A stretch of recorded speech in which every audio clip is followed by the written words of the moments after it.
It's time once again to take a look back at all the action that transpired last week here at Deadlock Fight Night Europe. Come along with me on a journey as we see who can defeat the back-to-back champions of EU in Buff Enjoyers. Of course, we gotta kick things off with our challenger match. That's going to be Mydong versus the DFN veterans, Pajaleia Scumbria.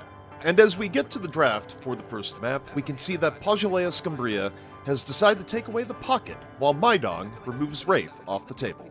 After losing the 1v1 lane to Moffin, Zanya continues to feel the pressure as Mydong reads his rotations and catches him out once again. Getting thrown down pretty far out, but it doesn't seem to catch anyone. Zania having to back away now, but of course that life drain is going to be a problem from Marfin. Very, very low. Hit by the slowing hex as well by Captain, and Zania has to get out. Just hiding for the time being. Surely not. Surely not. No. We spotted him out. With Mydong knocking on the door of lane 2 with a 5-on-2, Together flies in from base, allowing Pajaleia Scumbria to fend off the attackers. Divine Barrier has to be dropped there as Kutsu. Bomb is also deployed to make it harder to pursue that Ivy. Lich doesn't really get the what they're looking for there. And now behind his heavy barrage, Mydong try to take the turret, but together with a big power slash connection on Spick straight away. Here's that combustion used from Waldo, who's got 6k on them already. Kuru's gonna fall.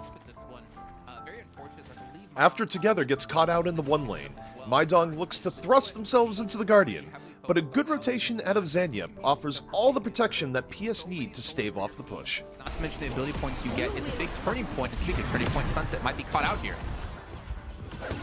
Marfin wants to push towards him here. Life Drain, of course, at the ready. Has to respect what the 7 can do, though, especially in terms of their zoning potential. At this point, Marfin might be hoping for a soul exchange, but no opportunity to make use of that. This is messy. Cube has to be used by Vic here. He's still healthy enough now. Zania, who really wants to try and draw a bead on the position of that Viscous, heads upstairs all too easily. The Lash mobility unrivaled. With the second urn turn-in on the line, Onibi tries to force a fight for his team with a nice wall, but unfortunately, it only turns into a 2-for-1 for Mydong as PS get the urn turn-in again. Barrage, but in the way, of course, will be the time wall. Stun attempted there for Litz. Gonna be a 1-for-1. McGinnis does eventually fall, though. Zania getting run into by Marfin now, who's looking pretty dangerous. Will use that soul exchange, though, but the damage is very, very good onto the Lash. Then they'll be able to chase him down. 2-for-1 favoring Mydong here. Trying to take advantage of PS being out of position, Mydong barrels down on the lane 3 walker. But Litz, being quite fed, is able to flank around the backside, causing Mydong to retreat and PS to come out with 2 free kills. Litz goes in. Good hit for Litz, though. That Stone Idol able to stun up Marfin for a time. Has another paradoxical swap, and yep. After securing mid-boss and a couple of picks, it's time for PS to take the initiative.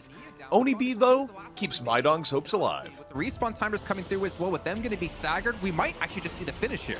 Yeah, Crew TP'd in, Jason, but it was just a little bit too late to do much of anything here. Onibi nicely done, though. Big, heavy barrage coming out of spawn. Onibi, bear in mind, is... And less than 2 minutes later, PS return to finish the job as Mydong goes limp on their final hold, and Pajaleia Scumbria takes the victory and gets the rematch versus Buff Enjoyers. Extend will be enough to hold them back, but honestly, he's just going to be bursted before that can really do much damage. Here we go. We have 4 players left alive. Wall, they're going to be coming back in. The wall going to be thrown as well to help separate them. The problem is no one's really in the pit, and they're all in the pit generally towards the same side. Oh yeah, they're just going for this now. Concussive combustion used inside the pit by Waldo, hoping to try and get as big a stun as possible. But Captain and Marfin are already down, and Onibi is also going to get eliminated. Scary stuff. Waldo in the mix, and of course, pretty well built. But no one in Pajaleia Scumbria really bothered. Hardeki, of course, takes a fair bit of damage. Eventually has to succumb. But his patron is done, and Pajaleia Scumbria will be advancing for another crack at the Buff Enjoyers. And now, making our way to the money match, PS secure 4 of the same picks from their first match, while banning away McGinnis. And Buff Enjoyers, meanwhile, take away Mirage. Knowing how aggressive Buff Enjoyers like to be in the early game, PS baits them into a fight while Together lurks in the shadows. However, PS over-rotate, leaving Hardeki to get caught out in the jungle as Zanya loses the 1v1 the Demov. Engagement. Hilarity coming in. With the damage, though, where's the follow-up? Mikhail still looking pretty healthy now. Quantum Entanglement used to get out of the frozen shelter, but the Paradox is caught inside there. Taz eventually needs a little bit of help with that rejuvenating Aurora. Wasn't able to connect on to the Paradox for long enough.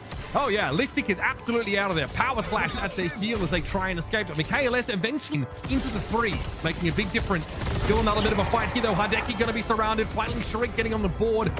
Continuing with their focus from the first match, PS look to turn in the urn, but Buff Enjoyers respond with a push of their own onto the lane 1 Walker. Down as Zania is going to be behind them looking for an engagement. The problem is Buff Enjoyers have 5 players in the vicinity, well now 4. So if you go for an engagement here, if they can't get the Walker, you could be looking at 2 deaths and a Walker in the end. Hydra Nation might want a Walker of their own. So far, this has been defended really well by just Zania and Litz by the look of things. Taz is also here. You can see that Time Wall getting thrown up now. Here's the Death Slam. Okay, decent catch. Dimov's going to be dropped in the middle of it. Has to use the satchel straight away, but will pop out right under the Walker, which is awkward to say at the very least. Litz being the human ward for intelligence, plus the mid-boss being used as bait, gets PS the 6-for-2 team fight. Respect Litz. He's been here on top of mid quite a lot. Just getting an information game, but it looks like PS they're going to just try to bait things out on the mid-boss here. They're not going to fully commit to it. They're trying to pull Buff Enjoyers in for a fight. Oh, Buff Enjoyers are definitely down for this. They come in, get involved. That's the telekinesis trying off there. Looks like Piggy already used the airdrop now. As far as I can tell, Timov is caught inside that now. Here comes the last bangs on him. Piggy down. That's the healing. Missing for Buff Enjoyers. That's going to be devastating in a longer fight. Sharik to fall next. Michaelis getting involved in this fight in a big way, but here comes the 7, and they are devastating. Hideki for 2. Michaelis falling at the end there, and there will be a chase further on Zergi. Dimov falls in the periphery. That's together. On the Yamato able to chase the pocket down.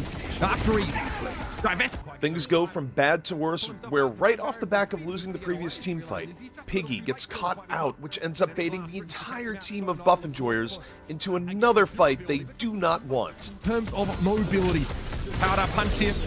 Oh yeah, this is going to get very, very messy. It's going to be the rejuvenating Aurora pop straight away. Taz going to benefit from that heal, but in comes Sharik. Is healthy. Piggy a little bit low. In fact, this gets turned around. Now they've been able to pick Litz off. Sharik, though, goes for the 1-for-1. Now the telekinesis being used, a big power slash there. Michaelis maybe not expecting that. And the TT away here for Sunset, but they're going to be chased. Piggy wants to try and land a stun, and they do. Sunset goes down to half. 92 bullets in the chamber, though, with that gun buff. It's very scary to go up against the Wraith here.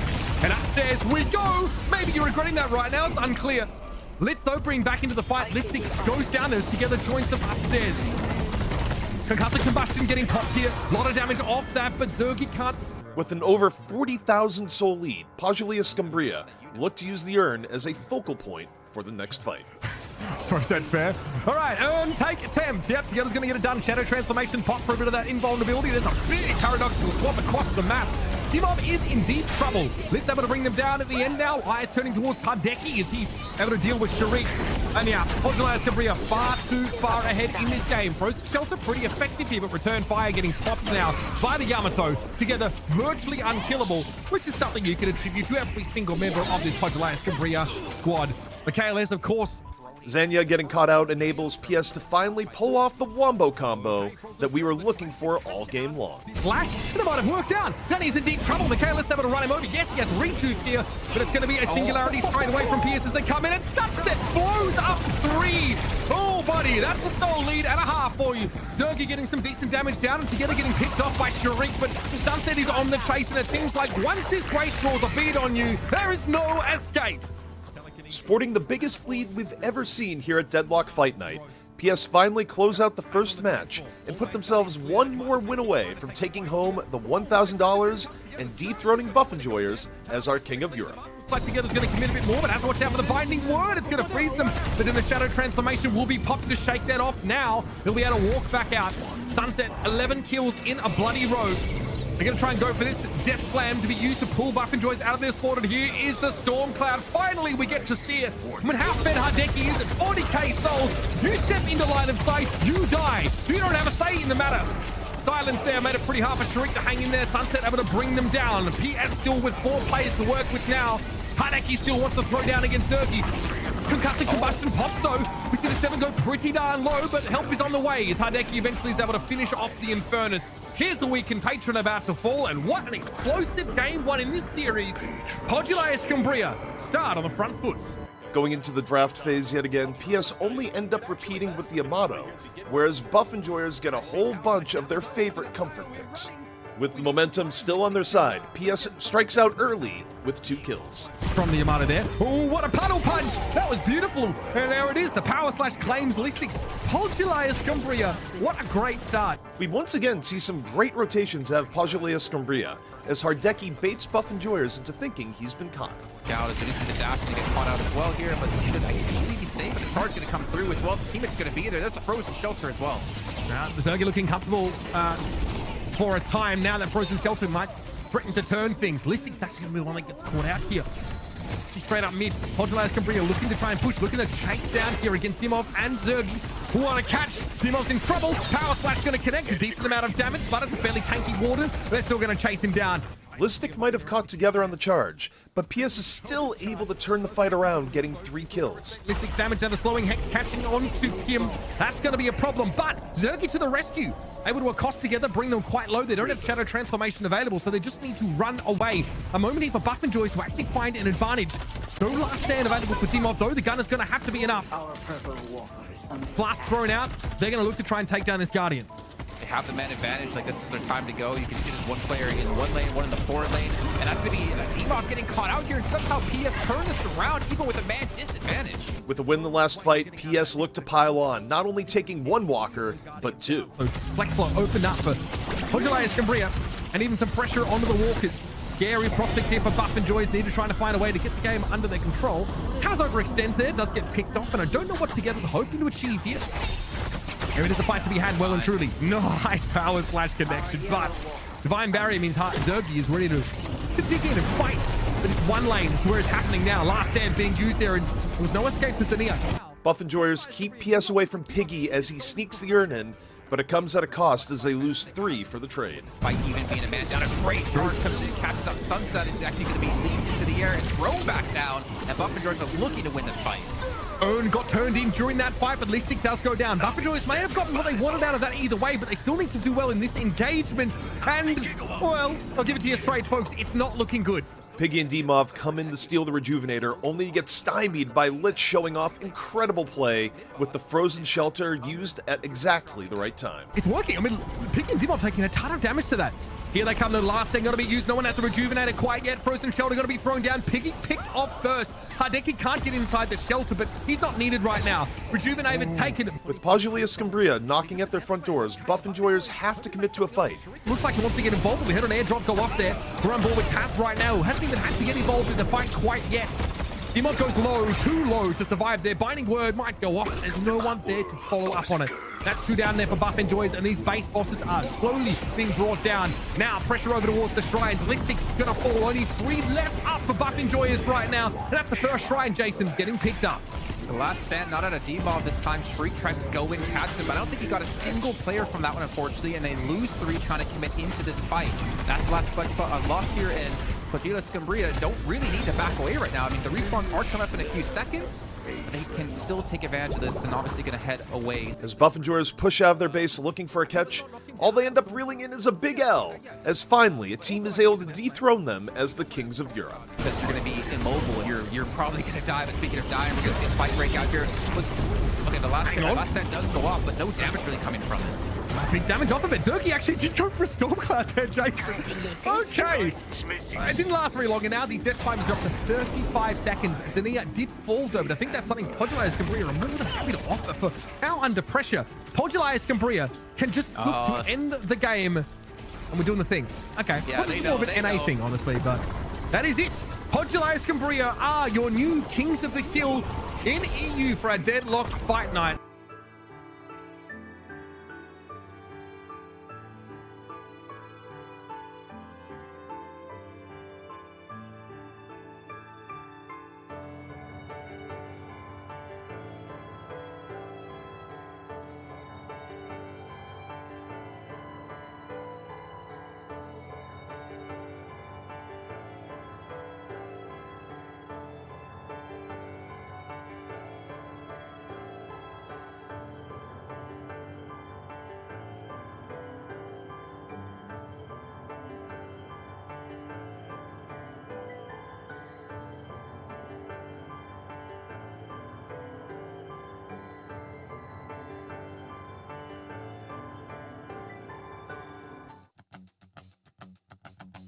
Welcome everyone to another round of Deadlock Fight Night, kicking things off with EU. I'm ZP here with Jason, and Jason, it's going to be interesting here. Once again, a lot has changed in 1 week, and of course we got 2 new teams. Oh man, obviously we have the patch change, which was massive, but we also did have last week if you missed it, or maybe you tuned in at the very end there of the recap. Buff Enjoyers falling to Pogilias Scumbria, which was quite a surprise. However, Hydra Nation still going to be going on strong with 3 wins back to back to back. But man, the patch, I'm hoping it shakes some things up here, because there were some massive changes and we could see a complete change in what kind of heroes we see. Well, before we get super deep into that, if you're just tuning on in, this is the format we got for you here today and every day here at Deadlock Fight Night. And it's quite simple. We got 2 challenging teams every week. The winner of the teams in our challenging match go on to face our champion in a best of 3s. So you get 3 teams in each region, 3 in EU, 3 in NA. And as you mentioned, Jason, we've already seen some turnover where Pogilias Scumbria came in hot last week and they took down the champions of Buff Enjoyers. I'm just going to put this in chat, by the way. If you are legal drinking age, every time ZP says Pogilias Scumbria differently, take a shot. And I don't know how you're going to make it past the first game, to be honest. But yeah, honestly, you're trying to kill people. Well, not directly. But I do like, this format. It's so great to be able to give, teams a chance to kind of show what they've got, potentially challenge against the best teams from each region. I'm waiting, more importantly, I guess, for an NA team to rise up and be able to challenge Hydra Nation for once, like properly challenge them, because they seem to be unbeatable when it comes to North America. Yeah, Hydra Nation, they've been called a super team, and for good reason. But you know what else is pretty super? Deadlock Fight Night is proud to present our new line of merch. One of the best ways you can support this broadcast and help us keep the lights on is to get gooped. Available in t-shirt and sweatshirt variants, getting gooped directly supports the Deadlock Fight Night brand and helps us ensure that we can keep paying players and put on this production for you. We think it's pretty funny. Hopefully you do too. So go ahead, buy a shirt that you'll have a pretty hard time explaining to people. Head over to the deadlockfightnight.com and order today. Jason already bought 3. It's true. 3, one for me, one for my fiance, and one for my lovely little doggo Oliver. Luckily they had a size for him, which was fantastic. If you guys, of course, have any ideas as well, you can head over to the website. There's a comment section where you can suggest things. You can talk about the broadcast. Also, you can maybe even suggest what you'd like to see on some official merch as well. But now getting into it here, our first 2 challenging teams of the day. It's going to be DMS taking on the Deadlock Dudes. And Deadlock Dudes, you think back to recent tournaments here, they were actually able to send Maidong to the lower bracket. They weren't quite able to win in the rematch later on, but EU has a lot of teams that are up and coming here, Jason. And of course, DMS we've already seen here on Deadlock Fight Night. They're kind of veterans, so it's a very interesting early matchup here, and already some names here. I know you got a lot to talk about for some of the members of DMS, especially Play With Me. Oh man, his Wraith. Oh, I missed that week because I was gone in China, but to come back and do the recap, just seeing what he did on Wraith was insane. But also for DMS, they had a slight roster swap, right? Saf used to play with 3-6 Mafia, who played against them, I believe, in week 2, if I'm not mistaken. And he's actually joined the roster, so has Prestis. So they've gone for a couple of switch-ups. I'm curious to see how it's going to kind of elevate DMS to the next level. And as you mentioned with Deadlock Dudes, I mean, they might not be a common name for you guys at home, but they have been able to challenge the likes of Buff Enjoyers, like getting to that part of the event multiple times where they finished second, losing to Buff Enjoyers in the Community Gaming Open tournament, and going 3rd place where they lost to Maidong, you mentioned before, but losing to Buff Enjoyers in the winner bracket final. So I have a lot of expectations for this team. They also have some really good players. I mean, ZP, you're probably going to recognize Elevote just because he played in the OWL under Washington Justice, and of course under Paris Eternal, if I'm not mistaken. But they do have an extensive roster of ex-pro players. I mean, even Shallow was a PUBG pro player for PC. Xenon was a Valorant pro player as well. I think the only one that doesn't have like a big competitive background experience is WZQT. But you know what? I feel like with the players like that on your roster, you're going to get caught up really quickly. Well, we're about to dive deeper into what has changed over the course of this week, but we're not going to be doing it alone. Of course, we got the one and only DDK rejoining us. Dan, it's us 3 all day today, and we got a lot to go through here, especially in Deadlock, where everything changes week to week, almost literally. Yeah, a lot of big themes this week. It's definitely a big lift for us to try to like theory craft everything with basically like a limitation on the data, and the sample sizes are small. It's great. So basically we're going to end up talking about a bunch of stuff that and predictions that may not be true. Favorite thing. Well, speaking of predictions, we got a lot of things to Theorycraft here because, of course, a big patch hit between Deadlock Fight Night 3 and number 4, and we're going to kick things off here by taking a look at the hero changes where Shiv, public enemy number 1 for a lot of people in pub games, Jason, and he got hit a little bit the nerf bat, and yet maybe we'll still see some of them here today. Yeah, I mean, he had the highest win rate in Deadlock Fight Night for us by a pretty decent amount. I think he was around like the 70%. I think he's still around 70% at the moment, though we did see him have a couple of losses last week. But man, for us, like the biggest changes obviously is bloodletting, right? We talked so many times about how hard it is to burst Shiv down. And the fact now is, if you want to be kind of on the same or similar level to what you were before in terms of like how effective that ability would be, you'd have to level it up very early on. So for me, Shiv early game has definitely been reeled back quite a bit, DDK. Yeah, it's interesting because this looks like, if you're like, oh my god, there's so many changes, like sort of nerf varying things about Shiv, it does still feel to me like, based on sort of my experience playing and just based on what I've seen there, this may look a lot worse than it actually is, because across the board, obviously, some of the more key elements are being nerfed, like bloodletting, like you mentioned, which is all about the tankiness and sort of how Shiv is able to sustain in these fights. You've got elements to how long the rage meter is able to stay up during these fights and how quickly you can build it, so that's been nerfed as well. And the killing blow is a slightly shorter range, as we can see also. So, presumably a little bit less mobility. But practically speaking, I'm feeling like this isn't really going to change the pick rates of Shiv all that much, although it looks like it maybe should. Where do you feel this is going, ZP? It's hard to say because I think you take a look, especially at scrims and also Eternus games, Shiv's still getting picked a lot. I think Shiv is going to be a character that I think the real change will be it might not be the ultimate pick priority that it's been, but it's hard to say because NA loves themselves some Shiv. But of course, Shiv was not the only character that received some pretty big changes over the course of the last week. You take a look, you got changes going in the Vindicta, changes going in the Talon, and we got slides for those also. And I'm curious the most on the Vindicta changes because right now, teams have had pretty set-in-stone preferences for who you want to run in more of a carry role. A lot of due deference given to Wraith, still seeing Haze in the mix. Warden was pretty popular, but might see a downtrend just because of changes in Majestic Leap. So Vindicta, I feel like, has gotten multiple buffs over several patches, Jason, and eventually just hits a point where people realize, wait, this character is actually good now. And this could be Vindicta's week as a result.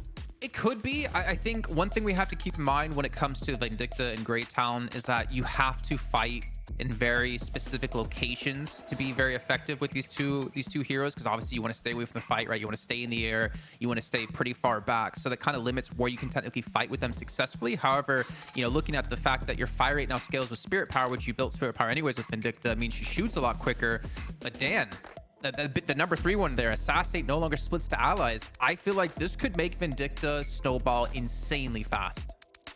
Yeah, I feel good for Vindicta, able to actually get the rewards from her work. No longer having this wealth redistribution going on, and actually able to power up as the carry, which is kind of what you want to see on a carry, because Vindicta, I think, has a pretty big power spike when Assassinate comes online in that mid game, in a similar way to how we describe a paradoxical swap coming online, and now suddenly you can get a lot of advantages in varying lanes. Vindicta, due to the ability to fly and then have the Assassinate do a lot of burst damage and get rewarded for those last hits, which you can definitely guarantee on a lot of different kills, there is now a potential that Vindicta could get a pretty huge soul lead and then scale way better going into the late game, which is where I felt like Vindicta would usually fall off a bit, because Vindicta's pretty item dependent like any carry.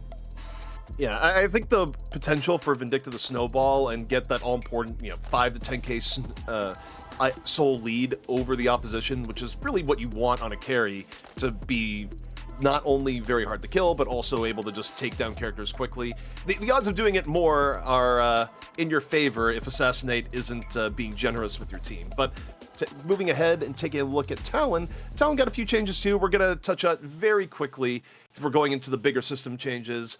I don't think that this is enough to get Talon into the meta at this level of play, because Talon, the higher up you go in MMR, the less he's played. But I also think it's another situation where you keep giving Talon more and more buffs over time. Eventually, it's going to hit a point where teams realize, wait, maybe we should be giving this guy a shot, Jason. Well, you say that, ZP, I did a quick little interview with Hydra Nation, which you guys are going to see later on in the show, and he was talking about how powerful Great Talon is now, because the biggest problem with Great Talon was survivability. And the fact now that your movement speed scales again with Spirit Power, even the base extra regen helps out. It makes it a lot harder to close that gap against Great Talon, allowing him to play a lot safer. So I'm not necessarily fully disagreeing with you, because that's definitely the higher level play you get to, it becomes much harder to be successful on when you have to deal with all the actives. But he's making it sound like we could potentially see Great Talon coming into the mix here within this week, next week. Yeah, I'll add a point there as well, because I think Great Talon actually has a lot of suppressing power in one sense, in that the spirit damage is pretty insane, and it's kind of like for me it's reminiscent of Yamato in terms of how much burst spirit damage you can get and how quickly you can get it. And so if you're just like hanging out, obviously that spirit damage can be connected at pretty long ranges as well. So Talon, I think, has a great place in terms of pushing, and in terms of if you position him well in fights to do massive damage output. So I kind of agree. I've actually been sad that we haven't seen him more, and I hope that we get to see him played by some really high level players, so that we can really see what those dynamics look like at the higher level. Well, speaking of changing dynamics, perhaps the biggest change from week to week that we're going to be looking at here today is the change to the urn, where now Urn, less of a snowball win harder mechanic when ahead, just because the fact that if you're ahead, you're going to have to turn it into enemy territory. Conversely, if you're able to get control of the Urn early when you're behind by 10% net worth, you're going to be able to turn it in more friendly territory. And more than anything else to me, more so than position on the map, relative to the teams, the biggest thing to me when I look at this, Jason, is what this does for certain heroes in the ability to fight in these areas, especially the closed-in turn-in that's near the red camp. It's a McGinnis playground where you could just wall people off, get good turret setups. Some characters, I feel like, benefit from this more than others. Yeah, and obviously, like, forcing fights in close quarter combat is extremely hard to do, especially if you're trying to play with some of these carries, depending on obviously your solely, because it is a 10% net worth difference before you either have to go into their territory or your own territory. I kind of wonder, because in my eyes, Dan, we've seen a lot of teams use the urn as a way to facilitate a team fight, as in, okay, we're going to take the urn, we're going to go near the air to turn it in, but we're going to force you to contest us, or you give it to us for free. So either we get the turn in for free, or we're going to get a fight that we want and most likely win. So it kind of forces the enemy team's hand in that sense. Yeah, it is a really interesting dynamic in the sense that it does feel like it, because the mid boss, for example, if you're looking at the two, I suppose, like high value in terms of like souls or buffs that you can get, it's like the mid boss and the urn are the two big things you want to be moving your team to fight for. Or if you're able to get a kill on the enemy team, that can make it so that's an easier pickup, that's going to roll into that. And before this change, it just feels like the winning team is just going to be somewhat guaranteed the urn in most cases. We have seen some specific scenarios where a team that has really good team fight, if they are able to set it up well, even if they're behind quite a bit, they can still make it work. But at the same time, it still feels like so risky that it can just snowball out of control very easily. And it feels like there are a lot of changes that are trying to reward teams for how well they play around positioning and trying to mitigate the advantage gained from souls and map control that comes from those natural advantages if you are like 20, 30, 40k souls ahead. So it feels actually like a natural combat mechanic now at this point, where there is a sense where the team that is maybe, let's say, 11% ahead, they're not going to necessarily want to pick up the urn, but they might not contest you picking it up. But they will actually try to take a fight there. And then if they can't win it, they'll just give it up. So as opposed to previously, where that's going to be a more drawn out fight across the map, and it's going to potentially be a huge problem for the team that's behind because they can't realistically turn it in, and you're still trying to apply resources because you also can't give it away for free. So it's like it becomes this very impossible question for the team that's behind. So I think this is a great solve to begin to make the game more about the team fights and less about just snowballing an advantage you got in the mid game. Well, urn changes were not the only thing changed on the macro level. The other big change, of course, is what has been done to pushing, but we'll get to that in a moment. We still have our Majestic Leap to go over, where, honestly, the biggest thing for me, Jason, when I look at this is 100% another nerf to pocket after multiple nerfs to pocket have come in over time. And, you talk about the idea of, oh, hey, if a hero gets buffed and buffed and buffed, when do you hit the point where it's like, okay, we need to play this? well, particularly for the characters dependent on Majestic Leap, particularly for someone like Pocket that's just gotten hit with the nerf stick repeatedly, is this the thing that shoves it over the edge to where, no, we're not going to play this hero as much anymore? Yeah, I think that's a possibility. And honestly, I don't think we need to go too much necessarily into this because we still have like the game almost ready to go. Yeah. But the fact is, the cooldown change, as you said from experience when we were talking about this before, a massive change and very noticeable. Whether you want to use it for movement around the map, you have to be very cautious about when the fight's going to happen. But of course, you know, players like Pocket or heroes like Pocket, you can't drop down, similar with like Lash, similar with Warden as well. So it makes it very difficult to actually get into a fight properly. Yeah, it's. I feel sorry for you, ZP. I know. I think maybe there are some. Actually, I feel sorry for you, and I feel sorry for Walex because I feel like Walex's whole Bebop build actually relies heavily upon the Majestic Leap and also the drop down, being able to change position with the drop down or the down slap as they call it, and then being able to like have new hook angles or new angles of the hyper beam. All that stuff kind of goes away a little bit, and it's going to be harder to set up with it. So, pretty sad for the Majestic Leap enjoyers out there. We're going to speed through the last point here as the teams are ready, but Walker changes. This is really interesting in the sense that I feel like in a sense it almost helps teams come back a little bit just because Walkers are so vulnerable at 14 minutes and it's really not that deep into the game where if a lane even gets pushed up a little bit, it's really easy to send someone over and get a Walker in a way that you couldn't necessarily do pre-patch. Yeah, I think this is... Oh, sure. Yeah, I think this is really cool for multiple reasons. One, like the Unchange, it's like, okay, with the Unchange, we don't feel like the team that has naturally more map control because they're ahead should also just get free urns. Here it's like, okay, we're trying to solve the fact that if you're the team that's behind in the mid game, you're probably behind on flex slots, and that's what is invariably going to end up killing you because you end up losing even more souls because you have to make sacrifices on your build, where maybe you have to sell things you otherwise wouldn't want to sell. So this creates an interesting scenario where it mitigates that, and it gives the opportunity that you kind of have to, if you're the team that's ahead, you don't want to give up walkers. So if there is like split pushing happening, you have to be much more mindful of your lane control to avoid a flex slots just going away for free. So I feel like this will make teams have to have better macro to stay ahead, which I like. I can just hear Mitch right now just wincing every time one of us says macro. According to the feedback we got last week about it's map control. No, yeah, completely agree. And I really want to see how teams really push this, especially the teams who know how to split push properly. A team like Hydra Nation, I feel like, is going to have a field day with this if they don't already get 4 walkers down by the 14-minute mark. Yeah, do we need a segment where we just explain macro? Because no. We'll die on this hill. I think we're all macro enjoyers, but ZP, I think we're like we're also moments draft away here enjoyers for our first match. Yeah. So draft-wise, DMS, Deadlock Dudes into it. Deadlock Dudes, the EU standard, they get rid of Wraith immediately first ban, and I don't really think that's something that's going to change because, of course, Wraith herself didn't get too nerfed down in the last week. Man, we saw him 2 weeks ago. Absolutely dominated teams on his Wraith, but we did see when they met up against Buff Enjoyers, they're like, we'll take the Wraith away. We're not going to let you do it. And you see the Mirage going away for DMS, where Mirage also, I feel like, has just gone up and up in value, especially in EU, where people just say, you know what, we don't want to deal with this. We don't want to deal with your early lane pressure. We don't want to deal with your general carry potential later in the game. And wow, okay. It's happening. Okay. Love to see it. Yeah, Great Talon coming in immediately. And again, I feel like for me, Great Talon is like the ranged Yamato, because like we have the power slash with Yamato, yeah, she's going to get in close. Great Talon is going to have with the power shot extreme amounts of spirit damage that he can just pump out in similar burst fashion, and you can have a lot of builds that focus around getting that ability to do insane damage and have like really fast cooldowns. So I think it's going to be interesting to see how that plays out. I think it's going to be valuable. I would talk about the Mirage ban, but I think we've got a lot of stuff happening here for DMS. The Infernus and the Ivy picked up.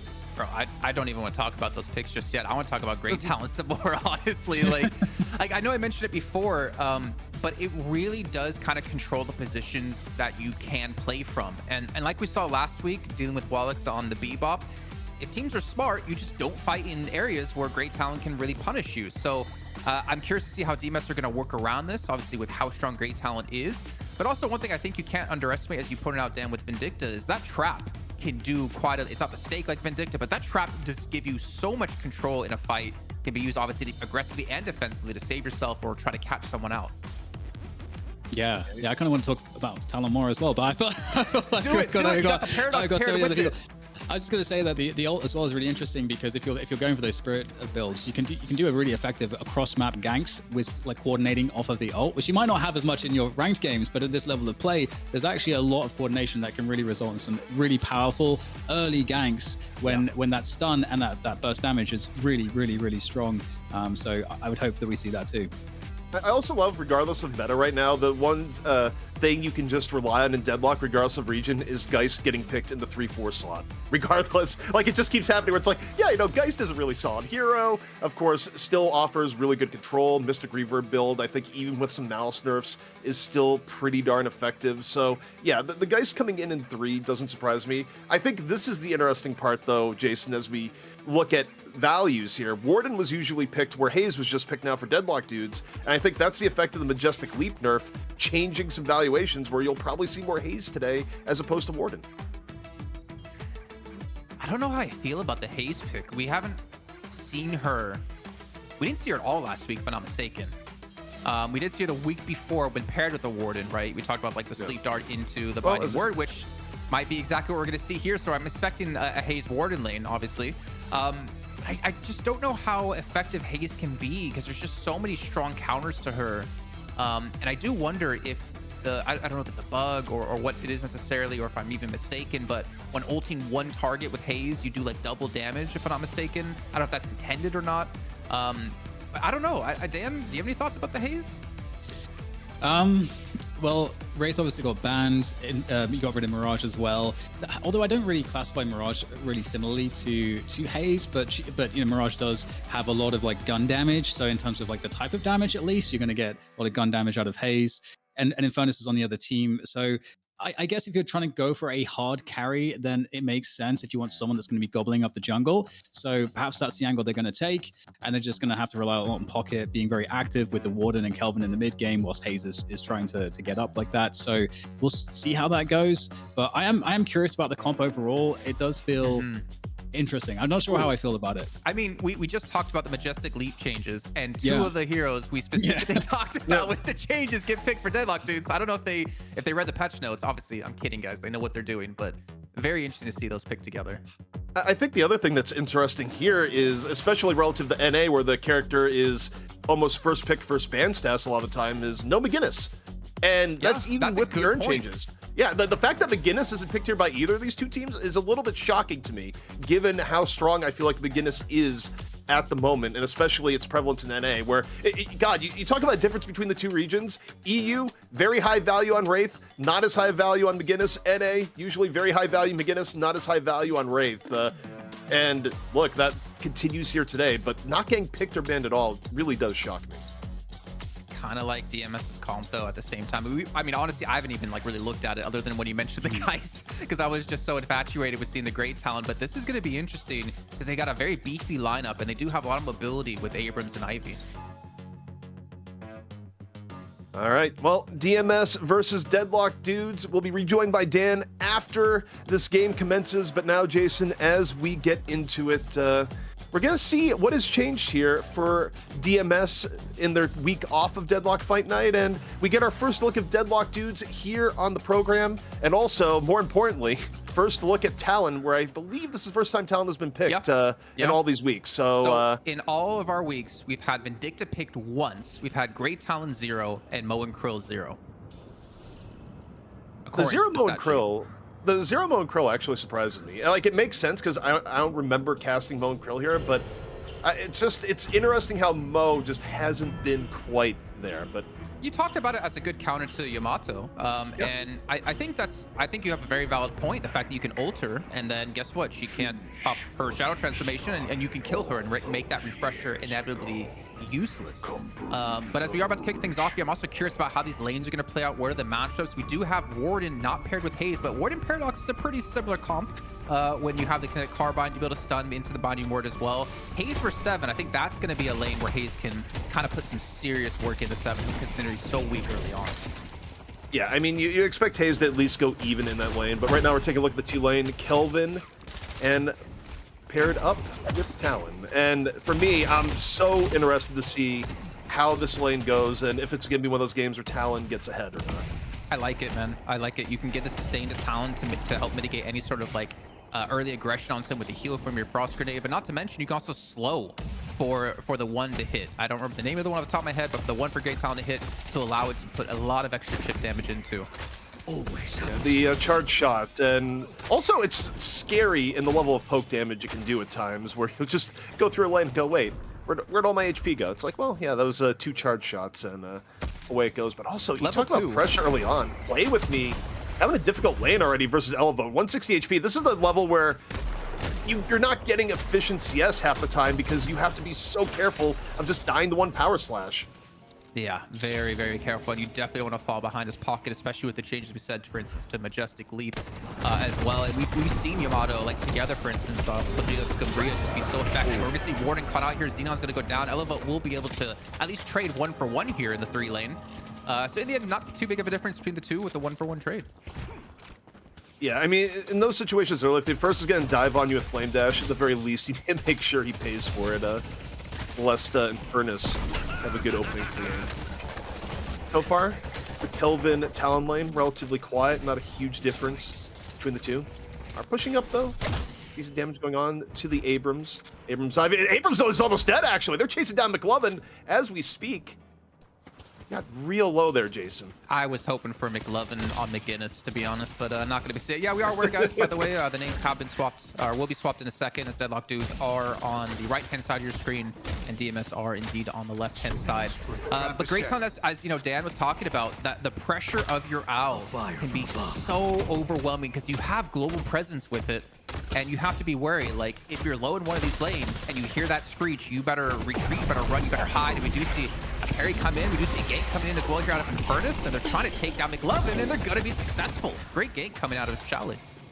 Yeah, quick low rotation from the Infernus gets the job done. And you talk about pressure on the 7 versus the Haze. Well, 7's not feeling pressured anymore, 2.2 to 1.3. That's now, as Haze goes back, that's now a painful lane to deal with, Jason. And also, on the other hand, recoveries, Elevote, and Play With Me equalizing out after Elevote nearly put Play With Me in the ground at the very beginning.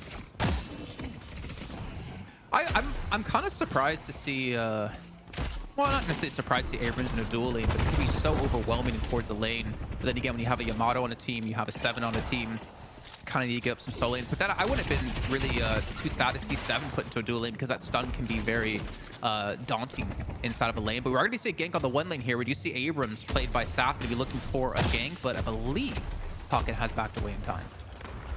Yeah, I mean, a little bit of pressure there. Could have been a charge if Pocket was a little bit to the right of the lane, but Play With Me playing at where I think you need to in that lane, just a little bit more to the left as Pocket, plenty of options for escape, and not the easiest thing for an Abrams to come in and get a gank. Well, we are about to hit, well, we just hit the 4-minute mark. I'm kind of keeping an eye on where we're going to see potential ganks coming through again. We're going to start to see these walkers be toppled relatively soon as we see the pressure again coming out of this Great Talon and Kelvin lane. And we can see Ivy being very respectful from this. You can see a lot of people on the blue side, or I guess it is DMS side, going to be low on health here. Actually, sorry, I'm getting even confused myself because Deadlock dudes, all right, it's the names that are backwards, the player names. I keep getting that confused. My bad. Well, taking a look at the lane 4 and what's going on right now, 7 at 3.6, Haze at 2.5. That's one of the biggest differences. Ooh, guys, under pressure, drops a nice bomb. It's good poke damage. Going back in onto Warden. Ernest following Xenon, able to finish it off with the binding order, and Xenon with 2. That's dangerous. You don't want Warden to get that level of farm early on. Very important team fight going down in lane 3. Well, Great Talon open things up with Al, man. That's exactly what they did. To like open it up, gets a nice stun, get some good damage in. They're able to confirm that into 2 kills themselves. So a very good timed Owl, and that's kind of what we're expecting at Great Talon. I think kind of people forget about if you don't see Great Talon often, or you don't play against Great Talon often. Again, is that global presence. Great Talon, leap into the sky. Good solid damage onto the Abrams. It's actually scary how much damage Talon's leap does there, Jason. It's like deceptively high, especially now his rate of fire is a little bit slower. But it's like, oh wait, I've lost half my HP in 4 shots. Yeah, you really have to respect it. I mean, that's just kind of the name of the game for Great Talon, I'd say. As we do see the push coming in onto Haze, Elevote looking to come in as well to try to back him up and protect him up against this Infernus. We'll see the swap go in, gets caught by the wall as well here, ZP. There's a really nice raw swap coming in from Elvote on the Paradox, but still not enough to finish off Inferno's just yet. Inferno's drops a Flame Dash, more damage in return. Still see the chase coming in. Carbine coming off cooldown. Elvote gonna go up the chase. Looks, drops. Not gonna be enough to get the kill on Infernus. It is. McLovin has to invest the bullet dance, though, to make it happen. Yeah, so some really heavy ganks invested here out of DMS. We did see WZQT go down on the Grey Talon while we were watching their fight break out, but we're seeing, DMS, they're willing to go for these ganks, they're willing to go for these pushes. There's a great read, though, out of Paradox to be there to protect the Haze and try to keep him alive, which in the end did work out for him. So good, really good map awareness. I'm really liking to see teams who kind of rotate with their opponents to try to counter things. I'm still kind of curious how this pocket Yamato lane's gonna go, and I got to give credit to Shallow, able to, I don't even know how to say his name correctly, Shallowy to keep close here, considering how the early game was going to McLovin. He should be going down. The stun landed. Doesn't even get a lot of tower damage. Can't finish the job just yet. Needs one more shot. Drops the lightning ball. No way. No way. McLovin and the owl gets away. The owl. Oh. I was actually hoping that we'd see McLovin come in on the Haze and go for the kill on that owl, but we do see Pocket getting really aggressive here. Pocket and aggro. Warps on. Oh, runs into the Abrams. Or more accurately, the Abrams runs into him. Gonna get the gank that time. And it is just exploded here, Jason, in all lanes, especially the solo lanes. 1 and 4 seeing a lot of action. Yeah, good little rotation, not to mention a good owl. Xenon again for another kill. He's at 6k souls right now, and Geist, I mean, Prestis, I don't know how long he's been able to survive this. Trying to use the swap, trying to chase the ward and back down, but somehow Xenon escapes this. Xenon and McLovin with incredible escapes in the last minute here, Jason, costing DMS some real serious souls. The action doesn't stop here. No, Pressure onto the Guardian.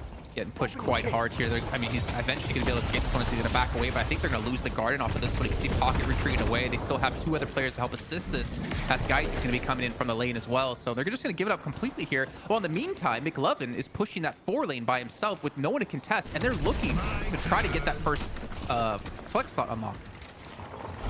Kelvin dropping the shelter here on lane 2. Still a 3-man push from DMS in.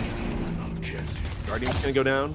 3 rotated from Deadlock dudes into lane 2. I don't think they're going to overly dive here just yet. Looks like rotation selling, but in lane 4, Jason, you got the 2-on-1, and McLovin not going to make the great escape this time. Well, he did commit. He got the Guardian down. Unfortunately, it's only the second one, not the third, as we did see DMS capitalize and get their third and their first flex slot unlocked. But we do see a push back on the 1 lane here. Again, the back is going to be here for DMS. Yamato's going to be going in initially, trying to catch out Grey Talon and doing some decent damage, but Grey Talon is just too slippery at the moment. Down's getting pretty low, though, in the middle of it. Gets finished off. Play with me. Dashes up and over. Concussive combustion in. Looking for the fish on the Xenon. They're going to get it. So nice rotations from DMS to even things out here in lane 1. I like this, though. You can see the instant response out of Deadlock dudes are like, okay, we're going to push lane 3. We're to get that Guardian. That's our flex slot unlocked. And maybe they're looking to rotate over into the 4 lane, potentially cash out play with me. But we are about 30 seconds out here, ZP, from the first buff coming up from both sides of the map. So I'm kind of curious to see how both of these 2 teams are going to set up for that position. We can currently see Saf on the Abrams and Psycho on the Yamato, clearing out the enemy jungle on the left-hand side as they're potentially going to look for that buff. And it looks like actually DMS could potentially get away with both buffs here if Deadlock dudes don't do something about this. Teams value buffs a lot more now, Jason. You see it's the biggest change, I feel like, in of Deadlock just in the last month, where players are just a lot better at always valuing, making a good run for it. You see the 3 versus 3 on left, 3 on 3 on right. Buff is coming up right now. Grabbed early by the Warden of Xenon, and they finish off Abrams. Quick trade-off for the buff, and they don't get the buff at the same time. Really nice for Deadlock dudes on the left. Yeah, I like also the kinetic dash being picked up by Great Talon, trying to go for the chase on Yamato as the team is going to be there to back him up as well. The Guardian's already low on HP, so they can carry it and go for the finish. And they go for Yamato. Psycho gets demolished here, and they get the final Guardian on the side of Deadlock, of DMS. Yeah, and you look at this Guardian situation between both teams. I'm sorry to interrupt you. You seeing this, man? I mean, yeah, I see the wall movement. jumps as well for Great Talon. Like, I'm starting to get really hopeful that we're going to see more Great Talon in the future with these changes, because that is a masterclass on movement. Well, you know, you start getting into, well, how powerful is this character really? This is over the hill Grey Talon. It's not even prime Grey Talon. Imagine Grey Talon when he was young. If he's pulling this stuff off, you know, in his 50s or 60s, however old he might be. He looks kind of decrepit. Let's not get ages here, okay? 50, 60, some of us are getting close to that. But we do have the change to earn, right? Look on the minimap here, ladies and gentlemen. It's going to be over towards DMS side that they have to push into enemy territory if they want to go for the turn-in. We can immediately see DMS starting to regroup towards that position as well. You can see Ivy coming back, Geist coming back. The only one pushed right now is Infernus. And this is what we were also, mentioning before is if you go for a commit into the enemy lines like this, it allows split push to be done to you. Yeah, they're fighting close quarters too versus the Abrams. Dangerous business at best, but here we go. Wall is down, elbow, looking for a swap, and the chaos is up close and personal. And DMS very happy for this fight. Huge value off the guy's elbow dashing around, but the guys just and Abrams together. Jason got so much done. I think we got a 2-for-1 punch. We got high value off the bomb. Get the urn, turn it in, it's right next to you. Okay, 7 gets it. I'm so sorry. I was like hoping like, is someone gonna pick it up? Is someone gonna go for the turn? And Wolfie's gonna get it. But they do trade a walker out of piece. We did have McLevin push the 4-lane and get the 4-lane walker. And likewise, we had Play With Me on the Infernus push the 3-lane and get that walker. So it will be a 1-for-1 trade in walkers. However, DMS get the kill advantage and they get the soul turn in here, or the earn turn in here. So that's a big boost to their economy as they're now up almost 10,000 souls. Yeah, and remember, they were down. They were down enough that the urn had to be turned in their territory. Yep. And that is the power of the new urn changes here, where if this were last patch, Deadlock dudes probably up 15 or 20k right now. Instead, it's DMS that's up 10k. The urn changes have really changed how you go about these fights, especially if you go against characters that can be so strong up close and personal, like Abrams and Geist in a tight corridor.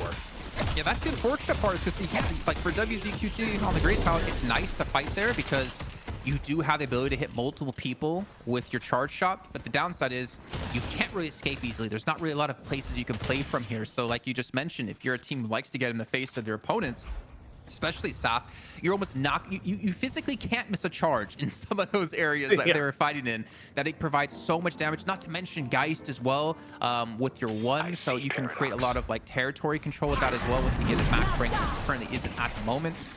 Very hard for Deadlock dudes to go for a fight there, and I'm kind of surprised they did commit for it. Yeah, and I mean, it's kind of, it's good and bad on the Great Talon note there, where, yeah, you get more value off your charge shot, but also you get 0 value out of his highest DPS move and just being able to leap into the air and drop, very high damage from afar. You're way more vulnerable. And speaking of vulnerable, Hex in on to Play With Me, trying to get away, finding Word, catches him in the end. Quick little pick off here for Deadlock dudes. See the shelter comes on down as they look for more. Yamato just trying to get away. No up burn here just yet. Kelvin though goes down. That's a huge power slash, Jason. That is insane as he continues to go for the charge here. Looking for Hayes is going to back away. Still hasn't had to use the Shadow Transformation. Honestly, mid boss might be exactly what they want to go for here as they quickly retreat away. A fantastic push. Again, we see the power of Yamato. We see how deadly you can be. The question for me now looking at this is, what are they going to do to contest? Great Owl comes in, but honestly, it's not going to stop this team from committing to this mid-boss, and there's no one trying to contest on Deadlock dude's side. This is going to be DMS in the driver's seat. Still only about a 10k soul advantage, though, considering what's kind of progressed and transgressed since. Yeah, but now this does mean Deadlock dudes have to play way more defensive for the next 3 minutes. Because it's not just the fact that, okay, you've lost Rejuvenator, right? It's also the fact that if you trade out and have an even fight in middle, you're still going to be giving up a huge amount of push because of the fact that the other team has such advantageous spawns off the Rejuvenator. The ideal world is to not trade, period, which means you have to give up map control in the process, Jason. Well, giving up the map control means you're not going to get any of these buffs either, as that's going to be DMS securing the left and right-hand side buff, which can make it even harder now for Deadlock dudes to kind of survive the onslaught that's going to be coming their way. I guess the only upside is for them, if you're fighting at one of these walkers, it is a pretty decent place for a Great Talon to fight, but I don't know if it's going to be enough considering some of these players are so strong, so fed. As you see Yamato on Psycho, or Psycho on Yamato, going to be going in for the dive. Dives on in, last stand out from Gordon in response. Yamato getting poked down, no ultimate to be had. Engaging the pressure from Talon. In over the top, looking for Infernus. Charge shot to the back. And item stuff here, Jason, the interesting thing, the tier 3 items don't surprise me. The big trend between last week and now, a lot more lockets being bought. people realizing the power of it. Yeah, I mean, yeah, I mean, it's good, right? Like any healing you can kind of do in the midst of the fight is always going to be insanely good. And I feel like it charges extremely quickly too. Just as a quick note here, because the lead is less than 10K, remember it's 10% we're looking at here, it's going to be a mid-turn turn-in, which is exactly where DMS wants to fight here. And they do have such a man advantage that I see no way Deadlock dudes are going to contest this unless they get caught out and pushed on. It does look like they're starting to rotate over. Kelvin can drop the shelter. But for now, Versus goes on there, gets drilled by charge shot, gets a turn in, but pays a HP tax in the process. However, Zap able to punish on the shallow. DMS still in a good spot. 2 down for Deadlock dudes. Ooh. And this could be match losing here. The pressure from Elevo comes on in. So DMS, they lose the Abrams. They're still... Deadlock dudes still down 2. And DMS right now just gonna get some serious... I think DMS right now, they're content to get more walkers down. Yeah, they got the man advantage. They get the flex slot unlocked as well, more importantly. Which is going to be huge. And you see they're just ignoring the Infernus here and going straight to the second walker. As we can see him continue to push, play with me, looking for the 1v1. He should be able to win it, but honestly, Xenon, your job is done. You've got another walker down, giving you, again, more map control around. And we also have the respawn of the Rejuvenator coming back in, so you're not going to be too worried about this. A lot of pressure still going on into lane 2. Almost everyone present from both teams. Inferno now spreading out the split push, and DMS, they call it, they go, nope, we'll get that walker later. 94K to 109K though, Jason. Still anyone's match. Yeah, I'm actually, I don't know how you feel, but I'm kind of surprised to see it this close, because DMS have had the kill advantage. If we can even see that right now, that'd be nice to see. They also had 2 soul-earned turn-ins, where Deadlock dudes had 0. So DMS Maya should be actually almost even farther ahead than they currently on, even with mid-boss added in. But I feel like they haven't been as punishing and taxing onto Deadlock dudes when it comes to jungle camps. Well, I think it's jungle camps, and also the fact that even with a kill disparity, there's still been a lot of trades, and the more you trade, the more that it just brings everything very close together. I mean, it is a substantial advantage at 18K, and we're kind of at the point where one more lost team fight probably does it for DMS, if DMS is able to win over Deadlock dudes, but, you know, it doesn't surprise me too much that it's as close as it is. But now for Deadlock dudes here, Jason, they're staying more grouped than not. I think they're very well aware of the fact that one more bad fight would end it for him right here. Yeah, let's maybe like take stock of things of how we could see Deadlock dudes get back into this game. And I feel like, again, it's going to come into one of these objectives. It's very risky to put a split pusher against a split pusher in the same lane, because if you lose that 1v1 control around the map, not to mention you lose potentially the fight off the back. I'm not sure if my audio might have just cut out for you. It cut out for a split yeah, second, so if you go for the split push for a split push and you lose on that 1v1, you're going to lose a lot of real estate, a lot of objectives around the map, and a lot of pressure that your team's going to have to respond with. So I'd almost want to see Deadlock dudes like try to get a push onto your lane and try to maybe get a sneaky gank off where your opponents aren't expecting it, and use that to get some control back, because we will have mid-boss spawning back in soon, not to mention buffs in 45 seconds. You have to, I think, be able to contest one of these if you want to have a chance to come back.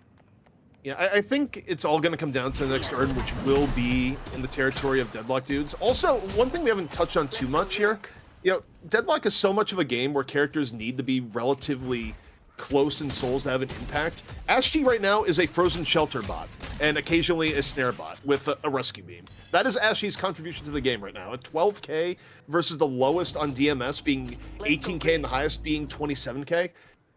The amount that Ashley can do in the game right now, besides very basic support, is low, Jason. Yeah, and I feel like as a Kelvin as well, you don't want to necessarily fall too far behind when it comes to souls. I mean, that's such a stupid statement to make, but let me kind of explain why. Well, I'm not gonna have a chance to explain why. Speaking of Kelvin, Ashley's gonna get caught out. He's gonna go down. Yeah, Ashley, target number 1. No shelter even able to be used. You see here, DMS on the hunt. McLovin chased down. Restus moving to and fro. Soul Exchange still on deck. 6v4 right now for DMS as they look to put this one away. High pressure onto the Geist. Rescue beam, not enough to save. But it's Deadlock dudes. Still down 3. They even it up though here, Jason. Yeah, they're not out down just 1 yet. now. They still have Xenon alive, who's going to be in the vicinity. They do have Elevote there as well. WZQT, not the best position for him to fight in, but can still do a lot of damage, especially has the owl up as well. They can continue to kite here. You can see Great Talon above doing some insane damage over to Hapex, who might actually fall from this one. And this is actually should be Deadlock Dudes being able to turn this around. They almost have the Ivy. Elevote just needs a little bit more. Ivy falls. Elevote 282 HP. Gets caught down. Xenon's been living with no HP. Gets the rescue beam. Very solid left click damage. Ashy rejoins the fight. Corrupts Shelter in on the Yamato. Forces out the ult. Fuck dudes. Trying to make the most of this as respawns come in. You can see the Veil come down from Psycho. It's still not gonna be enough. I mean, the fight's not even over just yet. Respawns have come back through. These two teams are not want to give it this fight whatsoever, as it still seems to be Deadlock Dudes winning out on this fight when they had such a disadvantage. Yeah, they're going to lose out on buffs, but honestly, with mid-boss up, I feel like this is a very viable opportunity for them. This could be the turnaround exactly what they needed. And honestly, WZQT, I feel like him and Xenon and Elevote, the way they're able to kite DMS so consistently in that fight, opened up opportunities for WZQT to put out a ton of damage, and they're going to go for the mid-boss here. The contest, you got to be careful. Hapex could come in on the Ivy and steal this. And they're looking for the steal. They're going on in. Abrams charge in. The owl is down. Who's going to get it? It's DMS. Jason DMS gets the Rejuvenator. Wolfie with the fall through on the lightning ball. And what a disaster for Deadlock Dudes, who had nearly climbed the mountain. The owl was perfect. It got a big stun off, but Saf got an even bigger stun off, allowing Prestis to come in and get the heavy melee onto it. The steal comes through. DMS now, this should be them on the warpath. They even pick up the urn as well, knowing the enemy team's down. It's in enemy territory, but they don't give a flying F, because it's going to be the easiest turn-in of their lives. They're looking to push now onto the base Guardians here, and this might have been the defense completely decimated for DMS. Oh, what a heartbreaker for Deadlock Dudes. They have a perfect extended team fight with great kiting from WZQT, Elevote, and Xenon. And the mid-boss just goes against them. And now, DMS, one good fight away from getting in to our champions match. Deadlock Dudes, though, Jason, even down 30K, there's still options to potentially bring this one back. They have gotten significantly more limited. Although Geist tries to get away, gets swapped on in. Elevote says, no, get back here. As Peter Griffin would say, ladies and gentlemen, don't get penisy here. Don't get too cocky. You still need to win this game, and you still have an even harder challenge coming up after this with Pojali Scumbria, our reigning champions from last week. The first team to take down Buff Enjoyers here at the Deadlock Fight Night. So now with Deadlock Dudes getting that kill, it's not going to amount to much, because Prestis has Rejuvenator, gonna respawn back in, not too big of a deal. We do have about a minute 30 towards buffs, so I'm kind of curious if Deadlock Dudes will go for the contest on that yet again, like we saw previously, which actually gave them such a nice advantage because they were able to kite out things consistently, again, as we saw before. So you have a quick pause here where maybe someone's restarting, or who knows? There's a variety of reasons why players may pause, but we also get a look at the Talon items here, Jason, which are pretty interesting, where, of course, we haven't seen a lot of Talon in Deadlock Fight Night historically, and, well, as I say that, we swap off, but I was going to say Spiritual Overflow, also very favored at times in the late game, and for Talon it makes perfect sense given this game. And he actually went for Superior Stamina first as his first tier 3 item, because he knows and he appreciates how important mobility is going to be in these fights. So a very smart pickup in that order for him. I was looking over at McLovin actually with the silencer. Like, that can be something that's quite surprising, something that we can kind of be cut off guard, because we did see before Prestis, he did get silenced by McLovin before and wasn't able to pull off the soul swap, so he wasn't able to stay alive in one of those prior fights where we did see Deadlock Dudes win. So I some pretty smart pickups, to be honest, with what Deadlock Dudes are kind of running here. Yeah, I mean, I think Deadlock Dudes have played smart, and you think about what brought them low is that, yeah, maybe the mid-boss decision in retrospect wasn't the greatest, but it made sense on paper when they went into it. They've been a smart team. It just, in Deadlock, you have one misjudged fight, and it can go very much against you. Deadlock Dudes, come on. You gotta go for these buffs, man. They're going to be respawning here in about 20 seconds time. You need to make sure to deny these away from DMS, because they still have Rejuvenator right now, and technically DMS can fight here, lose the fight, and still be back up in time before Deadlock Dudes are able to punish them off of that mistake. So you got to be very careful for Deadlock Dudes here. Well, the buff is coming up, and it might be an all-out melee for this left buff. Elevote already going in, knockdown over the top. You see the pressure on the Talon. Abrams, charge! Other side of the fight, Infernus just roasts 2. And you see now the Abrams hot pursuit. Warpstone finds WZKQT. And Jason, that might be it. It's a clean 4 for nothing. And DMS might be on the victory lap. I don't even care if Saf died in that 1v1 against WZQT. His job was done. He kept that gray talent out of the fight completely, making the only really damage coming through at a Xenon, which isn't going to be your ideal person to do damage, and then McLovin thereafter, and I guess Shallowy as well. But we do see DMS pushing the base, and I mean, Deadlock dudes, I don't think they're going to defend it. They're not even at their base right now. They're just kind of in the middle of the map. Well, they got all of 10 seconds to get on back. Respawns are coming in, so they do get an attempt at a defense here. And I think DMS, from the looks of it, Jason, they're going to play it safe. It's a best of 1, winner take all, so to speak, to get into the champions match. So even though I think there's a world where they could have finished there, they're going to say, we're going to play it smart. We got a big lead. We got a big lead both in souls and in pushing. We don't need to end this just yet. I mean, think about what happened before. Speaking of... Ooh, okay, he actually was trying to steal the urn away, but he gets stunned for the knockdown, so the urn does get dropped. But Wait, DMS, I mean, he's going back, but he didn't pick it up either. But it's like Rescue Beam isn't going to be back up yet. Exactly. I think DMS, though, they kind of realized, well, we almost threw the game where the fight Deadlock dudes won, so let's not have it happen again. And with the urn, you're going to force a team fight. Again, you're forcing a team fight in kind of close quarters, where WZQT is going to have the roughest time to fight. So a pretty smart pickup here, and DMS, this could be the push, the fight to end the game. Yeah, and, you know, contesting urn here, I feel like it's something you want to do, but it's also, as you mentioned, this is going to be a more closed-in urn fight. So even though it's on the Deadlock dude side of the map, it's not necessarily the best area for them to fight. And the way they're positioning right now, if 2 people gone, I don't think they're contesting it, Jason. I think they're letting it go. Yeah, you have to. You really have to. If anything, you just kind of split push somewhere. But the problem is there's no ward, or there's no walker in the lane 3 or 4 to take, and you don't want to go lane 1 or 2 because that's where the urn turn is going to be, and they will get the commit onto this one. So again, taking an even bigger lead. And I mean, 50k. So I don't know about you, ZP, but I look at the 50k and I'm like, if you can't close a game out with a 50k lead like this, then it says to me that you're not necessarily a team who's like super confident in your own play. Now, I understand it's a best of 1, but 50k at the highest level of play is such an astronomical soul lead that it should be almost impossible for you to lose. But I think they're just going to play it smart, go for mid boss, force a fight here if they have to. Yeah, not only is it a big lead, but also in terms of threats for Deadlock dudes, it's not like they have a Dynamo walking through that door that could theoretically turn a 50k fight, right? There's nothing for Deadlock dudes that you have to respect on that level, but for DMS, I think they're just playing as safe as could be. Mid boss is coming up, and you know, I look at this. Is Deadlock dudes even gonna go in for the steal right now? You'd think they'd be a little bit further if they were. I mean, I think they're going for base fight. They're going for base fight. Owl. Okay. I mean, it's not a super long cooldown, so not big of a deal.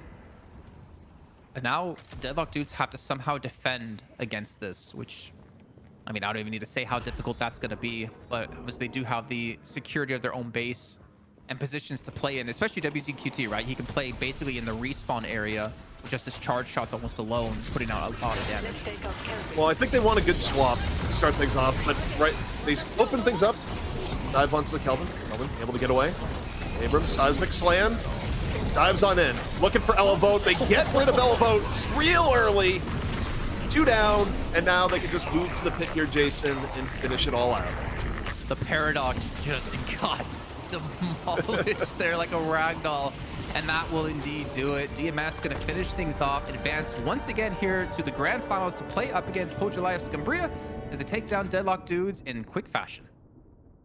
Yeah, great play coming in from DMS, but the thing you have to look back here, Dan, of course you were watching all of it, that play in mid where Deadlock dudes had an incredible fight. They dragged it out for a really long period of time. They won the fight. They go to mid and it all falls apart. Yeah.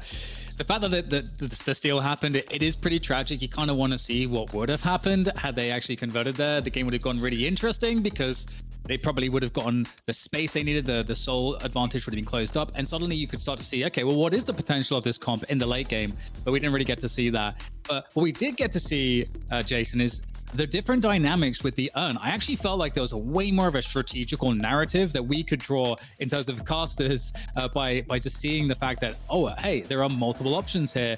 Oh, hey, actually, the team that's ahead, they've got to go into territory that's like really close spaces. And then you're just starting to think, well, what is our comp good for? Like, okay, we've got a Kelvin, we've got a Warden, we've got some good close range stuff, but maybe ultimately the comp wasn't there. But yeah, I just thought that was interesting because that's a new thing we talked about at the top of the show. I mean, that might have been like the big, not the big turning point, but one of the big points that we had to look at in that match was the fact that you saw them push into their enemy territory to look for that fight. But you're up against a comp who kind of wants to be in your face. Like, there's just so much AoE damage being done by the side of DMS in tight quarters that it's really hard for you to contest. Yeah, you take a look at the stats here, and you wonder, okay, well, is Talon now going to be a big pick? Well, look at the damage that WZQT put in on the Talon. I mean, we saw it, just sort of the eye test in the middle of the game, but my word, even for a team that ends up losing the game by 50k souls, you cannot deny the impact that WZQT had on Talon. Not at all.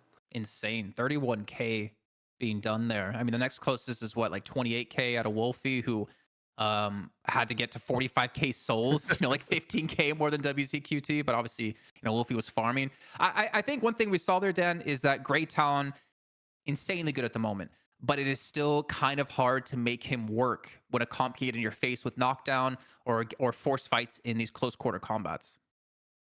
Yeah, it does. I feel like you definitely want a slightly different comp around it, like you say, so you have more of that cover, so you have the ability for you to be able to kind of jump in after the fact, so you can pick a good position and you can get a lot of good charged shots off and so on. But I do think the dynamic is very interesting, because one thing that Talon does bring, which I think is a nice natural counter to Shivs and Abrams of the world, is you want to be trying to find either anti-heal or some like mass burst spirit damage, and the latter category is what Grey Talon provides. So I actually like Grey Talon and how Grey Talon might end up being a really nice answer to those types of heroes. But yeah, we didn't really get to see it a lot here. And you can see, for me, obviously, one thing that like stands out is, hey, you got to carry. The Haze was not able to get online. And this is the danger when your team is kind of losing, like generally in the map control department, because that means that, your team is having to spin plates maybe elsewhere, and you can't create the space and safety for your carry to get farmed, to have the power spike at the relevant points of the match. And CP, I want to jump in really quickly, because I didn't even look at this until DDK brought it up, but look at the player damage out of McLovin. Not to like focus on him in a negative way, but 7k, where Ashton, the other side, who had 11k souls list, still had 9.6k because he was there. I think the one caveat I'll give McLovin is he was split pushing more often. He was able to get a Walker, for instance, in like a trade. So he wasn't there necessarily for the fights, but I feel like they almost needed him there a lot more than he actually was. Yeah, I mean, I think you nailed it when you talk about the split pushing. But on the other hand, too, you think about overall contribution to the amount of team fights we saw. The Kelvin that was broke as broke could be for most of the game still had more damage than the Haze, which at the most is just going to be an indictment of, okay, how many times would have been better if you were able to integrate the Haze more into your team fight there versus being off split pushing, because yeah, that is a pretty tough disparity. And yeah, numbers don't entirely tell the whole story. You have to look at where people were and why. But yeah, it's one of those things where Haze continues to be a pick that you don't see as often in pro play, and I think more than any other carry is also a character that can underperform relative to the norm. I was actually more than fine with how Ashty played. Funny enough, with the Kelvin, I feel like the whole job was out of him, Xenon, and Elevote was just keep WZQT alive, and we saw what did happen when Grey Talon was left alone and was able to survive with the stuns, with the slows, the binding words, etc. It's just unfortunate that they had that mid-boss fight and they lost out on that and the Rejuvenator. Well, we are going to go and take a quick look, Dan, at our player of the match. And player of the match, this was a tough call across the board for DMS, because it was pretty much a team effort. But Psycho, 13, on the Yamato. And Psycho is also, we've just seen him play Yamato pretty much in every tournament since Deadlock has begun, even all the way back to the Aurora Masters. Yeah, and one thing that's really great about Yamato that I think kind of, I got to sort of reference a little bit some of the changes that we've had with the urn and so on, we did have that early fight in enemy urn territory, and which is a close range engagement. And so, you are looking to a Yamato who's able to kind of get those flying strikes around corners. If you get a good connection, is able to perform in pretty much any range. And obviously the long range, okay, you're not really expecting Yamato to do a lot, but into the close to medium range, performs a lot better than a lot of other carries might, where they would need like a prolonged, let's say line of sight, which can get broken all of the time. So, just showing the versatility and really doing the job of being able to crack open those initial burst amounts of damage and picks in those fights, that really, I think, put a lot of pressure on the opposing team. And again, I think comp-wise, it really helped to expose where the comp's weaknesses were. Well, our champions match has been set. DMS, they defeat Deadlock Dudes. They move on. Coming up next, it's going to be DMS taking on Pajawaya Scumbria in our champions match.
And we're back here at Deadlock Fight Night. Of course, if you're just tuning in, we just had our EU Challengers match where DMS, in a hotly contested match, takes out Deadlock Dudes for their right to fight for being the king of Europe against Pajulaya Scumbria.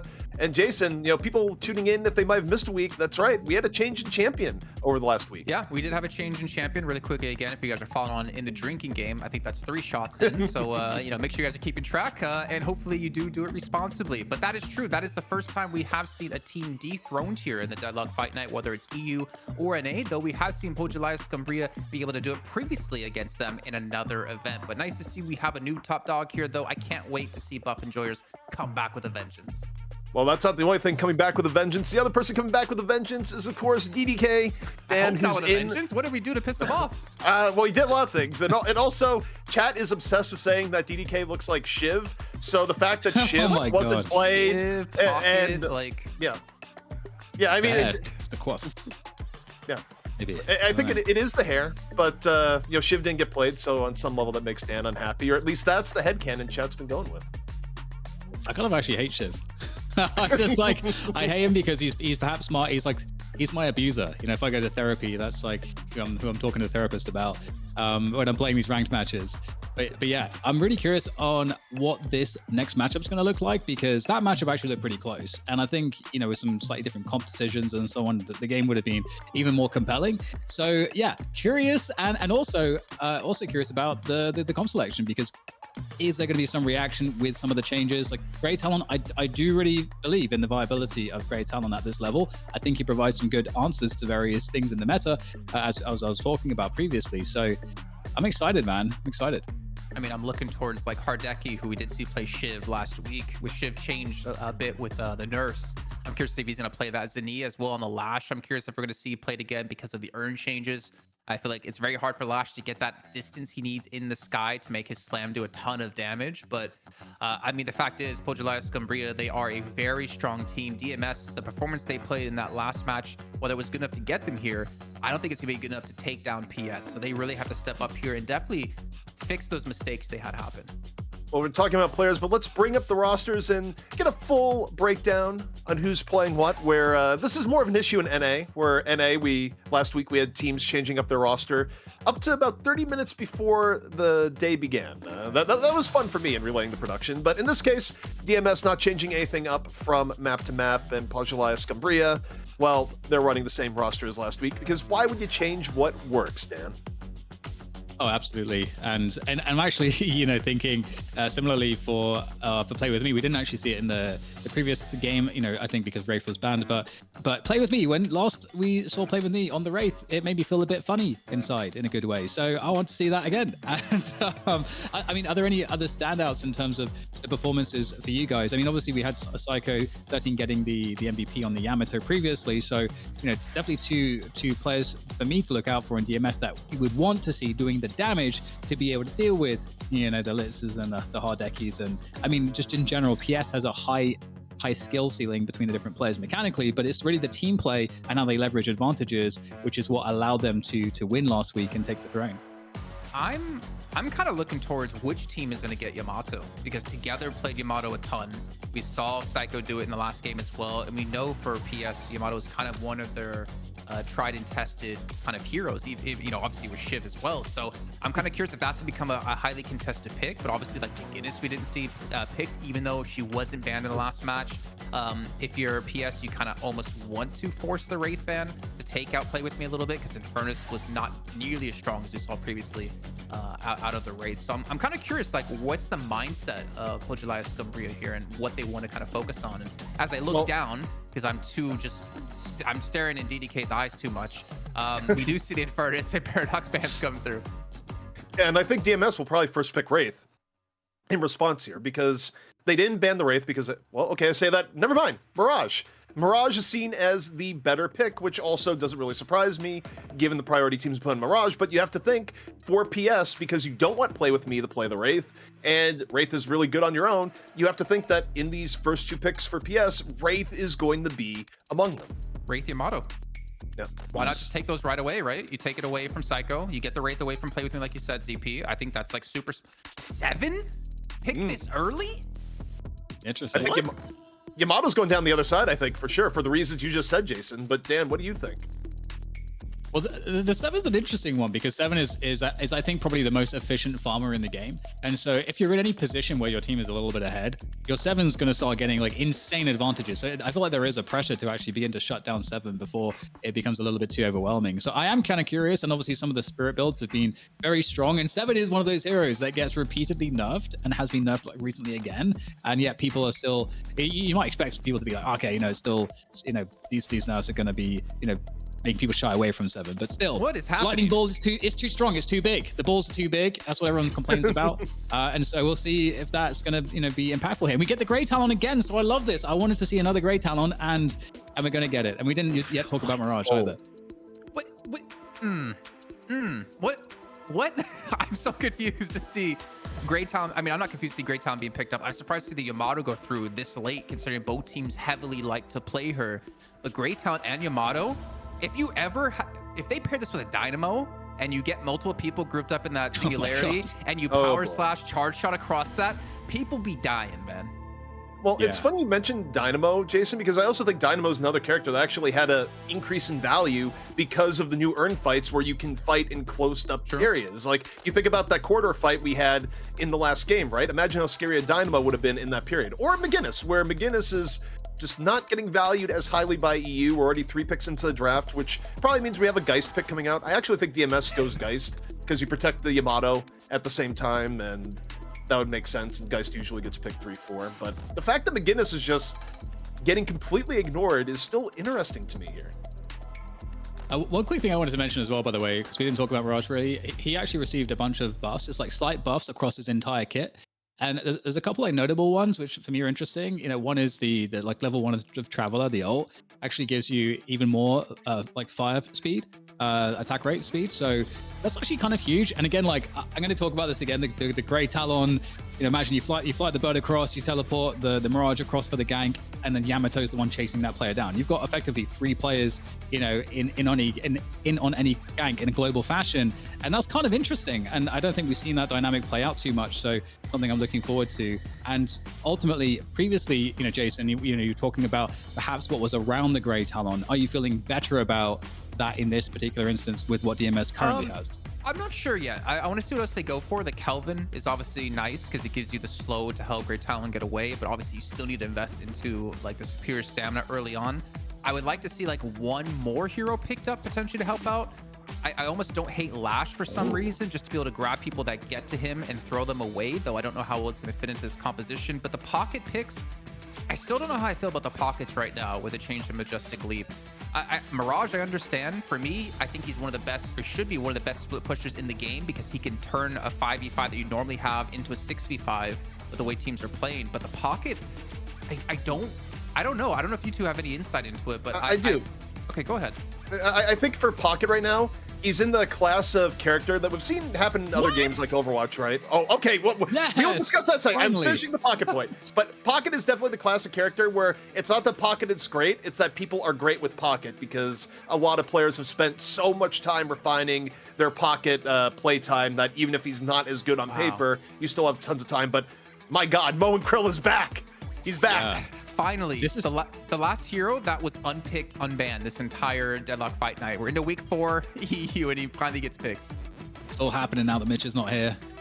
So this is really interesting compositionally, because I feel like, Pocket, Yamato, and Grey Talon are kind of similar in a sense in terms of damage output. Okay, a lot of spirit damage. Also, 3 characters that are very movement oriented in terms of, okay, Grey Talon's going to get up in the eye. We're going to see superior stamina. Yamato's going to be obviously like dashing in and flying around. Pocket also is going to be like, so in terms of like a front line or someone to be standing there, that's not your Mirage really either. Mirage is not going to be the person that wants to be, tanking or like in the front line. So that feels like it's kind of missing to me in this comp at the moment. So I was really surprised to see the Pocket because of that fact. I would have expected to see something a bit more tanky, and then maybe if you're going to pick up something that's more damaging, like an Abrams, like an Abrams, because you want something that's a bit tanky that does the damage and gets in. So that's actually not too bad, but still, I'm really interested to see how this will pan out. ZP, Jason, what do you? Oh, go ahead. No, I was going to say, we touched on this earlier, but I think the biggest thing for me when I look at between the two teams, Psycho 13 is not going to have a fun time this game. on the Yamato. Very likely Psycho's going to be playing it and going up against Geist and Mo. So Yamato's either going to be eating a huge silence or just getting the crap beaten out of her by Mo and Krill in most of these team fights. The way that Psycho 13 is going to have to readjust their Yamato play versus this lineup is going to be tremendous. It's going to have to be the world's safest Yamato, or it's going to be the world's deadest Yamato, Jason. It's one of the two. I mean, Mo and Krill as well. We can't forget about like the change to his 2 because it makes him so much more tanky now. The fact that he keeps his like armor or the bullet resist that he gets even while untunneled makes him such a dominating force in lane, more than he already was as well. But to pair that with McGinnis as well, I mean, you can deny, if we're talking about Great Talon needing to use the high ground to be able to do damage, one way to kind of deal with that is you can put up a wall between you and the Great Talon. But also you can catch someone out so easily with the McGinnis wall into a Mo and Krill ultimate. So this is gonna be interesting for PS.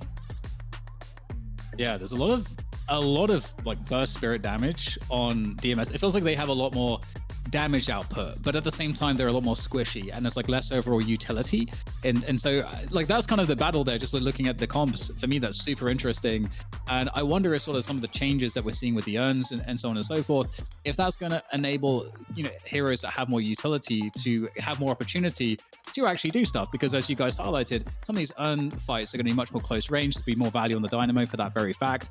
And you know, McGinnis, for example, that's a place where McGinnis is going to get some extra value. Your Ivies are going to get, you know, extra value with the Kudzu bombs controlling the space in the close quarters. So there's a lot more options, I think, in terms of utility, that's overall more versatile. But if you're caught in the open, like in any open space, I feel like the burst damage from DMS might be a little bit crazy. Yeah. I think we also can't forget about Viscous as well, because if we're talking about Yamato getting locked down ZP by Mo and Krill, the best counter to that is Cube. Yeah. Cube, I think, is a great option, but you get one cube and there's going to be a lot of threats coming at the same time. And the biggest thing for me, though, is definitely going to be the close range fights or like closed-in fights versus open fights, because I feel like this is one of the biggest disparities we've ever seen, in the sense that any close-up fight, PS has an enormous advantage top to bottom. I mean, do you really want to fight Geist, Mo and Krill and McGinnis in a corridor fight? The answer is no. And on the same note, you think about the out in the open, what you have with the Grey Talon, the Mirage, the Pocket, especially if you're going standard Pocket Leap build, you have a lot to play around with for DMS in a wide open fight. So I think the thing that's going to really dictate the terms of this match, Dan, it's going to be where do you fight and how do you fight in an area that you want to fight in. Nice throw. I'll throw it back to you because the game's starting. Have fun. Yeah, okay. Well, I was giving you a final point. It's like, no, I don't want a final point. Cool. All right. My final point is have fun. Okay. Well, you know what? We'll try. Potelias Scumbria, though, one thing that we saw them be so good at when playing against Buff Enjoyers last week was the early game presence. They were so good at getting early kills and so good at the time of being able to transition that into more of a lead. With an Ivy, with a 7, with a Mo and Krill, and I guess even a Wraith in there, you have to be very careful about any sort of ganks they go for early on. So I'm a little bit worried. If DMS, if you can't survive the early game to come online to be such a impactful, powering, zone controlling kind of team with your charge shot, power slash, etc., then you're not going to have the opportunity to play out the comp you want, the way you want to. So you have to be careful here and very respectful of PS early on. One thing I find really interesting here, Jason, is lane 4. Mo and Krill can bully a lot of characters in lane, but Pocket is actually one of the more difficult characters for Mo and Krill to bully, just because Pocket is one of the few characters that can play more effectively at range and still do heavy burst damage. The barrage nerf that came in isn't as impactful because Mo and Krill has a hitbox, 3 sizes wide, right? So hey. Look, it's just reality, man.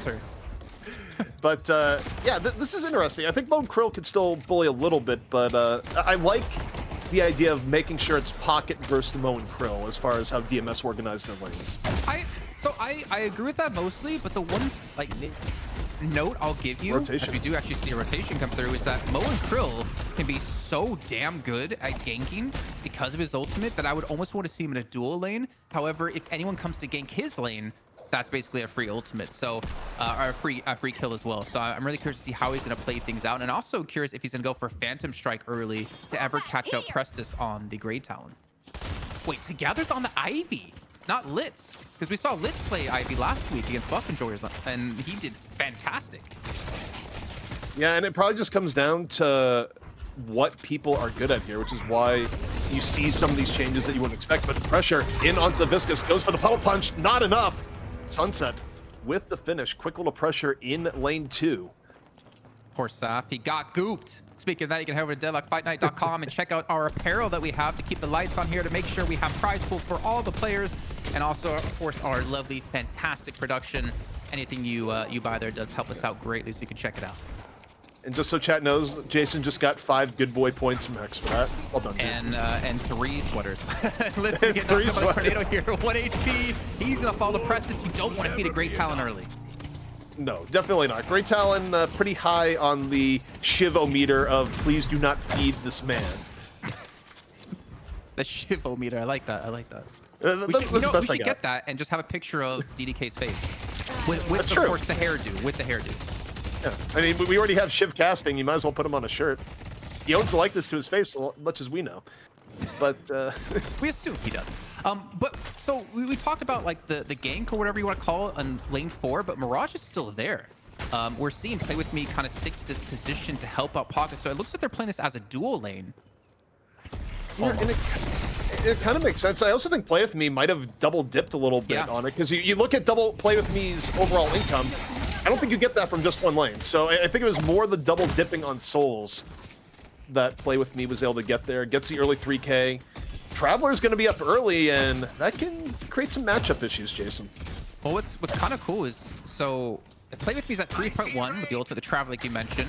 Prestus, who's been left alone in the lane when this happens, is still at 2.7, and his opponents are still lower in souls than him. So actually, this double dipping has worked out really well, as we do see a kill coming onto Sunset. Yeah, so Play With Me, the match in their hands right now. We'll see just how effective it is. Play With Me also a player that's not afraid to do a lot of roaming, especially when on Wraith. We'll see how that style translates over to the Mirage play here. I see Mo and Krill pushing pretty deep in the Pockets territory here. Zanya going, yeah, I'm gonna fight you at your Guardian. Don't care. Oh, they're going in here too, looking for a little bit of a skirmish. You need to be very careful. The owl is up, which could open up things completely for you. The owl goes out. It looks like it did not connect, unfortunately. I believe that was Tass who was able to get away. You can see he actually just ran into lane 2 to make sure to not get owled. Maybe that should be our next shirt. Get owled instead of get cooped. That might be too close to the nose if we end up in full tile meta where people they hear a bird screech and they immediately duck for cover. Oh man, that's the scariest thing in the game for me, to be honest. Low HP and you hear the owl screech. It's just like my doom approaches. But we see here rotation again in the lane 4. It was Play With Me coming over real quick, immediately leaving, and now Zanya was moving forward with a little bit of Geist support. Decides now is not the time. Combo though is up and ready, Jason, for the next rotation. They will be so we hit the 5-minute mark. Ultimate's going to be online here. Prestus obviously is the owl we saw before. Wasn't able to connect. Again, you're still seeing the overwhelming presence he's able to provide in this lane when he's up in the air here. I was hoping to potentially see like Psycho be a little bit more punishing up against Hardeki, because 7 is relatively weak early on, but I feel like you kind of have to really respect that stun, and you definitely don't want to fall behind a 7 early on in the game. You see Saf on the Viscous here over in lane 1 as well, looking to maybe push a Guardian down. Yeah, the rotation comes in. Also, speaking of rotations, Play With Me on the move behind Sunset in lane 2, and you see the Viscous coming over going, I'm gonna roll into that. I like what's going over there. However, rotationally speaking, Sunset was able to get out of danger in what could have been a sticky situation between the Mirage and the Viscous. Honestly, I'm not really hating on DMS early games so far either, just because they're not allowing Kojali's Scumbria to get a lot of early presence, a lot of early kills. We do see the Soul Swap come in, but again, Great's not able to get the distance and turn it around onto Taz. You cannot be within Grey Talon's range for that long just because of how hard hitting his flight does in that situation. Like, again, it doesn't feel like it's that much because it's such a slow hitting weapon, but you got like 3 seconds max before you need to leave or you die. Yeah, you really have to respect it, and we're seeing exactly why. Man, honestly, I'm kind of really hyped to see how the rest, or even like next week plays out. Maybe the NA matches to see if there's a presence of Great Talon there, because honestly, I've been really happy and really surprised to see how effective it's been, especially with the recent buffs. You see the pressure on the lane 4 right now, 2-on-2. Krill Geist, Pocket and Owl, and Mirage. And you look at the presence of the owl there, Zanya can't really be part of that fight anymore, Jason. Has to back out, and that one owl could actually cost the Guardian, potentially.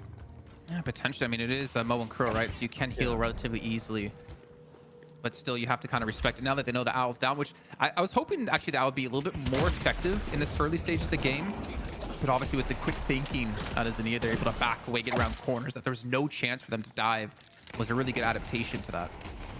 The spacing that Wolfie has to do here to not be in range to get comboed is very back and forth. If you let down your guard for even a second, the combo is coming, and with the Geist right there, it would just be immediate death. So Gun on Wolfie just keeping space in what is honestly a pretty high pressure lane. Oof, these cards doing some work here. Kind of keep them back. I'm actually kind of surprised to see how it's been kind of like a pretty quote-unquote normal game so far, considering we haven't seen any Guardians go down. I feel like last week we saw Guardians falling really early on, especially with a lot of early ganks, but for the most part, the fights and the kills that we have seen have just come from lane kills, not with really any ganks. Speaking of, they're going to catch out Saf here. Wraith coming on in from Sunset, finds the Viscous. Telekinesis now being used, wasn't even used for the first pick off. Sunset laying in the damage. Looking for the Kelvin, finds it. Hapex can't get away. And PS just getting little nibbles here and there, Jason, and that's what eventually gets you ahead. And meanwhile, back in lane 4, things are heating up. Pocket is diving on in. Meanwhile, Mirage getting comboed in the back. Fall through wasn't there, though, because Pocket forced out Geist. Yeah, well done. Really good micro movements, micro plays there as well to kind of punish whoever got aggressive. But the fight's not over just yet. Mokro knocked up by the tornado. Looks like Mirage will back away and play with me. Going to rejoin here, Wolfie, to defend. But the thing is, when we hit, it's the 8-minute mark now, actually, where you stop splitting souls evenly. So if you're dual laning right now, it actually can be quite a punishment, especially if it's one of your carries.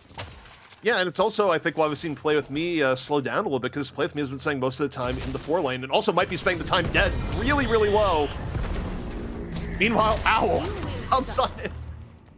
Makes Taz think a little bit twice on trying to dive in deeper and finish off Play With Me, but the Guardian does finally go down in lane 4. So 30 seconds left to go. Our first round of buffs will be coming up here. And with the Owl down, I mean, honestly, that's such a really strong ultimate to have to prevent a team from picking them up. And we're going to see both teams start to position towards them, or we should be seeing both teams start to position towards them, as we see Yamato, Psycho taking some damage here from the Guardian. Not the ideal time, as we have 3 players on DMS side looking to push lane 1 Walker. Buffs coming up in 10 seconds. They're not positioned to get the left one, so this is going to be maybe detrimental to them. Psycho has to pop the ult real early. The pressure in on the lane 1 pretty high. We'll see the IV view. Psycho down the half, no ult left. Mid buff is up, casting buff off to left, under contest. Sunset meanwhile playing Viscous over in lane 2.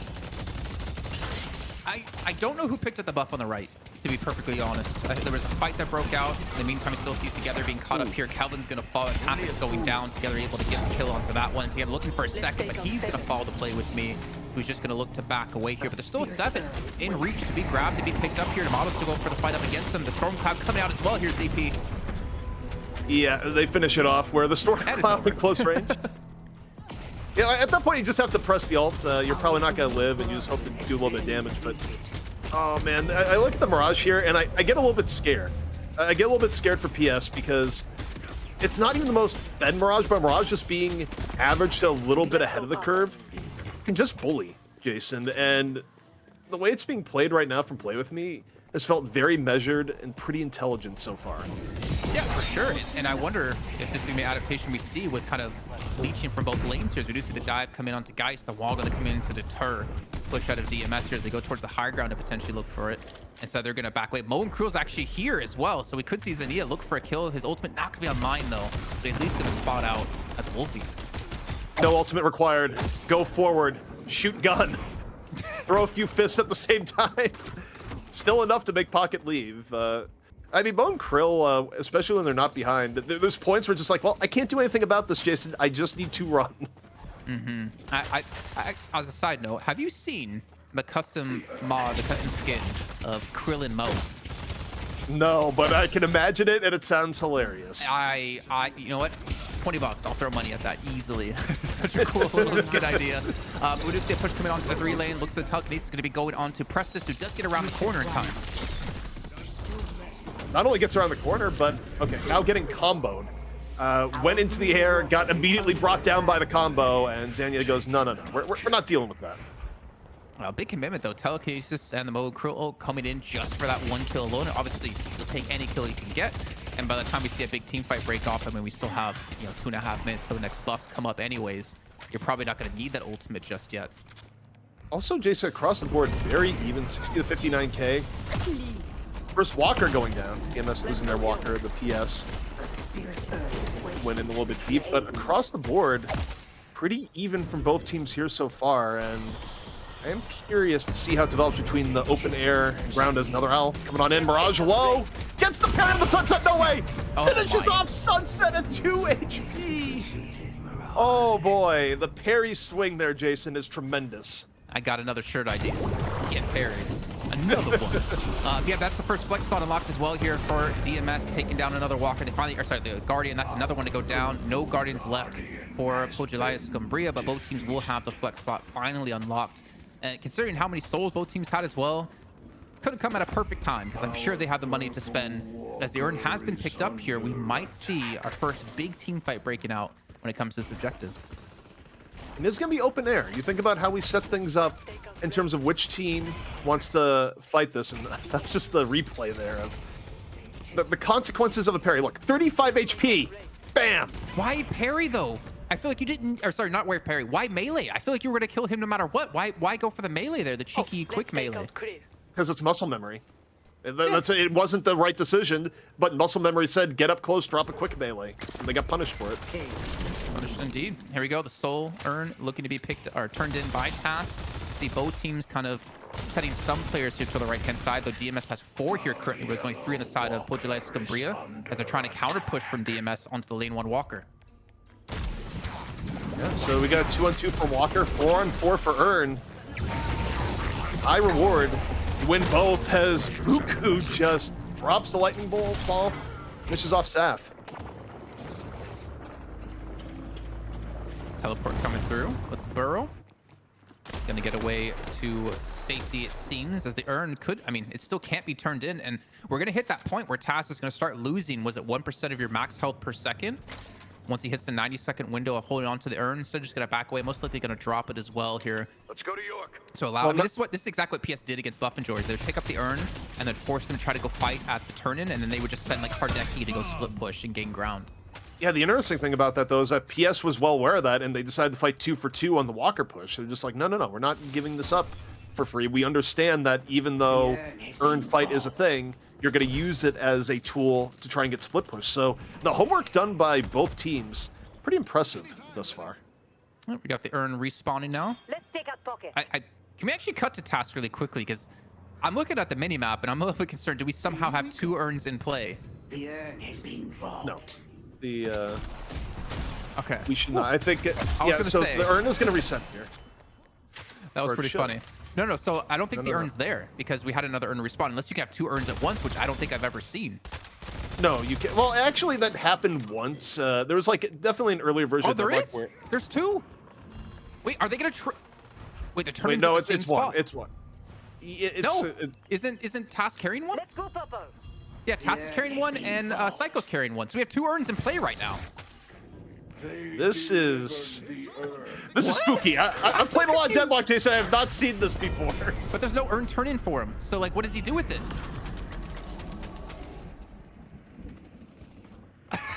What? Well, I'm so confused right now. But you know what? Let's just see where it goes. Let's let it play out here. Yeah, you're right. You grab the urn, you can't turn that in. Spooky, weird. Also, Mirage is dead. It's Deadlock Fight Night tonight, not Fight Night. Things are a little bit spooky. We saw the urn. Lane 1 Walker, they're going to be under pressure by Saf. He's going to look to push into this one. The fight in lane 2 is going to be kicking off here.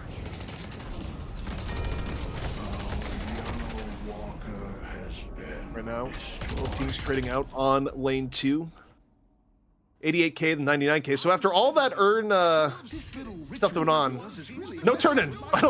Yamato goes to pick up the earn. It's just like, it's not working. It's not a thing. Well, we gotta have drop this. Yeah, he's like, it's too spooky for me. But we are at a 10k soul difference now. DMS in the lead here, which I think is really interesting. I feel like we have seen Buff Enjoyers, the team in EU, who, if you guys are wondering, they did lose last week against Pulverized Scumbria, which is why they're not here this week. I feel like Buff Enjoyers has been the only team to consistently be able to take a soul lead and convert that into a win relatively quickly. Now, with DMS in the lead, like we saw in the last game, I'm curious, are they going to be able to take this lead, create more of an advantage up against one of the best, if not the best, EU teams at the moment? Well, they're in a great spot, but not something that is insurmountable for PS in the situation. A lot of presence right now for both teams in lane 2 Sunset. For an opportunity here on the Rave. Telekinesis at the ready. For now, pressure onto the pocket. Waits for the briefcase to be done. Drops Telekinesis. Is fall through going to be there? Wolfie's able to shake the pressure. Meanwhile, Saf rolling around. Goo ball. Bouncing to and fro. Not really hitting anything in the same way, but bounces up and over. Finds the 7. Now 7. Storm Cloud. Not enough. Bursted down mid cloud. PS down 1. DMS. Elvin and Viscus still pretty low. They find Sunset off the back.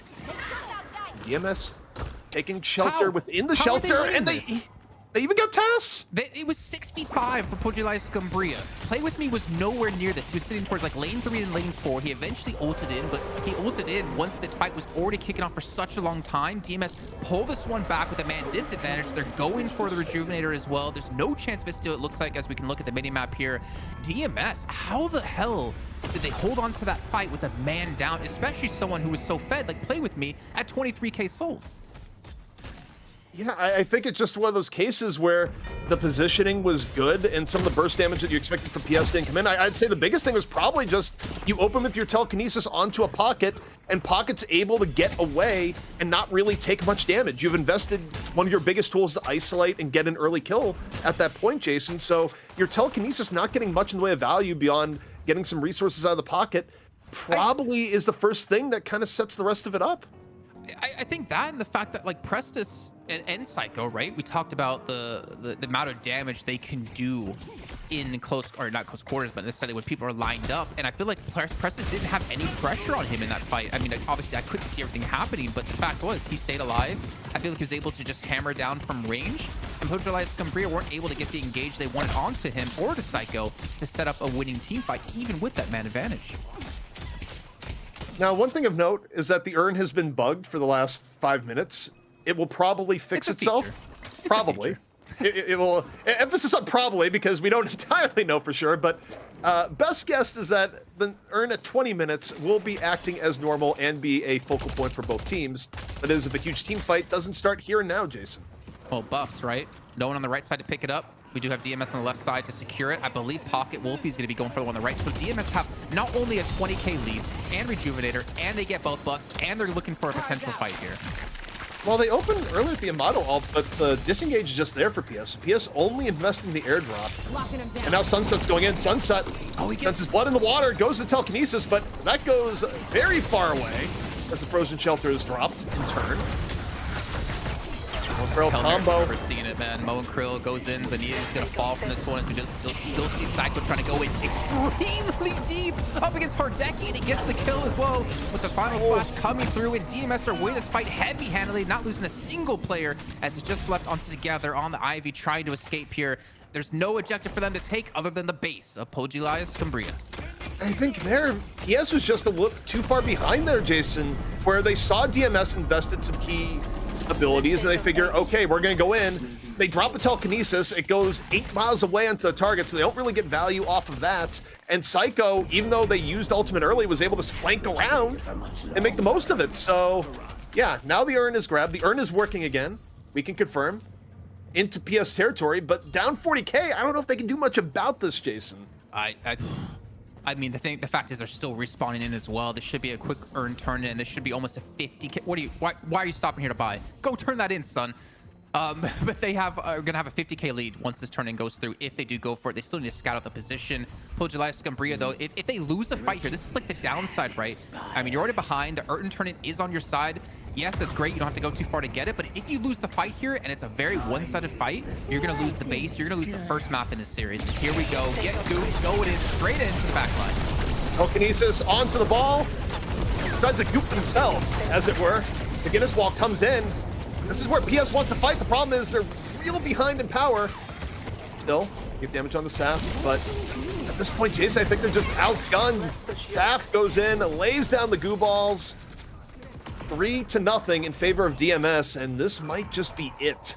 The spirit Man, I don't know about you. I don't know about DDK, but I'm getting really hyped for the fact that EU has so many teams who can contest at the very top level. Buff and Jorah's losing last week. Pojolaya Scumbria potentially about to lose out in the first map in this best of 3. We could have a new King of the Hill in the first week that Pojolaya Scumbria were able to defend it. This is crazy stuff coming out of DMS, and they still have a very big lead here. I mean, if you look at like certain players, right, Zania on the Mo and Krill, your Mo and Krill, yeah, you're naturally inherently tanky, but you only have 12k souls. How can you be tanky against Play With Me, who has over double the amount of souls you have? Also, Zanya at this point has been relegated to butter robots here. You know, he just asks, "What is my purpose?" I combo someone and die. That is what a 12k Mo and Krill is doing at this point. Just be clear. What is my purpose? It wasn't set up perfectly, but yeah, man, it's unfortunate. It's like the Kelvin last game, except the Kelvin provides a lot more support and healing. Zanya right now, I mean, it's just the guided missile is like, I'm gonna go in, I'm gonna combo, I'm gonna die, and you know, ideally Hardeki or Sunset do something with it. But oh man, 50k difference between the two teams. As you know, the movement of Zanya right now is almost just the movement of frustration. As the ability to control the map is just not there now for PS. Yeah, and I want to say there still is a chance for Pojolaya Scumbria to come back. As we saw, DMS did make a big mistake in the last match where they fought over the left-hand side buff and lost to Deadlock dudes in that fight, not able to close the gap up against Great Talon. DMS, they're not flawless. There is a possibility of Pojolaya to come back, but they kind of have to force this mistake, and they have to capitalize off the back of that. And the thing is, not only do they have to do that once, they have to do that, I'd say at least 2 times, or at least get a big objective off of that.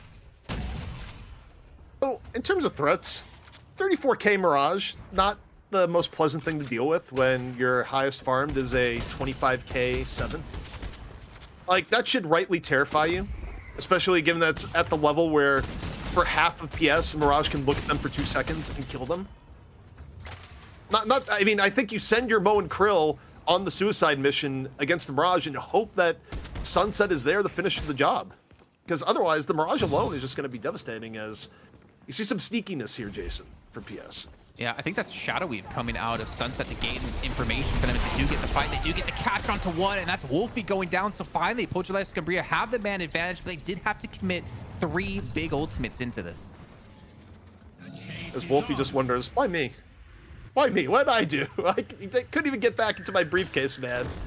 But I think you nail it when you talk about the resources. That was 3 ults for 1 kill, and I mean, it helps a little bit, but clearly they need to do that like 5 more times. And I don't know if there's enough time in the map to do that. I will give them this, though. I feel like that 1 kill they just got, it kind of forced DMS to be like, okay, we're not going to go for a push. We're not going to engage anything. And the thing is, they lose control of the map. Look at this. Pojolaya Scumbria push out of their base. They get the buff. They get casting onto a Wraith. Like the perfect buff to get at the perfect time as well. They pick up the Soul Urn as well. What is happening? DMS are giving up so much map control, and they should be able to run this in. They have to turn on their side of the map, and they have a McGinnis to help get they disengage. Yeah, I talked about, also McGinnis is going to be able to set up there. Exactly. If DMS rushes... Okay, actually, this is smart. I think they're going, okay, you have Urn, we go mid-boss. This is actually a very smart response versus diving in to McGinnis in close quarters at the situation. So it all comes down to the mid-boss fight. Telekinesis gets a bunch, sheltered down in return. Saf under pressure, Goo Ball or no, nearly falls, gets bursted down from PS. PS still very, very healthy. Daniel's already used combo. The damage is in, 2 down from DMS as PS just works the outskirts of the mid-boss. Jason, this could be one of the greatest comebacks ever on Deadlock Fight Night. It definitely can. They get another kill coming through. Presty's going to have to back away to Baser to heal up, Play With Me. I mean, you're trying to stick around. You have a ton of farm. He gets onto a 3-kill streak, but he still has so many players of Pojolaya Scumbria to deal with as they're on the hunt. They're on the chase. If anything, he's delaying the mid-boss from being taken, but for how long, really? Prestis, he gets back into the fight, but if you didn't notice, Zania, even on his like mere 15k souls, he gets on top of Prestis and keeps him out of that fight. And I feel like that almost single-handedly wins the fight for PS here, gets in the mid buff, and potentially gets in the comeback they needed. They've closed this gap quite substantially, and DMS now needed to be a little bit worried. That one mistake of not dealing with the right-hand buff and not making sure to secure it, which eventually turned into the urn, which then forced them into a fight over on mid boss. This is not good for DMS, man. They need to kind of regroup here and kind of reset mentally. Jason, I got a little bit of chills from that, though. That is a ridiculous team fight to be down that much, to have that set of circumstances happen. I thought DMS was making a right call in forcing mid-boss because you don't want to go for urn, but everything that could have gone wrong did go wrong there. PS picks them apart on the outskirts. They get the urn for even more comeback souls, and what was once a game out of reach is now very much in contest. I wish we could have seen how much damage each person on Pugilai Scumbria did in that last match, because Sunset, I'm really curious with his cards, with the casting buff he just got into that fight as well, how much poke was he able to do? How much poke was Hardeki able to do as well? Because the back line of Pugilai Scumbria weren't in a position for DMS to die. Instead, they were trying to sit up their time to protect Prestis, who did eventually back away and survive, but they lost the fight. And I mean, 7k souls for Sunset to buy up as well. The Owl going to be coming through, but I feel like this is more of a scouting mission more than anything else. This is not looking good. This is getting really rough times here for DMS, who had such a huge lead in this game. Honestly, I feel like if you had tactical timeouts in this game and DMS's coach was available, you hit the pause button. You take the 2-minute mental reset, because I don't know if DMS is like fully mentally recovered from what just happened. The thing is, like, if you think about how that all started, right? It was one player getting caught, it was Prestis, and they committed 3 ultimates. And from that, they lost so much control. Nice Q. Q comes out early. Saves after combo, but the damage is still overwhelming from the outskirts. Sunset and Litz lay it on in with Hardeki. DMS just gets poked from the outside. And Tass maybe about to go down in turn, but otherwise PS real healthy. Not a single rejuve burned here yet, Jason. And PS has nearly fully evened it out. The cube comes in to save Psycho, who's getting ulted by Zania. But okay, there we go. Prestis gets one. But if you didn't notice, someone cursed Psycho. So even when he got out of the cube, he couldn't ult. He couldn't do anything, and they were still able to confirm the kill onto that. Like, Pugilai Scumbria, the item builds that they're going for, the decisions they're making, whether they're good or bad, is allowing them to turn this game around. Not to mention DMS making some mistakes here or there. This has been a fantastic game, and it's done. I don't know if they're going to chase on this and go for a kill. At least they force him back. I love superior stamina. It's like dodge, dodge, dodge. Nope, don't want any part of this. I'm just gonna leave. Crazy game. And the crazy thing for me, ZP, and for you chat at home as well, we hardly ever see turnarounds from this kind of deficit. We were at like what, 40 to 50k soul deficit for Pugilai Scumbria, and they were able to turn around. That's why we're so amazed right now, because they're playing so fantastic and they're not giving up. More importantly, they know they have a chance. The curse comes in yet again. Telekinesis as well. Curse telekinesis into cube. So Psycho 13 gonna get a new lease on life. Nice cube from Saf to stop that from snowballing the other way. But it is going to be a bit of a disengage regardless, which is interesting. I mean, I guess they blew Goo Ball. They have no Traveler, but on the same note, Curse has a decent cooldown. I think there's a world where maybe DMS could have re-engaged there, but I also feel like, Jason, at some point, DMS's swagger is gone. It's just been PS calling the shots on rotations ever since the mid-boss fight. They're forcing them to react. It looks like Psycho will push it on the right-hand side to pick up a buff, so at least they're able to secure one of these. I feel like the Mirage, if we think back to the discussion we had in the draft, was, in my opinion, he can be one of the best split pushers in the game. He can push a lane, he can duel pretty well, he has really good escape mechanisms, but he can also join a fight when you typically would be fighting 5v5, since you leave one player to split push. But I feel like the effectiveness of that is almost gone, because there's really no objectives to take around the map anymore. Yeah, and now, Jason, this is an evidence of how far we've come. Urn fight, even. Full middle, and that is how much PS has brought it back. PS now the ones running the urn. If they turn in this urn, they will have evened up the game. DMS, you look at where they are on the map. Are they going to contest it? I think you're kind of at the spot where Talon can land a lot of damage to whoever turns it in, but it's not a... They'll get the rotation in from the Mirage. So yeah, they are going to contest here, Jason. But to be fair, Pugilist Cambria isn't set up to help them turn it in either. Like they're all just farming jungle right now, and they have together looking to push out the lane 4. So it's really, we're not going to see the turn in. If anything, I feel like PS are kind of buying time, preventing DMS from farming up here, while they're allowing together to farm with them and push the right hand lane. He's going to be teleporting over to join the fight, and we are going to have the 6v6 kick off because Play With Me does have the Traveler up too. Goes for the quick turn in. Urn is turned in. Costo, not an early telekinesis. It turns. Zania gets picked off. Sunset wasn't here for the opening, was instead turning an Urn. Now telekinesis comes in. Goes onto the ball. Frozen Shelter out at the same time. Pressure onto Geist. PS getting poked down from all ends. DMS playing this fight way better, Jason. But I still wonder about the engagement where the Urn turn in cost PS in the opening to the fight. You know what? Screw the Urn turn right now, because with the 60-second respawn timer for TAS, Hardeki Sunset on 71 seconds, we could see DMS take the game right here, right now. They can finally pull this one back where it was on the brink of defeat and get the first map. DMS moving in. Shrines still need to be taken out. But yeah, Jason, I think they have time. It's going to be close if nothing else. Now damage on to the Patron. And I say close. Nix that. This one's probably over. Ivy's not going to be able to delay. That Patron's going to be attackable in 10 seconds. DMS, they get themselves out of the fire that they threw themselves into. Oh man, here we go. Patron about to descend here. Still 20 seconds on the pretty big carry. Sunset 34, Hardeki 18. Patron comes down. They're just going to full focus this. What can Together possibly do to delay this? It's down to 50% HP. It's continuing to fall here, and DMS on the brink of losing that first map. Pull it back. They had a 55k soul lead down to 18k, and they still come out off that last fight. I disagree. If we go back to the Urn, Sunset being the one to turn that in, I think was the throw, because DMS realized, hey, it's Sunset, it's their Wraith. He's the guy who's been putting out a lot of damage against us. Push full into them when they know they have the man advantage and win the fight. That was a crazy match. That was probably one of the best matches I've seen in Deadlock so far. What's with all the fake comebacks, guys?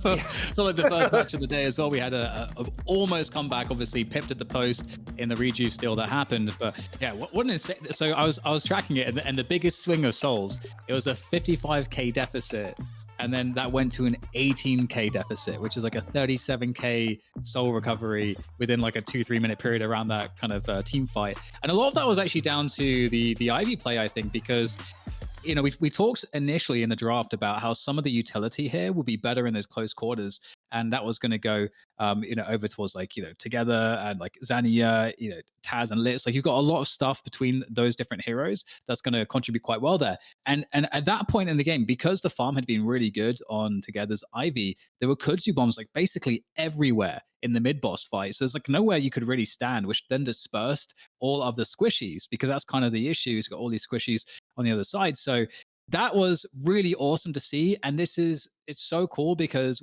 I feel like this is how the devs are really wanting them to move the game forward, is let's create more strategic objectives. Let's create ways to come back, not necessarily through any like gimmicks, but because there are some heroes that if you understand how to leverage their abilities, they're still going to be really strong, and it can mitigate that soul disadvantage of items.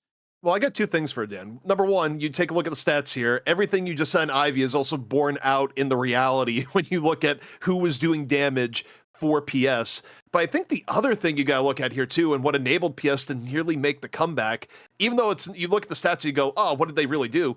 I thought Zanya had incredible play on the Mo and Krill, where, yeah, even being pretty broke towards the end, still finding ways to make impactful plays, getting the right combo at the right time.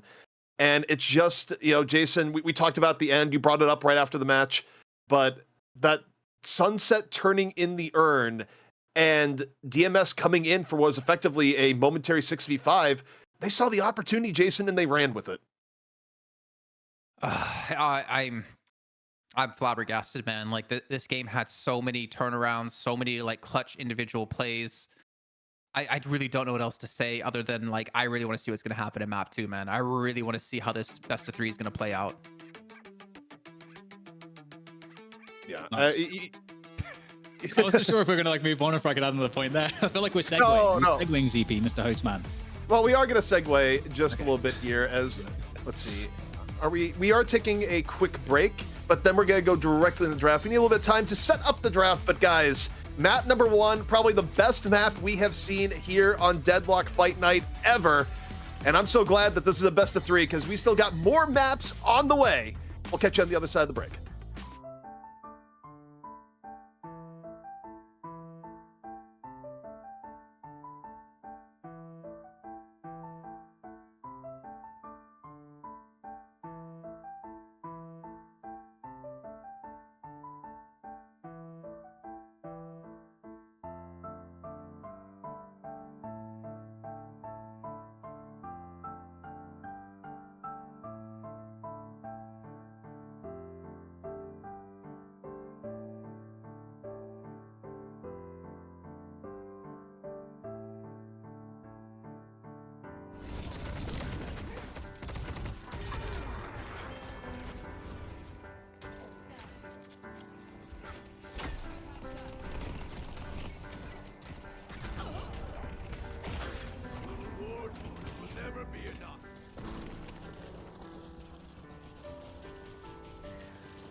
Let's take out 7. The spirit earl is waiting.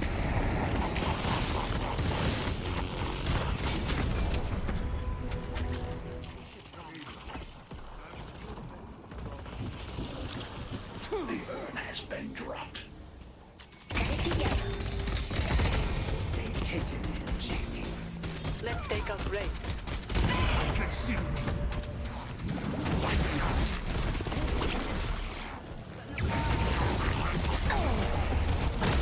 Pressure's been dropped. Let's take out 7.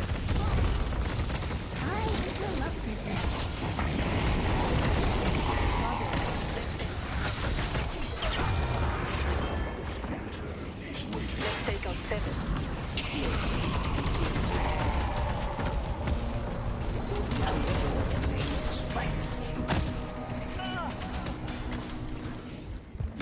Let's take out 3. Let's take out 7.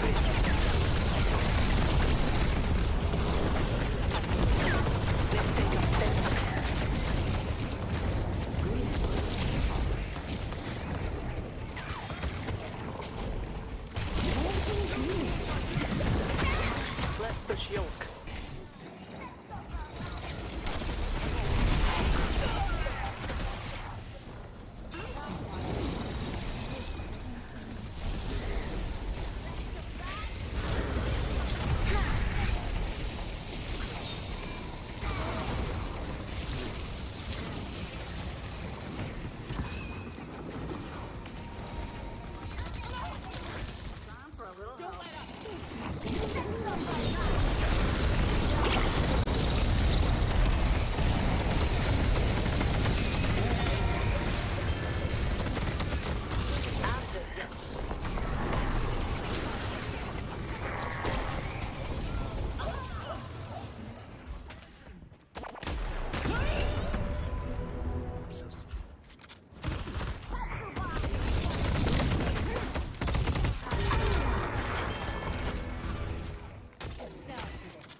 If they come.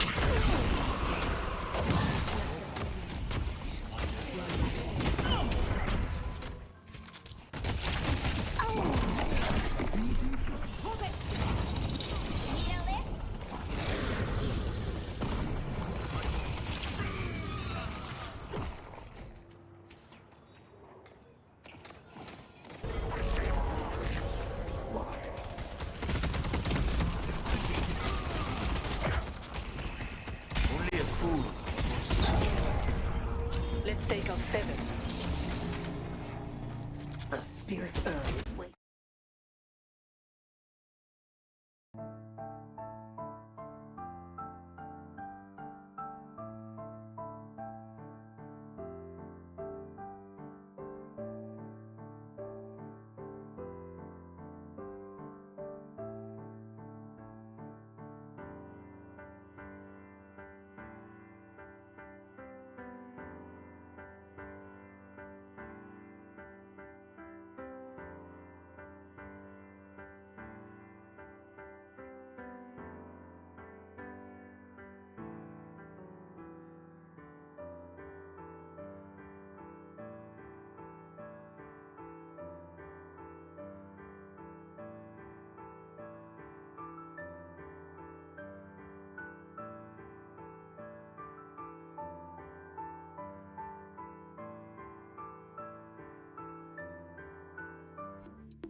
Deadlock Fight Night continues here at our finals match, and what a map one we just saw, Jason. It had it all. It had nearly the biggest comeback we've ever seen. It had 2 urns, 1 turn-in point. Like, what more do you need, Jason?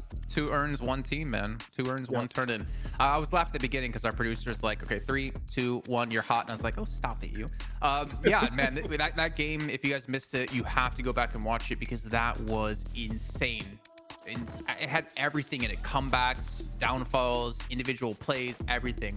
But that just gets more hype for what's going to be coming up next, man, because we could have DMS dethrone Pogilias Scumbria, the shortest, I don't know what you call it, the shortest empire or shortest reign dynasty that we've had in the Deadlock Fight Night. But you know what? I wouldn't count PS out because they definitely showed they could come back as well in that last match.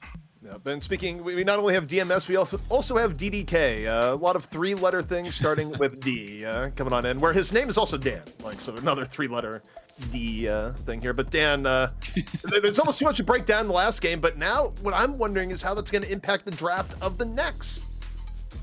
Yeah, totally. I think there's definitely, obviously, with both of these teams, there's lots of different directions that they can go in with the hero pools. And so I'll be curious to see what the initial bans are going to be to kick things off. What's the bans previously? I'm now blanking. It was Infernus and I believe Paradox. Paradox? Yeah, okay, that makes sense. Yeah, so we get the Wraith ban coming out this time. Obviously, that's going to deny that, I suppose, from Sunset already. Anybody, because I guess Wraith is really, in terms of your classic carry, the most versatile, has impact basically throughout the entire game. High like spirit damage output as well as the gun damage, so just, and obviously like the ult's insane, so that makes sense. Getting rid of Mirage obviously was a problem for sure. It's extremely strong in the early to mid game, especially as you noted, Jason, on those objectives, so that makes sense to kind of get just get that annoyance out of the way with, so you don't have to worry about it. For PS ZP, what direction do you want to see them go in? I think they're going to pick Paradox first. Paradox was first banned to begin with. They're a team that likes running Paradox early. Okay, as I say that, they go Infernus. So Paradox and Infernus are both really highly valued, really across both regions, but even more so in EU. So the fact that they've secured Infernus here, more so for mid to late game, and also like good solo lane presence, kind of tells me that we're going to see the Paradox pick in return coming out from DMS. And the question is, do they do something like Paradox Yamato?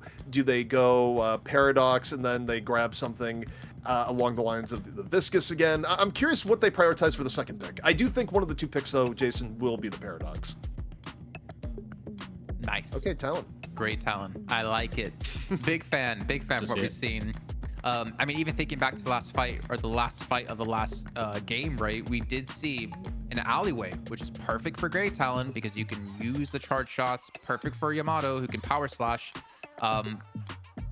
It's just a perfect position for them to fight in.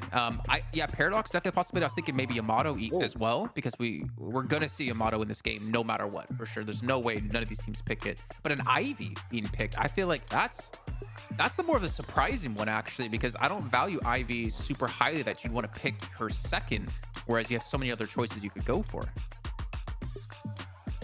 There's that Paradox pickup. Oh, sorry, ZP. Oh, I think No, I was just going to say, that makes sense with how much Together did in the last one, where it's like, Ivy is pretty highly valued across both regions, but also you look at the personal performance of Together there, I think DMS was just like, no, we don't want to deal with that again. We'll play it ourselves. One quick extra point with Ivy that I like compared to some of the other more hard supports, like a Kelvin, is that with Ivy, you actually have a lot of farm potential, and just I feel like a lot more resilient in that sense of less risk of getting behind, which I think can be kind of impactful. And you've got a lot more options in attacking enemy jungles and so on. So I don't know, there's lots of like utility for Ivy has as a pure support that I think is really, really nice. So it's good to see that. Obviously you got 2 characters that can be flying around now. Can we make it 3? Let's get Vindictor in there as well. Oh, please no. These please no. surface wear missile Talon. defenses. I'm kind of surprised, guys, that we haven't really seen Lash today, because he's been either picked ban 85% of the time here in the Deadlock Fight Night, one of the most picked ban heroes we have. I don't really know of any changes that really affected him except the Majestic Leap, but it seems like because other heroes got so much stronger, he maybe became indirectly weaker. But we are seeing the Yamato being picked up, so DMS, like, they're getting 2 of the 6 heroes they had in the last match. Yeah, and I think my guess for the Lash is that it's probably part regional based and just like whatever the scrim meta has been in EU, because there's not aside from Majestic Leap, there really isn't a reason why you wouldn't be going for it more. But also, you do think about what they're picking there. Lash into Ivy, well, you're going to immediately Stone Form. Yamato, of course, can ult. And Lash kind of bouncing around is less effective if you're getting hit by charged shots, right? So I kind of doubt PS will go for the Lash now that they've secured the Paradox. It's still something that DMS could run. I'm not entirely sure if they will. The one thing I do think, though, for PS, it doesn't feel like DMS really wants to run the McGinnis at the moment. So I wonder if PS is just going to snipe the McGinnis with pick 6, again, like they did in the first map. I mean, yeah, we're seeing just a generally greater prevalence of 7s as well. So something to note. We've seen how powerful that is just in general due to the farming strength, but in terms of the lightning ball builds, still really good. And Geist tends to be somewhat of a nice counter pick to the Yamato, something we discussed before with the lifesteal offering up a silence at the higher levels. So that's a nice way to block Yamato's ult. So you got somewhat of an answer for that. Still like a lot of burst spirit damage though for DMS. They seem to like that kind of lineup where they focus much more on the mobility too, because that was something I was actually wanting to mention about that previous match. One of the reasons why I liked how DMS were able to open up, because they have so much mobility to kind of get in a fight, get out of a fight. So it gives them a lot of options to essentially command space in the middle of the map. And if they get a little bit ahead on the damage, it's going to be quite problematic to kind of deal with that if those heroes are in the hands of skilled players, which of course they are. So Yamato Pocket and Grey Talon, very annoying. I feel like Pocket, actually, I kind of maybe overlooked this before, is not a bad... It doesn't have that too bad of a synergy to work actually with Great Talon, because if you pop the Affliction and you stall for time for Great Talon to not be focused, you kind of done your job a little bit. And then if Great Talon can survive the fight and anyone that escapes from you on the other side, you just owl them, you get a kill, and you get extra damage added to your owl. So it's actually not too bad of a synergy now that I think about it. Though, as I think ZP, he's going to burst if he doesn't get to talk about it. Lash on PS's side. I know why they went Lash here. I think, and why they didn't go in the previous match. I think previous match, they had it in their heads that Mo and Krill with the buffs would be better versus Yamato, and they put Zanya on the Mo and Krill because of that. Zanya is also their main Lash player. So I think they've made the calculus here, hey, Mo and Krill was decent to an extent, but we don't want to run it again, and because Lash is available and it's one of Zanya's best heroes, now Zanya is freed up to play the Lash because you're not going with the Mo and Krill. I think that's pretty much what PS is doing, and they go for the McGinnis at the very end because I think there's just intel here that I don't think DMS wants to play the McGinnis, so they're just sort of, again, a freebie at the end of the draft. I was expecting to see maybe like a Dynamo for DMS or something, but then they pick up the Haze, so they go even harder into the sort of carry and DPS, as opposed to picking up something that has a bit more utility to maybe enable some of the damage dealers, as we talked about in the previous draft as well. But picking up the Viscous last, obviously Viscous still very strong, but the Haze has been a question mark. We'll have to see if they can enable it a bit better. We haven't seen a great performance out of a Haze recently. Can you pop your ultimate as Haze and still have it hit through the cube like Bebop can with a... I don't know, actually. I don't think so. Yeah, I think Hyper Beam's a bit special. Yeah, Hyper Beam I think plays by different rules. I don't think... Yeah, I'm trying to think. I don't think I've been cubed in Hazel and I haven't died, so... yeah, I think... I'm pretty sure it protects. Maybe there's some weird edge cases that can happen, but yeah, I think overall it's... decent. Hey, you're getting ult. Here comes a cube. Who knows, CP? We got like 2 urns spawning. We're going to get 3 urns at once this game. Who knows? Is this alpha? Is this close beta? I don't even know what the stage of the game is that we're playing is actually in right now. So I guess we can't put it past I'm just waiting for chat Lost. to catch up to see Anything if like they that, have an so- answer for it.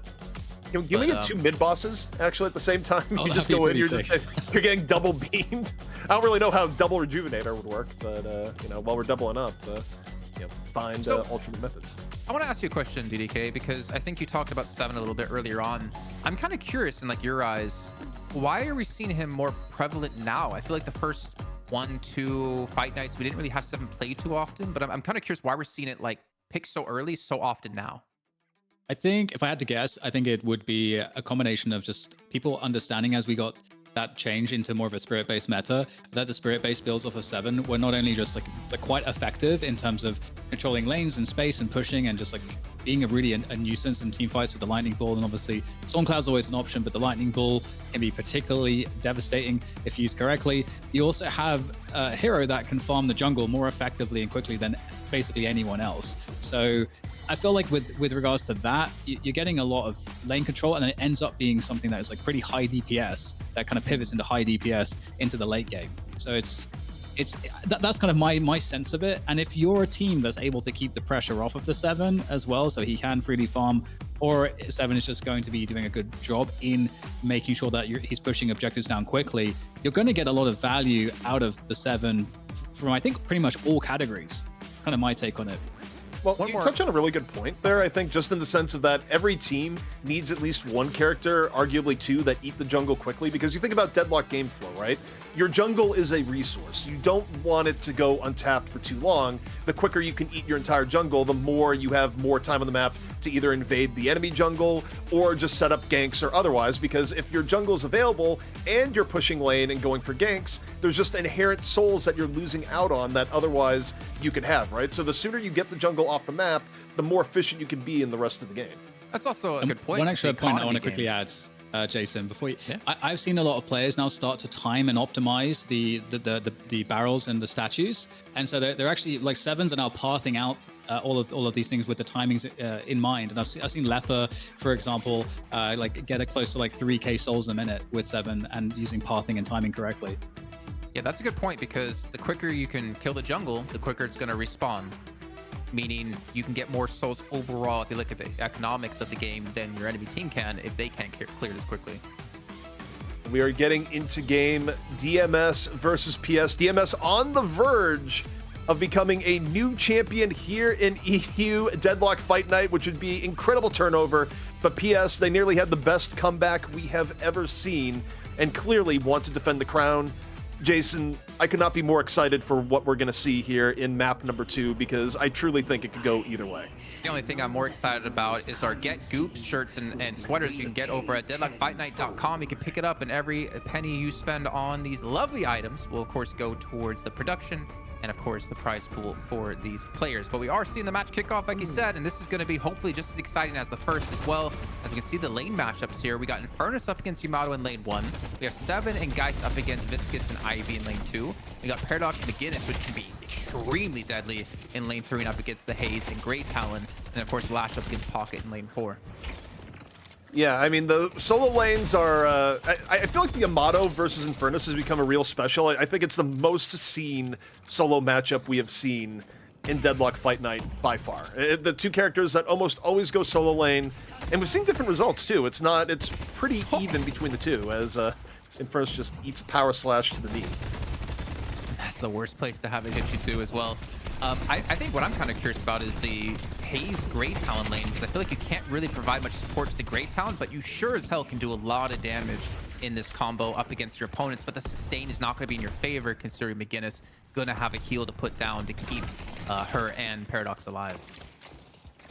Yeah, I think this lane in particular, Paradox McGinnis versus Haze Grey Talon lane, could easily snowball either way, depending on just like one misplay. So in terms of individual play, what's going on in lane 3 probably cannot be of higher importance. However, speaking of solo lanes, on the other end, Infernus getting a little bit behind Yamato in lane 1, something to keep an eye on, because should Yamato get first kill and get significantly ahead, suddenly that's a situation where Infernus is calling for rotates, Jason, a lot earlier than they otherwise might want to. Well, we're starting to see Psycho. We did see him in our first matchup against Deadlock dudes do extremely well in Yamato. He's actually being pressured here up against together. And he's going to be forced away. Of course, the burn going to be continuing to go throughout the afterburn. You can see he's down to 100 HP, and well, it looks like Together's going to have to back off on the Infernus. Infernus can just change it up on you so incredibly quickly, just getting the afterburn going, and especially if they can get the catalyst in right after, or just simply flame dash on top of you. It's a matchup that can go from quiet to, oh god, I've just been burned in about 2 seconds. Oh, we are seeing a little bit of the jungle being taken here. We see Press is going to be going off for his tier 1 camp. I believe we saw Litz do the same on his side. It's a relatively calm kind of match, but though in lane 4, we can see the Haze is rotated around to look for a gank. But Paradox has joined back in, so we're going to be seeing Task to be here to support his teammate, Zania. And of course, on the other side, we're going to have the Haze and Pocket together. So a little bit of a pause coming through. Looks like, yeah, Psycho's lagging a little bit, which is understandable. You definitely want to be playing properly here. But yeah, to go back to the first game, right? One thing I was definitely highlighting was the fact that Pugilite Scumbria were really good against buff enjoyers in terms of mitigating any early pressure out of them last week, and they were the ones setting the pace. However, as we saw in our first match here, that DMS did a great job preventing PS from being effective early game, which I think seems to be their game plan where they start to snowball matches. Yeah, I think the fact that DMS was able to be so competitive in the early game definitely played to their advantage. You didn't see Hardeki take over in the way that we've seen PS do, including against buff enjoyers last week. But on a micro level, what we're looking here, it's funny that Yamato is the one that has to leave and rejoin, because you look at the health bars, it's not even our main thing on screen, but Psycho versus Together, I feel like, is going to be hitting a climax here in a moment, one way or another. Both players are way too low for one side not to get an edge on the other. And we've even noticed as well, Together going for the extra regen early on the Infernus. I didn't quite see what Psycho had at the time. Okay, extra regen as well. Pretty understandable considering how pokey this lane's going to be for both of these two players. They have to be careful. 100 HP, the heal comes through out of the minion. And you definitely don't want to get ignited here, and you can see he's trying to commit to this kind of angle as well to really prevent Psycho from getting as much farm as he possibly can. Yeah, and this is so dangerous for Psycho. There's so many ways that you just die to Infernus at this health gap. So Psycho has to play perfectly to not go back to heal, stay in lane, and get reasonable farm. And the reality is, Jason, you're going to miss out on some farm when you're behind in health versus Infernus. Otherwise, you're simply going to die. So really good job from Together to fight back what was originally a deficit in the other direction. And so Together should be taking a decent lead here. Should be able to deny quite a bit of this farm as well from Psycho, who's just trying to play on the high ground. Now play safe, keep getting that farm the best you possibly can. More importantly, don't die in the lane, because then you're going to give Together even more of a stronger presence in this early game. Right now, the 2 and 3 lanes being relatively docile. Nothing ridiculous yet in terms of rotations or early pickoffs. A lot of the drama's been the solo lane, where Together and Psycho both kind of recovering a bit. Together, though, did pull about a 300 soul lead from some of that early pressure, as Dan was talking about crates and everything else. You see Lash off a little bit of rotation. Psycho gets burned again. Yeah, no flame dash though. I mean, it makes him very susceptible to being ganked. However, I mean, Hapex could potentially come in to help out because he's now hit 3k. He now has the ultimate online, or should have in a second. So he could quickly rotate in to go for the kill onto Together, who isn't quite at that 3k mark just yet. But we're definitely going to see something pop off soon. It's been a relatively slow game so far. Yeah, Saf was getting poked down and then some by the Geist. Barely was able to get out. So a bit of an edge and pressure from this Geist 7 lane in lane 2. Oh, Saf's coming. He's going for the gank in lane 1. They're going to try to punish here. Yeah. Flame dash is being used as well. He's going to have no escape here, but he gets the kill on a Psycho before Saf could even get there. Yeah, the timing was a little bit odd. No. Concussive Combustion forces out the cube. Owl, that's cheating. You can't bring in the owl there. Oh, no way. Goes in. Is it going to happen? No. This man is a raid boss. Like, he almost took down Saf as well, down to 50 HP. I thought he was being chased out by Sunset. I mean, you just see the respect they're giving Together. They're sending that many things their way. The parry not going to work this time as Psycho gets the kill.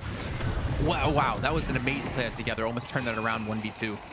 Yeah, also, I mean, it was smart to bring the Viscous over there. The problem is that Psycho, whether it was just trying to keep the Infernus interest or not, could not stay alive long enough for the proper 1v2, which turned into the 3v1 if you count the owl. Meanwhile, pressure onto the Lash. Sleep dart finish.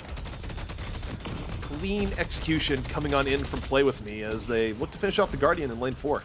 Yeah, I mean, this would be good. I mean, the fact is that you've seen Play With Me be able to rotate. We know how strong Play With Me can be as a carry as well, thinking back to his Wraith just 2 weeks ago in Deadlock Fight Night number 2. And with the Guardian going down as well, if it does go down, which it looks like it won't at the moment, it allows him to roam even more. So we're going to start hitting that crucial point where you can't share souls anymore at 8 minutes, and that was a lot of damage out of Zanya. Yeah, Zenya is always impressed, particularly on initiation heroes. I think over time, Lash has basically been Zenya's most signature hero, and I've never really watched a game with PS where I thought, man, Zenya was the problem.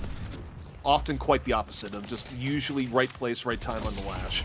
So if PS is going to bring things back, Jason, and force our first map 3, I wouldn't be surprised if Zenya is a huge reason for it.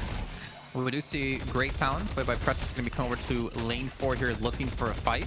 He doesn't have Owl up just yet, but we can see their opponents have backed away. I think one of the surprising things with me that I've seen this game so far is the fact that Play Me is in lane 4.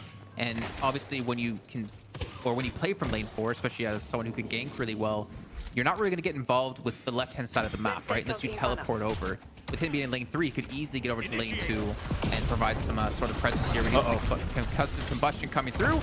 And looks like the kill will happen as well.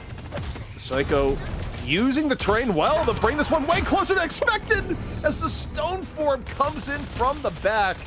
I love the use of the zipline there, Jason, to buy just enough time to survive for the Ivy to get there and even set up the power slash. It was such good use of terrain. It was a 1v1. You can't do that. It's an unwritten rule. You can't turn that into 2v1. Al gonna come into lane 2 though. Hits the stun onto Psycho. They're gonna continue to dive. Blitz gonna fall from this one. McGinnis goes down. So does the Guardians. It's a 1-for-1 trade overall.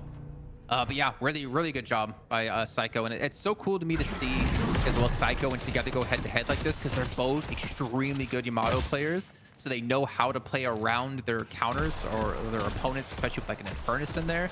So it's kind of like a little mini chess game between these two players. Quick Paradox swap on to Haze and Play With Me. Nowhere to go. The lethality of Paradox this early cannot be understood. Meanwhile, Lash went for the Death Slam. I don't think he got anyone there, Jason. I think he was looking for talent on the other side. Yeah, just canceled. Ooh, the trap going to be coming through. Gets a catch, but again, just kind of by himself. Not really much Preston can do about this. In the meantime, you can see in lane 1 as well, it's going to be Psycho and Hapex together to defend against the McGinnis and Infernus, funny enough. But we have hit the 8-minute mark, right? So the sharing of souls is going to be gone. So you have to be very wise about who you're going to give farm to who.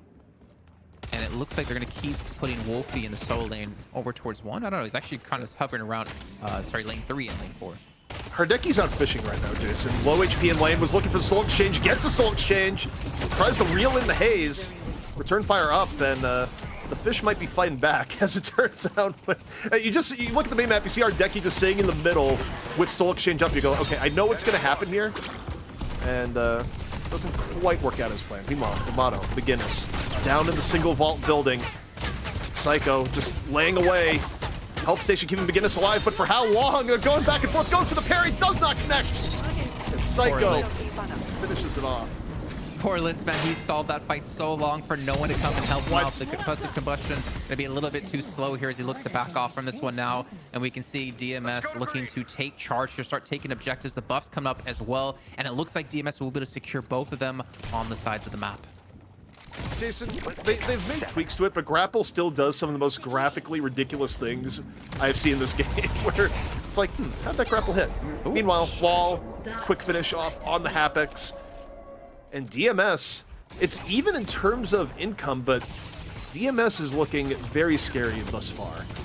Oh, for sure. I mean, this should be a push onto this Guardian as well. They have 4 players on the left-hand side on lane 1 here on the map. PS wants to secure their second. Psycho's going to go down. No real chance for him to escape. In the meantime, we do see the counter push coming out of Saf onto lane 2, who's looking for a Guardian.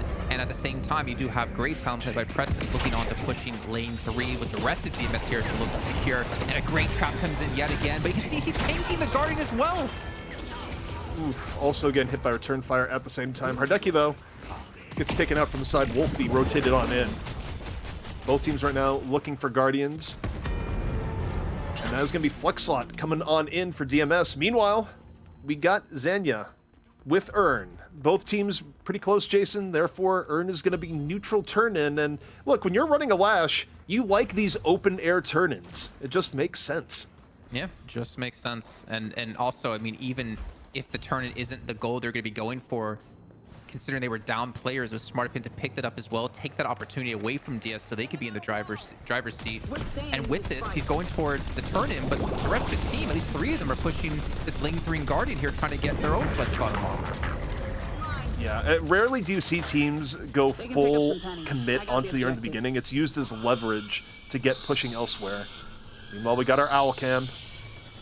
Sun's gonna make him drop it. Drops the Urn from it. Ball through, though. Is it going to be there? Ivy on top of the Lash, and Furnace for the backup. Both teams rotating on in. Meanwhile, after the Owl drop, Ivy going to grab the Urn. Goes to just slam it in as Lash dies to the left. The Owl making all the difference in the world there, Jason. DMS is like, thanks, Anya, for running it forward. I didn't know you're playing on our team. And then they also get kills off the back of this. They get 2 kills. They get a Guardian as well. I think they could potentially get a Walker off this, but it looks like they're going to back away instead. And consider we were pretty even Stevens between these two teams, we finally see a little bit of a gap being built up at 4K here for DMS. Yeah, and I mean, the dam had to break at some point, right? You look at the mini skirmishes here, DMS has just been getting way more value, and I believe way more kills also in the aggregate. Though, you know, it has been trades out here and there. DMS has just looked better just from the eye test alone.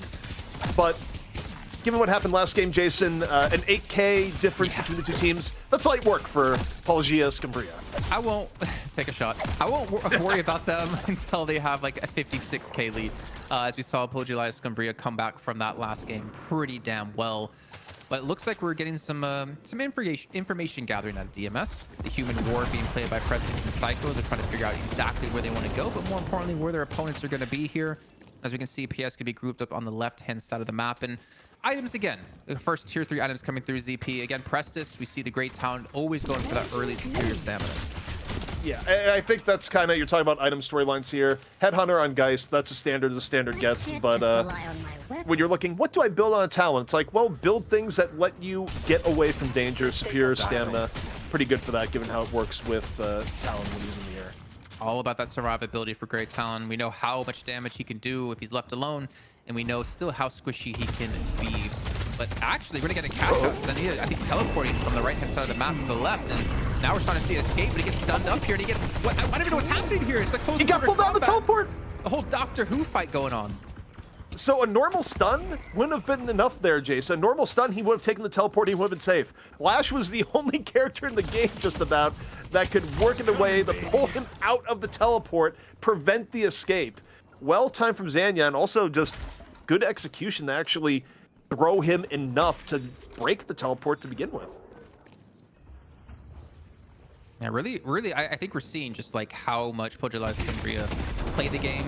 A lot of the micro interactions between things as well to know to use the death slam to get him out of there. So very smart indeed. And I'm trying to think, like, what would be the next little point of contention? Probably the buffs, because they're coming up in about 35 seconds time. I really want to see both teams kind of poise this because of how it can be a big jumping off point. And speaking of that, Paradox swap comes in, and that Saf getting extremely low. You're dead, the engage power of PS is still very, very high between the Lash and the Paradox. Parry, please, don't hit me, sir. But ZP, we're gonna see a trade from walkers on both sides though, because we can see both teams kind of trying to push it. Well, not a trade fully, because we see PS look to get the first one, but we see the engage on the high ground as well here at a Sunset. Yeah, DMS finding 2 important pickoffs from the top. Both teams trading back and forth. Now the buffs are up, Jason. Neither team in immediate position to grab it, but it looks like it'll be Infernus for PS on the left. And it's going to be Wolfie for DMS on the right. And ooh, casting buff his pocket. You gotta like that one. Oh, for sure. Just like we saw with Sunset, the big turnaround on the Wraith last game. Able to get the casting buff up. I did correct myself there, actually. I didn't realize DMS were defending both walkers at the same time, which is kind of surprising considering they had 3 players in lane 1 to defend, and we're still able to defend lane 4 during the midst of that. But we see the Urn picked back up again. I just hope it's not a delivery system for DMS yet again here. They already had it once. Please don't do it twice. Yeah, I think a little bit more respect will be given to the Owl, and I also think it's a later game Urn here, Jason. 15 minutes, you probably commit at least 4 people for the Urn. Micro skirmish here, though. Paradox would love to get another pick off here. You see Hayes just desperately try not to get hit by a little bit more. But the urn. The Viscous is playing defense here at the same time, but it's not enough to save the Haze. And the urn, meanwhile, gets grabbed by Prestus, who's running it. Yeah, he saw it dropped between lane 1 and 2, and he saw that Pugilized Cumbria sent like 4 players to lane 1. But look at this, PS are actually going to be teleporting to the right-hand side of the map. I don't know if they're going to get there in time, though, but it looks like they will. They will force Prestus to get back, respect this, and not get the turn in just yet. So it works out for PS quite well. Works out even better with them getting that late pick on the Psycho. Now you see Prestus going, well, man, I just ran over to the other side of the map, and now I'm going to have to run it all the way back. As the teleport usage from PS lets them get there just in the nick of time. Because I think the way that was working out, Jason, if Prestus had tried to force it, not only would Prestus not have turned it in, Prestus would have died. So, yeah. Smart decision. I was more just impressed with PS and how they... He wanted the cooldown reduction anyway. That's what he was doing. I was surprised to see that PS were able to fight on lane 1 and get over to lane 4 in time to not let that urban turning go through.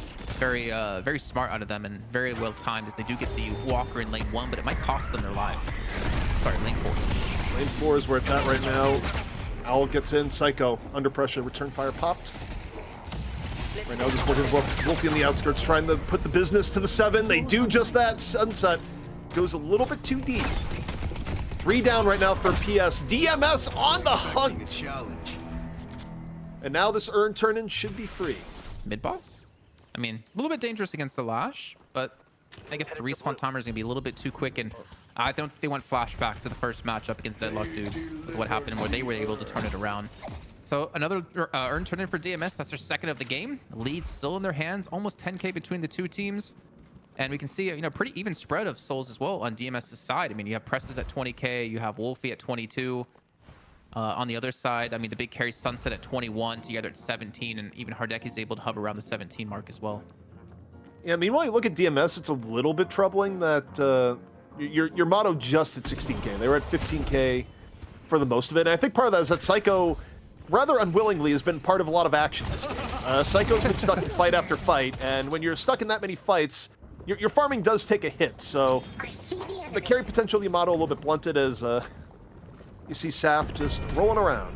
Decides not to go in on Inferno. So yeah, the other did want to get gooped, so does get away from that, luckily. I'm kind of curious how the Haze is going to play out in this one, because you do kind of have like 3-4 kind of carries on the team of DMS, but you don't really have a front line with this roster. So for them, I feel like they kind of need to almost get a finish like towards the end of the mid game, like get the game to finish off by then, because I feel like Zanya is going to get a little bit more tanky, Hardek is going to be a little bit more tanky, and even PS looking for a bait on mid boss. I'm not even sure it's a bait. You have McGinnis. You can get turrets up here, and this is a dangerous fight. The Lash ult isn't up yet, though, Jason. That's the ridiculous thing about this. If they're going, they drop the wall. Are they going to get it? They do. PS! They get the raw mid-boss. They kill Saf. Saf goes in and just gets a face full of turret in return. Pressure from the Infernus on the outside. Poking on in. Paradox goes in with the Haze. Sets up Haze for the 2. And Jason, PS, it's a very... it's a desperate move in a sense, but it's one that pays off. They get the raw mid-boss, and now the game is theirs to command. Well, if they don't lose too many more players, as we do see Wolfie get the kill onto Hardeki, so it's down to a 3-on-3. Obviously, Rejuvenator going to be a big factor here for Pugilized Cumbria. I want to give MVP of that fight to Zanya, actually, because he goes out of the room and he interrupts Psycho and prevents him from getting into the room to pop the Shadow Transformation, then to get the heavy melee onto the Rejuvenator. He does a fantastic job of keeping DMS out of the fight, allowing PS to secure it. And then obviously they did lose some players, yes, but you know what? They're going to be able to respawn back in quicker than their opponents. And the urn might be a point of a fight here. As you can see, Paradox on the chase here, Task trying to stop Psycho from getting away, but he will just sneak by. Well, it is still going to be a neutral urn. I think it was just outside of the threshold that DMS could have gotten an urn on their territory. So, again, they have to approach this carefully. I personally think, for me, when I look at that last mid-boss fight, though, Jason, I just think it's the power of McGinnis right now, where if McGinnis can set up, it just makes engaging into it so difficult. I mean, not only the active abilities in the wall, but just multiple turrets being set up just makes it a very unappetizing area to take a fight in. So even if you're a little bit behind, it's just effective.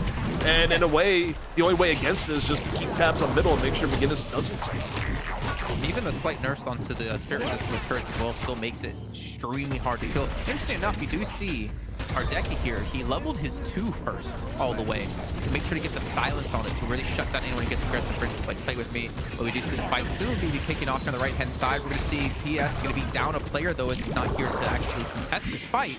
So DMS not even going to be able to win on it, even with the man advantage.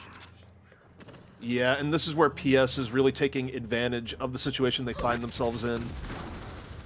Earn turn in underway. Zanya just going to walk on over. Gets the free drop. This is going to put PS in the lead now, Jason. Yeah. And DMS, they're the ones going to have to look for more of the comeback spike from low talent. High damage in and above, trying to take on Geist. Geist gets the life burn out. You see the dashes, the aerial mobility from the Spear's stamina. Meanwhile, Geist says, no, screw this. I'm going to go soul exchange on the Viscus. And now he's just looking for a quick exit. That was a Warp Stone soul exchange as well, because he was about to die. Pressure's gonna go down eventually from Blast Shoes. Nia dives in towards the backhand side here. We do see PS regroup here and continue this fight if they want to be able to take this and get into the base of DMS's side. Ultimately going off out of Infernus here, catches that one. Another quick custom combustion. Infernus. It's late here. It's late here. Look, I'm just seamlessly going over. Metal Skin 7, meanwhile. Pushing as the fight goes on. PS just trying to add to their advantage. Walker about to fall. It's a final Walker. Adds the extra flex slot. And PS, Jason, looking real good right now. And now the question is for DMS, do they have it in them to get a comeback of their own? Or do we see our first ever match go to 3 here at Deadlock Fight Night? Right? The first time, 4 weeks in. I mean, this is also the first time we've seen PS be in the lead in this series so far. You know, maybe ignoring like very early game where you're a couple hundred souls ahead. So them playing from behind, 55k down last game, able to play ahead by 10k now in this game. I mean, I find it hard to imagine that DMS is going to be able to stop PS here. But then again, I mean, with the turnarounds we saw in the first match, also the first map here of this series, you can't really count DMS out, especially if they give that room for Prestus to breathe and really put down the damage from the air. Yeah, I mean, I'm glad you mentioned Prestus because that's exactly what I was going to talk about in that I think Prestus is the X factor here, right? We know how much damage Talon can put out. We also know the ways that Owl just messes with your judgment on if you're safe or not. I think any path to victory for DMS probably comes off the back of Prestus one way or the other, with the slight outside chance of maybe Play With Me just gets the best Hazel of all time. But those are the two I kind of look at as the ones that need to set things up. Wolfie is also pretty fed as Pocket. I mean, even though Pocket is a little bit weaker than the norm that he's been in Deadlock historically, a Pocket at 32k is still scary. Yeah, he's doing all right for himself. Yeah, definitely the sole leader of his team. I'm more curious about if Play With Me will be there for the fights or if he's going to be the split pusher for his team. Because if you look at like who can 1v1 him, maybe Sunset, because he's at 33k if he gets the stun off. I don't actually know what actives Play With Me has at the moment. So he can really be that like instrumental force to force someone on PS to deal with him. And then that again, if you send one player to deal with him, that means it's one less player trying to deal with Prestus at the same time. We see the rotations in progress here. Mid buffs about to be up in 20 seconds. Is DMS very invested in the left side of the map? PS, not quite the same. They got Geist and Lash towards the right. Geist now, mid-rotation. Buff up in 5 seconds. DMS very committed over the bridge right now, and this is where it's starting. Both teams in on to the bridge. Infernus laying down the fire in the single vault room, trying to stay on top of the set, just going up and up. Combustive combustion used. Pressure in from Prestus, in on the top. Pretty good poke from DMS. You look at PS right now, Jason. Both Infernus and Geist low. Zanya, though, takes down the threat of Prestus. Doesn't let him finish it off, and PS for now has avoided the worst of it. The fight, though, continues. Quick trade comes in. DMS, Play With Me. Over in, has used the bullet dance. Sunset on the follow through, and DMS, Jason, everyone down but the Pockets. I'm not sure what he can do to survive against us in a 1-on-3. Maybe just try to make sure to not die at this point, as he does get some decent damage, and I believe potentially gets away here as well, as the chase going to go through. As long as he solves for time here and doesn't die, I think he's kind of doing his job and salvaging the best way he possibly can. Teleport going to come in through as well, and he will escape this one. And there's really no objectives to take. Mid boss could be respawning soon, or it should be respawning soon. But I don't think PS have enough players to actually commit to this. But again, you have to give credit. I saw someone in chat, they're like, oh, this Jason guy, he's such a fanboy of Zanya. I mean, did you see what he did? He kept Prestis out of that fight, and he got the kill onto him. And I cannot overstate how important that was for the success of PS to win that fight. And well, he talked about McGinnis setting up here in the mid boss, and we're seeing it in action. Yeah, I mean, McGinnis, one of the few characters that can really competently solo mid-boss, started off solo, prepare it in a good way, and PS, they want to flex that advantage. Rejuvenator is coming on down, DMS, they're coming in off the zip. Guinness wall down, Rejuvenator, Combustion, PS grabs it, and DMS, they decide midway through, no, we're not doing this. We're not doing this again. I agree with that, to be honest. I think DMS's like path back to victory, it's not going to come into a big fight like that again. You can't really use the mid-boss room successfully for Prestis, or it's very, very difficult to do so unless you're attacking from the outside. But again, you're not really putting out a lot of damage while you're in the air. Because of that, you're only really getting the charge shots off. But off the back of getting that mid-boss, like we saw the last time PS got mid-boss, going for an earn turn-in. So they're going to lengthen the lead even further. A lot of extra income going to their side. And honestly, it's just kind of a slow choke onto DMS to really keep them out of this game and get PS back into the series, take it to 3. Yeah, I mean, the idea of making it a submission hold is pretty apt right now, Jason, when you look at what's happening, because it has just been slow advantages piling up, and DMS finding themselves, at one point 10k behind, now about 20k behind, a little bit under. And with this rejuve, it's likely they get all the way up to 30k unless DMS is able to find a moment for a key pickoff. And again, you kind of look towards Prestis, you look towards Play With Me and Wolfie, and wonder how it's going to be set up. Where PS right now, Jason, they're not full death ball territory, but they're pretty close. Yeah, and I feel like PS are kind of itemizing really well. I saw a curse picked up for Zanya to kind of deal with Wolfie if he does get aggressive before he can get inside that briefcase and get away, which, again, like, that's the biggest soul winner for the team. The rescue beam at the same time! Saves Prestis from what would have been a deadly fate. Really nice rescue beam that also, it just looks common. Yeah, it caught me off guard as engaged. Coming out of DMS, now they're looking to take the fight themselves, but Wolfie gets completely demolished before he has the chance to do anything.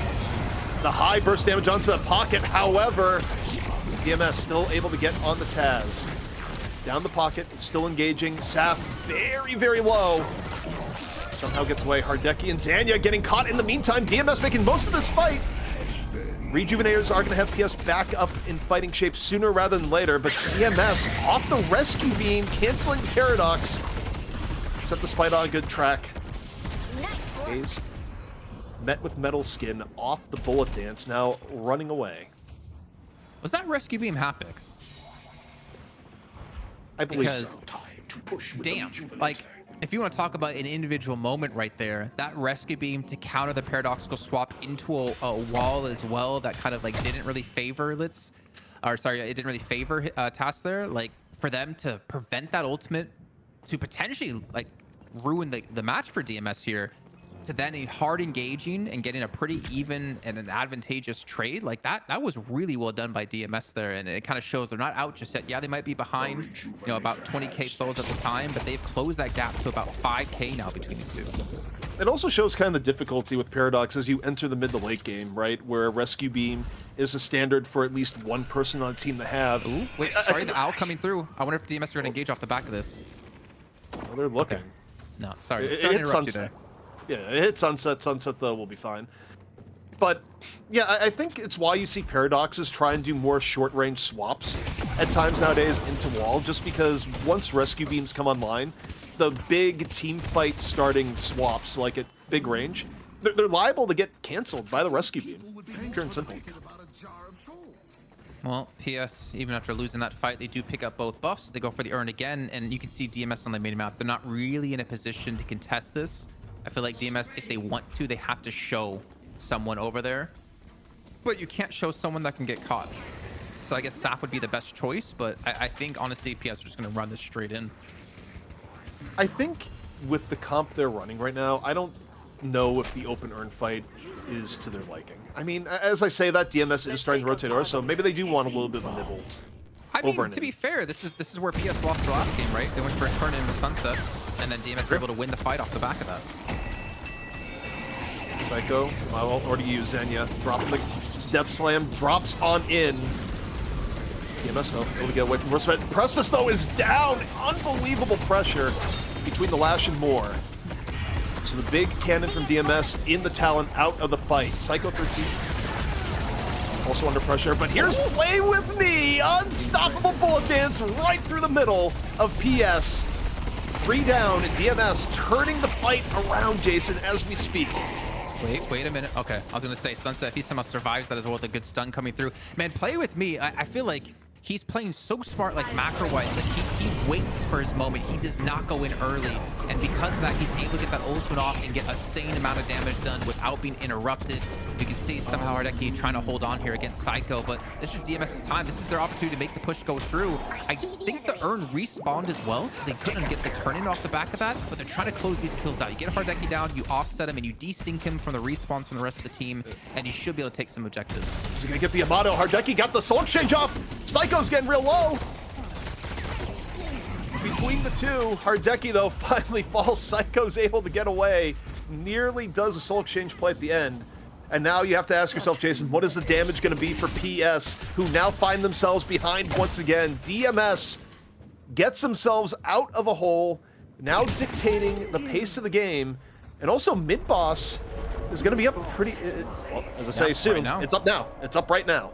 I mean, look at this. You have 9 almost 5K souls for Saf to turn in. Like this, these are going to be some big pickups. I don't know how many souls the rest of the team has, but you would imagine with them swinging the lead to them being advantaged by 27K after being down, what was it, like 6-7K? I think this could be potentially a throw, though. You have to be so careful because PS play mid-boss so well. They have some turrets being thrown in, but obviously not previously set up here. And DMS actually go for the gauge themselves. Yeah, I think DMS, you fight this on the outside. You do not fight inside mid-boss right now if you can help. Although, as I say that, Play With Me, going for a little bit of mid-boss pressure. Yeah, I mean, it's a decision that we'll see if it pans out. Furnace right now on the top. Drops the ult. Looks a little bit more pressure onto Wolfie. Hardeki is still dead, by the way, Jason, even as PS contest. So now Hardeki's coming back into the fight. Rejuvenator coming on down. Is there going to be a McGinnis wall coming on in here? Yes, do they go for it? They drop on in. DMS, though, secures the rejuve. Steal attempt does not come into play. PS lose 3, and DMS on the verge of winning it all. The Owl again coming up big, gets the stun off, preventing anyone from potentially stealing it. We can see PS trying to back off here, and DMS on the charge. They do have lane 3 pushed into their own base, but there's so much ground for them to take here as they take down the base guardians. They're going to look for those shrines. I wonder if they're going to continue to commit, though, because Tass and Hardeki, realistically, what can they do 2v6? And honestly, not much. This should be the Patron transform so we can stay. And honestly, I think they can close it out. They still have so much time left on the rest of PS. It's transforming. It's up to Taz and Hardeki, and a 2v6. Well, Jason, that just doesn't happen very often. Not with these two heroes. And you think about what's at stake. DMS could be dethroning PS after just 1 week. Final Four of the Patron is getting absolutely chunked down, and that is gonna be it. DMS are your new champions of Europe. They dethrone Pajaleia Scumbria, and they do it in style. Take a shot. Damn. that was More such than a one crazy reason, game, Jason. Dan. More than one reason. Crazy. Well, guys, that's pretty insane. Firstly, PS were kind of behind the entire time, actually.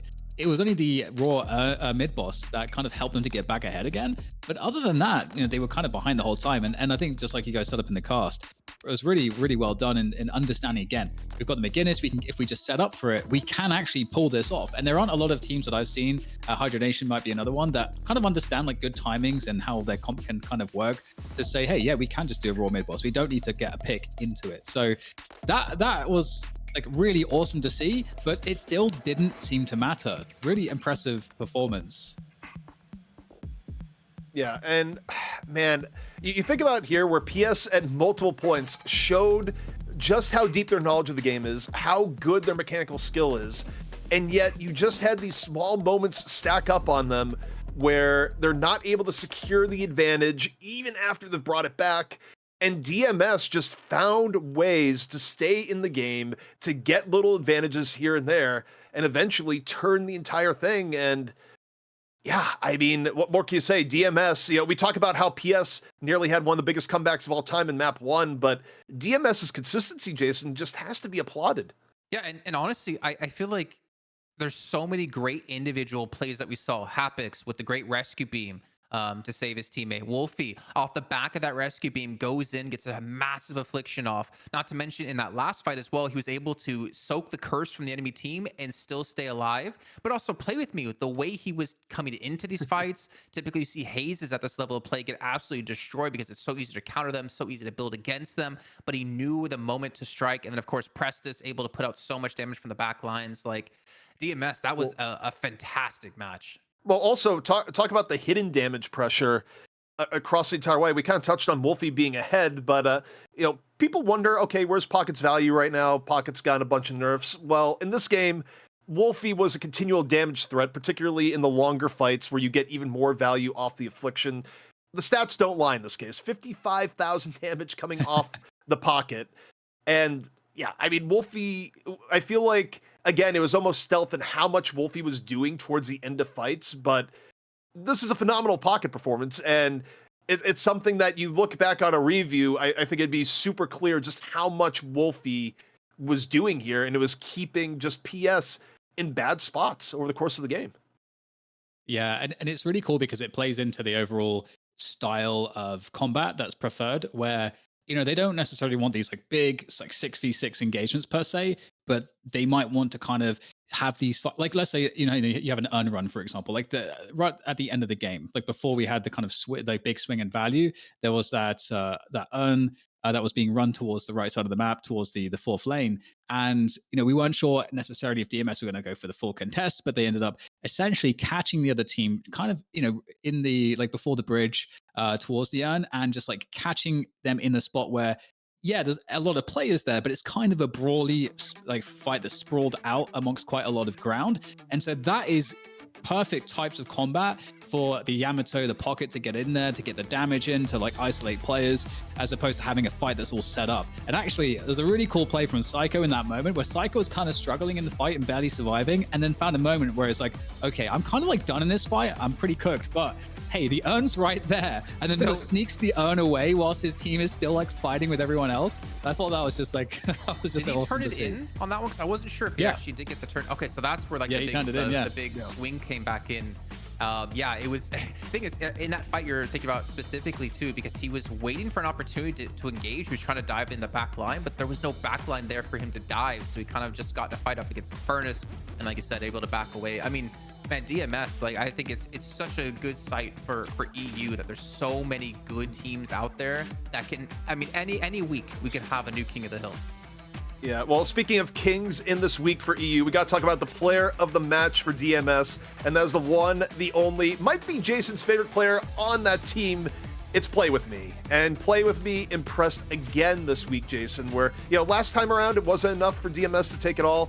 This time around, though, Play With Me just looked super solid all series long.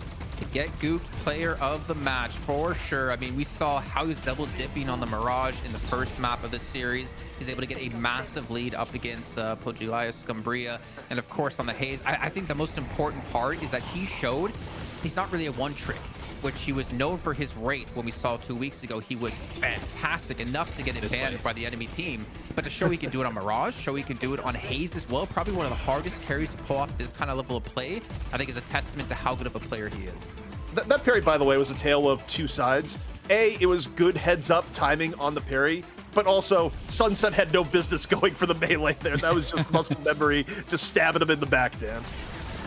Yeah, it's I have to say, it's like very impressive to make sure that the Mirage is also relevant, like deep into the late game as well, because yeah, the Mirage is going to be pretty strong in the early to mid game, once the objectives are up and all of that, but making sure you convert enough so that you're still very relevant in the late game was done really well with Play With Me, and I don't think that's often necessarily the case. And you can kind of look at Mirages and judge them from other factors, but that's the hard part to do, and he did it pretty well. And then obviously going into the final game on the Haze, we've seen a lot of Haze performances that have been, I don't want to say suspect per se. I don't want to say it's too much on the individuals per se, because there's a lot of elements of, is your team freeing up the space for you to do your thing? But with that said, it wasn't like the game was free of pressure for DMS. They had a lot of squishies, so to still find value on the Haze, to still get farm, and to still be present in the team fights and find value off the ults, managed to do all of that, which is really good, because that balance of farm versus involvement in the team fights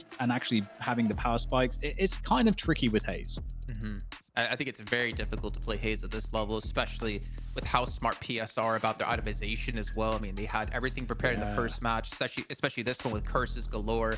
It's so hard to play Haze at this kind of level, and it's so nice to see that it still can be played, especially on a team where it's extremely squishy, like you said, DDK. Yeah, all right. We kind of winced a little bit when we saw the Haze pick. We're like, oh, I saw you had a reaction, Jason, when you saw the Haze pick. I did too, but it made it work. All right, well, that brings us to the end of EU, but of course, if you're new to the Deadlock Fight Night, we got good news for you. We got plenty of action left remaining as we turn to the NA side of things. We got a new team for DFN in the Unknown Omens taking on the TF2 Boomers, and of course, the winner of that challenger match will go to the finals match against Hydra Nation. We are going to be taking a quick break. While we're doing that, maybe check out deadlockfightnight.com, pick up some Get Gooped merch. It's all up to you. Definitely help support the show, support us. But guys, we're going to be taking a quick break. When we come back, NA heading right at you.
Welcome back, ladies and gents, as we dive into our NA matches. But first, we wanted to catch you up on what went down last week with Hydra Nation as they geared up to defend their title for a third time. Last week's challengers were the returning Bottom Barrel and newcomers Patron Pulverizers.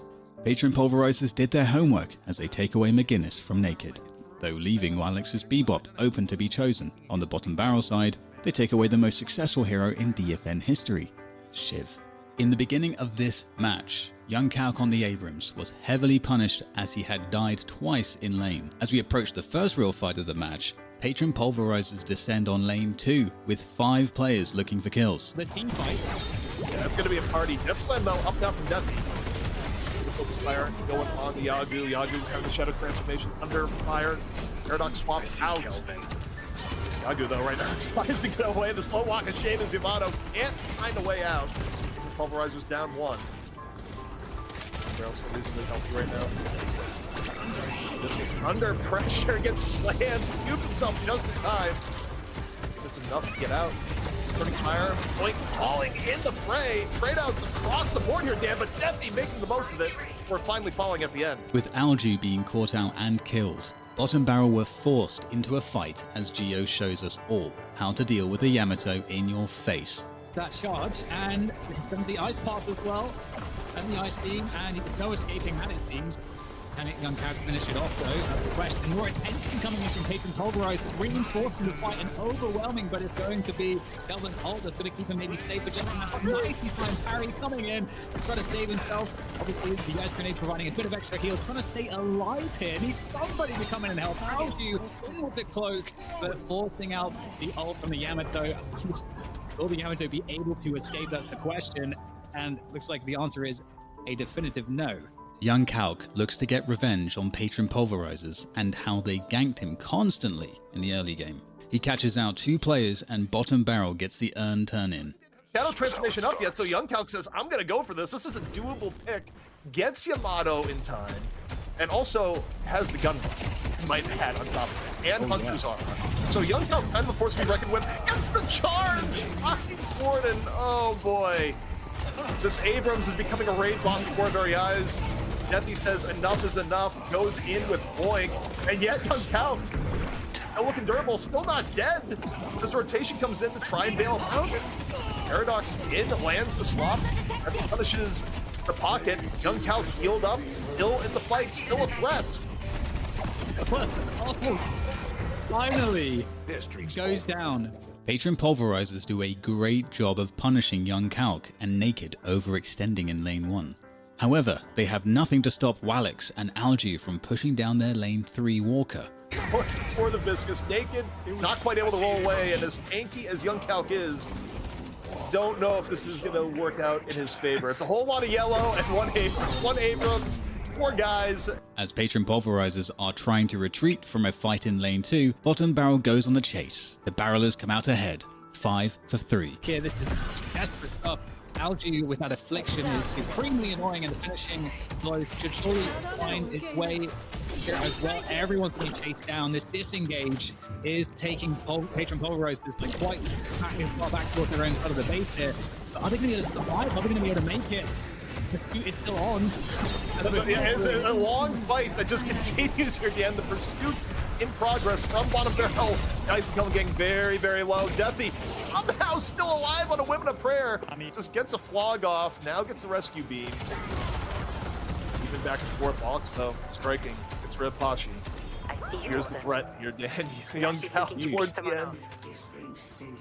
Around the side, still on the hunt, looking for Yamato. As the fight breaks down, it's breaking down more for Bottom Barrel. Finds deck, both teams trading out 3-2. Thus far, follow through in off the Yamato. Yeah, I mean, it's 3-3 right now. Naked gets caught out, giving Patron the man advantage. But Bottom Barrel doesn't seem to care as they push into a 5v6 and get 5 kills. Pashi only a little bit low. Now you got Young Kalk pacing down Basilius. Fight taking place by the single ball. Oh, from out of nowhere, the charge from Kalk ends up dying, but makes his mark known, sets up Bottom Barrel to even out the fight, perhaps more. Pashi and Boink very low, trying to escape here. Boink gets chased down by Alju. No way out. And Dan, that might set up our first mid-boss of the map. Yeah, I don't know that there's any good skill options there, and being down 20k souls and the Rejuvenator, Deathy looks for an engage on his Lash to give them an edge in the team fight. Unfortunately, Bottom Barrel are just too far ahead as they close out the fight and the match. Also going to be there. In, Young Kalk in danger, tanky though he might be, goes to the cube and the follow through. Way better from Bottom Barrel. Death Slammer, no. Great support by Naked in the moment. And this could be the game in total, Dan. That's how quick things can escalate. Patron Pulverizers had the option to maybe bring it back, but one bad fight and the other team has rejuve. Hydra Nation didn't seem to be too worried over Wallix and his Bebop as they let the pick go through, instead banning McGuinness. Bottom Barrel took away Lady Geist, the first time we've seen her banned here at DFN. With not much happening in the first 10 minutes, besides Hydra Nation denying Wallix from becoming an all-powerful robot, Rocker and co give up defending the urn to instead focus on the objective game, taking the lane 1 Walker. Yeah, it comes on in, and I think they get the urn turn in, and this was a case of, okay, we're gonna go for the urn, and as a result, we might give up a little bit of building progress here. Hydra Nation was able to get another Guardians. Flick and Leffer were left with the impossible task of defeating their lane 3 Walker against 4 players. Not only are they successful and get a kill, so does Rocker in lane 1 and DMB in lane 4. Do the hook, and at the same time, Rocker having a bit of trouble there on the shiv. On this first lane, but somehow, I mean, this shiv, I was going to say somehow still alive while with shiv, so that explains that. Hydra Nation gets 2 picks and turns towards the mid-boss. Algae with a nicely timed affliction on 3 players is the crack in the defense Bottom Barrel needed to win this fight. Really has to be used, but affliction comes in, the cloak as well, massive AoE damage raining upon Hydra Nation as the rejuvenation buff descends from the ceiling. Who's going to pick this one up? He dive into the pit to try to contest it, and it's going to go to Hydra Nation. Nice pickup from Flick. Absolutely heroic play, but young killed everyone. Knowing the inevitable of having to face Wallix and his Hyper Beam, Hydra Nation do a great job of disengaging a fight until the ult is over and then turning the fight around. Charge into the wall, tries to finish off the Infernus, might have missed the punch. Meanwhile, Hydration gets the urn in. Teams like progressing, Quig, DMB, pretty low. Young Calc under pressure, 75 HP in the Dream, still somehow alive. Pressure doesn't finish him. Teammates, meanwhile, getting 2 on the outskirts. Hydra Nation, 2 down here so far. Combustion in from Infernus. Wallix goes down. Young Calc can't get away, and it's cleanup time for Infernus. Pretty good outcome here from Hydra Nation so far after a little bit of a rocky start. DMB just setting in the pressure from the outskirts. Geo falls. Catching Bottom Barrel slow on the rotate, Hydra Nation drop the urn and take on the fight. Not only do they turn in the urn at the end, they also get 4 kills. Directly on the urn spot, there comes the affliction. A lot of players from Hydra Nation, I think, avoiding that, able to disperse themselves, and they must because so much area control between these abilities, but now they've worn off, and everyone is fighting in there. A great position. And Dan, Calc was able to force the fumble of the urn in the beginning. However, with the focus on that, Bottom Barrel down 2. They take the fight indoors, works out a little bit well. They're able to get Rocker into a bad spot. Urn still up for grabs. Hydration says, I'm gonna grab this mid-fight. No one else is gonna grab it here. Pausing the urn, and no, the Abrams charge, not quite in time. So urn goes away of Hydra Nation. Calc dying for nothing. At the end, Wraith can't climb up the wall. Going for the hero play, Wallix leaps in for another Hyper Beam, yet Hydra Nation figured out its greatest counter, hiding. The new way, the let your blood in this situation. Hydration got very, very low. I think it was Young Calc that dove in, just barely didn't get Hydration. Now Hydra Nation going in deeper. They think they have a play. Hyper Beam is gone here. Telekinesis comes on in, is enough to get the MB. Nope, hold you though. With initially catching out Netch, Hydra Nation picked the rest of the barrelers off one by one and close out the map, even in the face of a Hyper Beam. Core Patron is going to be shortly in the weakened form. Everybody to the pit as well. 2 players down. Then, I mean, we have ults online here. Alju has with all the affliction as well as Alex's Hyper Beam, so definitely some powerful ults that can be utilized. So that has to be dealt with first. There's the Hyper Beam. That might delay things, like you said, DP, for now. Hyper Beam and Unstoppable just flying time, but here's the thing, the beam is gone, won't be off and hook into the pit! Not be enough to take down 7, it's a lot of damage, aided of course by the spawn turrets. So 7 comes down, very quick walks, and now goes for another beam refresher. Given of course double the uptime to the Hyper Beam, in over the top, and it's not enough to stop the rain of damage onto the Patron. Hydra Nation taking map 1. Satisfied with how the first match went, both teams decided to keep their bans the same. Unsatisfied with how long the first map took to finish, Hydra Nation are able to pick up kills in 3 different lanes simultaneously. And Knack unable to stay alive, the frozen shelter Not quite enough, and now here comes the pressure on the Kelvin. Bottom Barrel get a good fight at the earn turn-in, but playing the macro game, Hydration gets to lane 1 Walker and turns that into a lane 2 Guardian. Aerial tech online to get an angle as the fight continues, and it's looking pretty good here for Bottom Barrel. Algae kicking things off and going to get picked up by Young Calc as well. So they are making this one count so far. They just have to not give up any kills.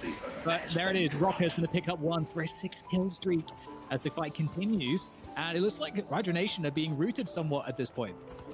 Yeah, I mean, Bomb Barrel, we talked ahead of time that their team fight was going to be better, especially early on with all the team fight-centric ultimates. They get flicked. They're on the chase down. Frozen Shelter comes out, and there shouldn't be a way out this time. They see the pressure come on in, and Furnace goes on down. Can't burn through the ice though, as it turns out. Noticing the man advantage Bottom Barrel has, they go for the engage. Unfortunately, yet again, Hydra Nation were smart in the positions they took, retreating away until Hyper Beam was over. With the Hyper Beam instead, that's going to be an impressive force. They're doing lots of damage. High DPS, majestic lead, popped again to get a better angle on the fight. And it's not looking too horrendous here, but they did obviously lose Young Calc already. Hydration has gone down, so Shiv can die, but in Shiv's place, 2 more will die from Bottom Barrel. You look at that, because at what cost? And it was a great job to actually get Shiv down, but you have to invest so much. After cracking open the base of Bottom Barrel, Hydra Nation lost 2 players retreating away. Luckily, the Rejuvenator is on their side as they boost back to the lane and finish the game, being the first ever team to win 3 consecutive weeks in a row. Yeah, the win conditions were pretty specific for Bottom Barrel. They would meet them, Hydra Nation. I mean, they are the North American super team, and we have had super performances from them, so delivering, that's to be short. I'd love to see them play PS, actually. Yeah, well, one day. We'll get them at LAN at some point. Yeah, LAN. But the patron is going down. It's Hydra Nation, 3-time champions here at Deadlock Fight.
Welcome back, everyone, to Deadlock Fight Night. Now, moving on to the NA side of things. I'm ZP here with DDK, and Jason cannot be denied. We tried to move his box out for a little bit, but no, he is just a permanent fixture of the broadcast. So Jason is rejoining us, and guys, NA about to begin.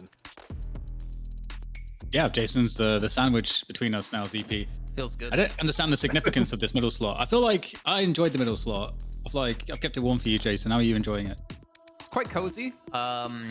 It definitely stinks of affliction, so you should get that pocket out of here. No, I don't know why it stinks of affliction. That's actually really bad. No, it's good. Let's I move laughed on. anyway. I was just like, I'll just laugh. I'll help. I'll help the situation by laughing. It's good. It's good. It's good. I'm excited for NA though, man. Like Hydra Nation for me has been hands down the best team in NA, and I want to find that team who can dethrone them and beat them. Will it be the Unknown Omens? Will it be TF2 Boomers? Only time will tell us. Well, if you're just tuning in, you're wondering what in the world is going on. We're going to explain the format here at Deadlock Fight Night. Every week, we got 2 challenging teams in each region fighting each other for the right to fight the champion of the region. And now we're over the NA. It's going to be the Unknown Omens, a team that went the distance recently in the Flicked esports tournament up against the veteran of DFN team 4NA, TF2 Boomers. The winner, of course, going up against Hydra Nation for $1,000. Hydra Nation are back-to-back-to-back champions here at Deadlock Fight Night, and of course they want to try and make it 4 in a row. But before we get even deeper into that, all of this, of course, is brought to you by the one and only, our merch. Deadlock Fight Night is asking, though, for your help. We need you to get gooped. And to commemorate such an occasion, go over to deadlockfightnight.com and buy a shirt, maybe buy 2. It'd even be cool if you bought 3. I know Jason's buying 3, but regardless of how goopy you want to get, it helps us out a lot. So please go on over to deadlockfightnight.com and buy the dumbest shirt you've ever seen. Look, if nothing else, it's a good story. Like, it's a good icebreaker. Someone's going to ask you about the shirt. A little bit of social activity, Dan. Yeah, can always use more of that, especially these days. But that's also the problem, because maybe our target audience is not going outside much like me. So you know, it's still cool. It's still cool because you're supporting something that is. What's that, Jason? The paleness from all 3 of us that we don't go out and see the sun. Oh yeah, no. But it's good though, because you know, you guys can get in on being a part of something that is in its infancy. But you know, I intend to be here until they kick me off, and hopefully we're here for a very long time and we grow a lot, and this becomes a really, really big thing. So being able to have a piece of history when we are in such a nascent state, I think that's worth something. So with that said, one of the things that's interesting, you know, kind of pivoting a little bit into the NA matches, is that ZP, we tend to have roster mania every week. Oh yes. I'm kind of curious what TF2 Boomers are going to turn up today with, because they've been one of the teams that have had multiple rosters, but they have a lot of great players. And you know, Deathy is sort of the captain. I feel like I don't know if he is in the team the captain, but in my brain, I'm going to call him the captain. Well, Jason, I've also heard rumors with Deathy where Deathy is actually just, you know, DDoSing members of other teams in DFN, because Deathy just somehow ends up as substituting every week, even with TF2 Boomers not being around. So at some point you have to wonder, is Deathy being the good-natured sub, or is Deathy just actually the agent of chaos? And you know, frankly, I'm down for the latter. Nah, Deathy's a good guy. I don't want to build him up to be this evil force, though he might be. He has death in his name. Yeah, it's true. I will point out, though, Zach, actually, Z4K has been replaced on the team. He's actually Salty going to be playing instead of him. So a little bit of a roster mania for TF2 Boomers. But the Unknown Omens, for all of you out there who might not recognize these players, I mean, DDK, you have to recognize Dapper, Valorant player with the Sentinels. Yeah, it's funny because I was just like actually bringing up his Twitter, because I'm very, very familiar with Dapper. Very familiar indeed. And I'm like, is he playing this game? How much is he playing this game? I know BCJ's on this game, but yeah, to see Dapper here is really cool as well. Dapper's a very talented Valorant player, for those of you that don't know, and someone that came from Counter-Strike originally as well. So he's extremely experienced at playing at a very high level. And so, and he also brings a lot of, I would say, leadership, and sort of, he's one of those kind of glue guys, I would say, on any given team. And most recently, he was a part of one of the absolute best teams in the tier 2, as he kind of came back from having a break from tier 1. So he is someone that has been in very advanced team systems as well, with great coaching. So he is someone that can certainly I think apply a lot of that, you know, wisdom, experience to the players around who they may not have as much, to help organize things in a game as chaotic as this. I think that's a very good point you bring up, because a player like Dapper, with the history he has of the structure of teams he's been on, is something that any team in the world could really use. I think especially in NA, which definitely has problems at the moment. No, not problems, but needs more teams playing and needs more teams who can contest against the EU teams at the moment. But then also you look at the rest of the Unknown Omens, you do have a lot of Smite World Champions, whether it's on console or PC as well in here. So they have experience of playing at a very high level as well. And of course, Sizzlicky going to be coming in from Fortnite. Like, they do have the credentials to be here and beat TF2 Boomers. But will they be able to do so in this match is the question, ZP. You know, I do love the just absolute diversity we get in terms of where players come from here, where we've seen teams where it's like, oh yeah, there's a whole bunch of Apex players, like you get Hardeki over on PS, you get random Fortnite players everywhere. I don't think we've seen a full Fortnite team, but just, you know, within the 6, you'll be like, yeah, we got some OW players, Apex player, and oh yeah, I get that Fortnite guy in here too. Smite players, of course, showing up for the Unknown Omens. Something people are looking for, because even though I don't think Deadlock and Smite are all too similar beyond the idea of like a MOBA with a different point of view. Like, Deadlock is way more shooter heavy. A lot of people did expect to see some Smite players in Deadlock, so Unknown Omens sort of fill that prophecy, and I'm excited to see what this matchup is going to be, because I feel like every week, Jason, you continue to see things changing up in regards to what teams are good, what teams are bad. EU, of course, the biggest example of it, but I want to see some action here in NA.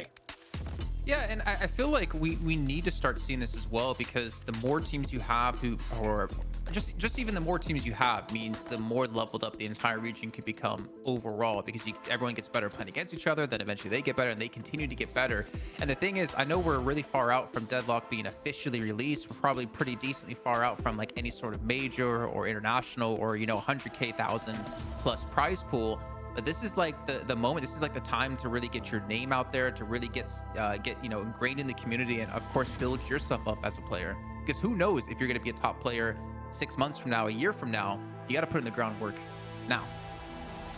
Yeah, totally agree. I mean, obviously, it can always go a little bit wrong if you have really bad performances, but generally speaking, more experience is better, and being able to I mean, honestly, it's not just showing your name, but actually legit getting the hours in any competitive format where you're actually playing for money is very, very different from playing stuff that doesn't really have the same stakes, playing scrims. Like, it's very, very different in terms of the environment, the experience, and what it teaches you about yourself and your limitations, and also how you interact with your teammates. There's a lot to discover and with that experience, and that allows you to refine yourself as a player, but also to better understand who you should be playing with. So it is very, very, I think it's a great point. I was thinking about this earlier. Very important. And it's very fun to see who makes their name now and how prevalent they are in the years to come. I mean, we know from Overwatch that changed quite heavily after, you know, 6 months to a year, ZP. Oh, yeah, I mean, here's the thing in regards to new games, and of course, Dan, you saw this in Valorant recently too, is that you kind of go through a cycle, right? At the very beginning of a game, usually you're going to see a whole bunch of players that are known quantities from other games come in, and they will be your round one of top players. But eventually, there's going to be a set of people that, you know, oftentimes you're like 15 or 16-year-olds that Deadlock is their new game. They think it's the best thing ever, and they're going to put in 16 to 18 hours a day, just nothing but Deadlock. And then about a year and a half from now, you're going to have that new crop of players come in, and they're going to start replacing the old guard that has been at the top, right? It happens in every game ever. But right now, we're in the veterans who can break games down early phase at the top. But as time goes on, seeing what's going to be the new talent that comes in that's like Deadlock specific and super innovative within that sphere is going to be super interesting. And you pointed out something, DDK, there that I really want to latch on really quickly to, is like playing at events like this, it forces you to think about the game differently, and it forces you to take it more serious. And I was actually thinking, like, because obviously you have a background in Quake, the only player I've ever known in esports who takes every single scrim they ever play as seriously as it's the grand finals of QuakeCon, Rafa. And I really want to see, you know, people treat any scrim they ever play more like that, because the more comfortable you are playing at that kind of intensity, the better you're going to play when that moment comes that you need to shine if you want to win something big. Yeah, that element of discipline is is definitely something that sets players apart. It's something I've talked about quite a lot on my own channel, where I talk about performance and so on. And it's very easy when you're scrimming to not practice as you would play or would want to play when you're actually competing, because like you say, you're a lot more serious. And when you're practicing with like so many hours, it's really easy just to let small edges slip away, because you're like, oh yeah, I want to go for that extra kill, even though that's not the standard that I should be playing to, and that's not how I would actually operate within a professional setting. I'm going to do it here. But then you're creating more variance of your own performance, and you're not instilling what should be just instant reaction of the correct thing. It's not fun to do it, and it requires a lot of discipline. And that, as you say, it does really set a lot of players apart. Well, right now we are waiting for a quick little issue with our draft system to be ironed out. Oh, as I say that, it's already fixed. So we were going to throw to a break. Instead, we throw to draft. No break, our producer just tries draft. to throw you under the bus. Like, okay, yeah, throw to break really quickly. And then the second you try to, he's like, no, we're good. We're good. Yeah, I know. I just absolutely got scammed. Unbelievable. But you know what is believable? Unknown Opens opening up with the Paradox ban, and Hydra Nation, Jason, say, we're not dealing with the Talon. Not happening. Or sorry, not Hydra Nation. We don't know yet. We don't. They might say that later. Yeah. I'm jumping ahead. But the Unknown Omens, I think for me, like, and ignore my blurriness, so you can count all the pixels on one hand.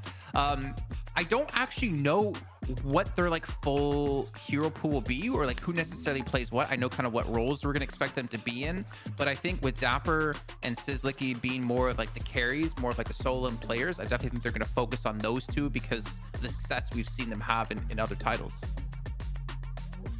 Yeah, one of the things about Dapper, actually, I have to say quickly, is that in the first couple of years of Valorant, he made his name as sort of like the best Cypher in North America. And Cypher was a character that's very, very strong in these like one-on-one, one-on-two situations where Dapper's able to use his utility and his mind games to actually just beat people. And that was something that he was exceptionally good at. And I'm trying to like think, you know, how can I, like, what would translate in terms of that sort of strength into this game? I'm not really sure. Paradox actually came to mind for a moment, but I don't think that we'll see that because it got banned. So, and the funny thing that we haven't said is the Grey Talon ban. The Grey Talon from the last 3 weeks going to just being irrelevant. Now one patch, we're seeing him get banned. So like, what was going on? He went from no one cares about this hero to first ban, first pick. What I'm curious here is where the priority on McGinnis is going to be, because in the past few weeks of NA, it's been one of the more hotly contested picks. Ivy, though, getting picked up early for Unknown Omens. Are they going to go for Ivy McGinnis, or are they grab Viscous? Okay. Viscous also another character that's had more weight in NA rather than EU in terms of just more support value, more early lane pressure. So, but now that you've gotten both Ivy and Viscous, it means that for TF2 boomers, if they did want to pick up something like a McGinnis for support, they could wait until pick 6 now. They don't need to get it early because it's super unlikely that you're going to pick up a third character in that vein for Unknown Omens. So TF2 boomers, Lash, Abrams, and Furnace, Jason, I kind of like the setup they're going for. Bro, where the is Wraith? Like, what is going on? Like, how is Wraith not picked yet when it was banned or picked every match in EU? I know NA doesn't play Wraith as much, but like, come on, like, what is happening? Okay, so yeah, Abrams, Lash, that's a Pick strong the button away from Jason. line. Pocket there as well. Obviously, we saw Pocket have pretty good success considering the nerfs to Majestic Leap. It seemed like Viscous even picked so early. It's just so mind-boggling to me to see it like it did different heroes. Did we lose Jason? Yeah, Yeah, he hit the beep button one too many times. Now he's just getting bleeped out of reality. You just see him just like slowly fading down. But Geist going as late as pick 5 for Unknown Omens. And look, I agree with Jason and the beep button. The fact that Wraith is so undervalued in NA is actually ridiculous to me, given what that character is capable of doing and the overall power level. But Shiv, not dead, Dan. Yeah, so seeing it as pick 6 for the Unknown Omens, definitely interesting, because we were talking at the beginning when we looked at the changes. Hey, is this going to be prioritized still? And now we get a second Mo too. So this week is kind of nuts. This is the second Mo pick we've ever seen. We had Zanya in the previous best of 3. If you guys missed it, playing the Mo and Krill. So. All right, we're in Bizarro world. This is great though, because I think Mo and Krill obviously has a lot of value, but against the Unknown Omens comp specifically, where do you guys feel the value is is in this pick. Geist. Oh, sorry. I meant for Mo and Krill ulting Geist. I don't know, man. ZP, your thoughts? I think Mo and Krill right now, more than anything else, the way people are looking at NA, I mean, yeah, you can use it to shut down a Geist. I also just think that people like Mo and Krill in solo lane right now. It's still one of the more annoying heroes to go against, and the fact that Mo and Krill has gotten buffs, and people feel you can play it a little bit more competently as the game goes on, makes it a more appealing pick. I mean, you take a look, he's going to be going into the yellow lane, even versus Viscus. I'm not happy about this matchup necessarily as a Viscus, though it is one of the better heroes to put up against the Mo. Well, we'll have to see how it all plays out here as we get going. And TF2 Boomers, can they have another crack at the whip to try to take the title? They've obviously had a few roster shuffles just based on who's available at a given time, but definitely great players.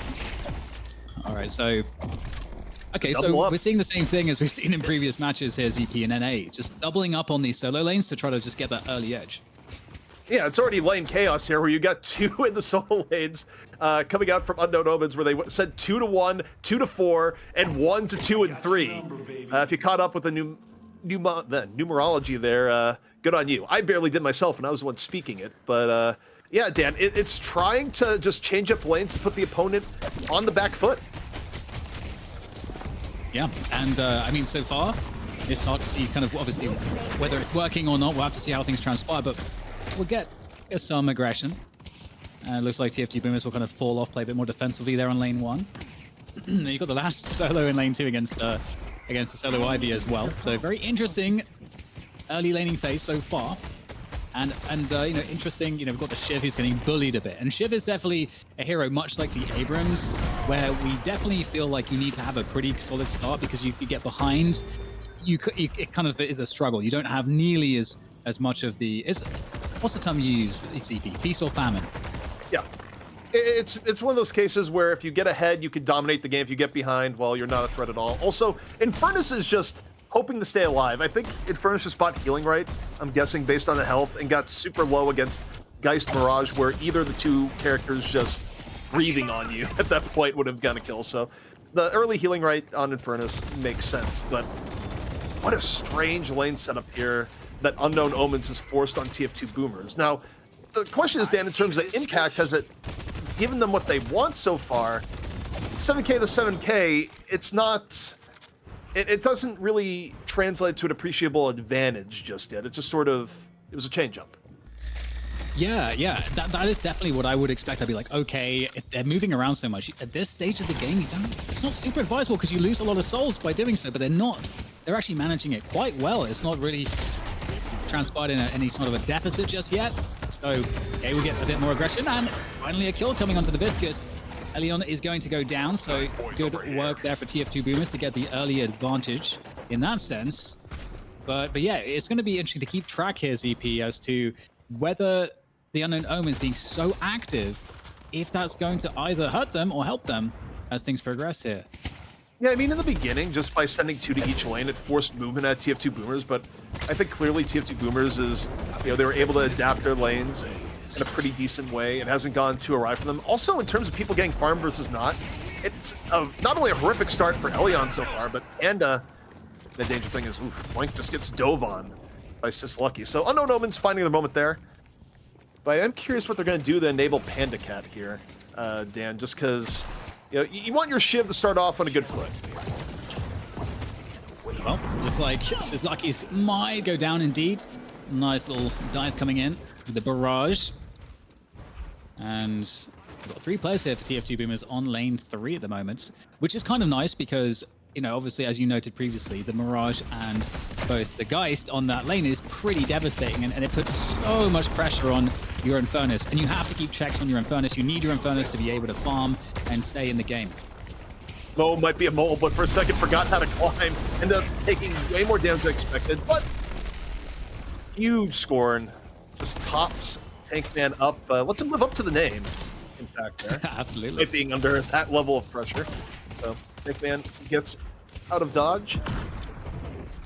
Ooh, so Deathy's on the pocket. They're looking for a gank here, going in towards that lane 1 gank and finding the Ivy. Can Peer Content survive? It looks like Pocket's in from the back there to try to sandwich the Ivy. Ivy able to escape, though, with the help of Viscous. Elian coming through as well. And Not out yet. it's not going to be enough. Mirror Man on the lash, able to take down the Ivy. So good gank there. TF2 Boomer's just building the full Mega Man team, by the way. Between, like, we got Tank Man, we got Mirror Man. There's a trend developing here. I'm just saying. Get suspicious as the amount of men with men in their name just keeps doubling up. Okay, so we've got another engagement here towards the mid structure, and in the frozen shelter, that's going to be brilliant for TF2 Boomers. They're starting to take somewhat of a lead here, turning the ganks into their favor as they push the fight deeper into the lane. And I mean, this Guardian might be in some trouble here. Lots of attention from TF2 Boomers, and Benji is activated now because he was getting kind of wrecked here to buy the healing right, just as you said, but now he is looking much more healthy. You know who's not looking healthy right now is Mirror Man, chased down by slugfest, right down lane 2. So, kind of an ebb and flow going on here, where people might be staying a little bit too long after having a decent fight between both teams. Still 23k to 24k. Panda Cat's gotten a moment of brevity on the Shiv, though, Dan. Just getting good farm in the solo lane versus the Abrams. And if you're Shiv, you're okay with that. But now we go down into the subway. Benji dashing on in.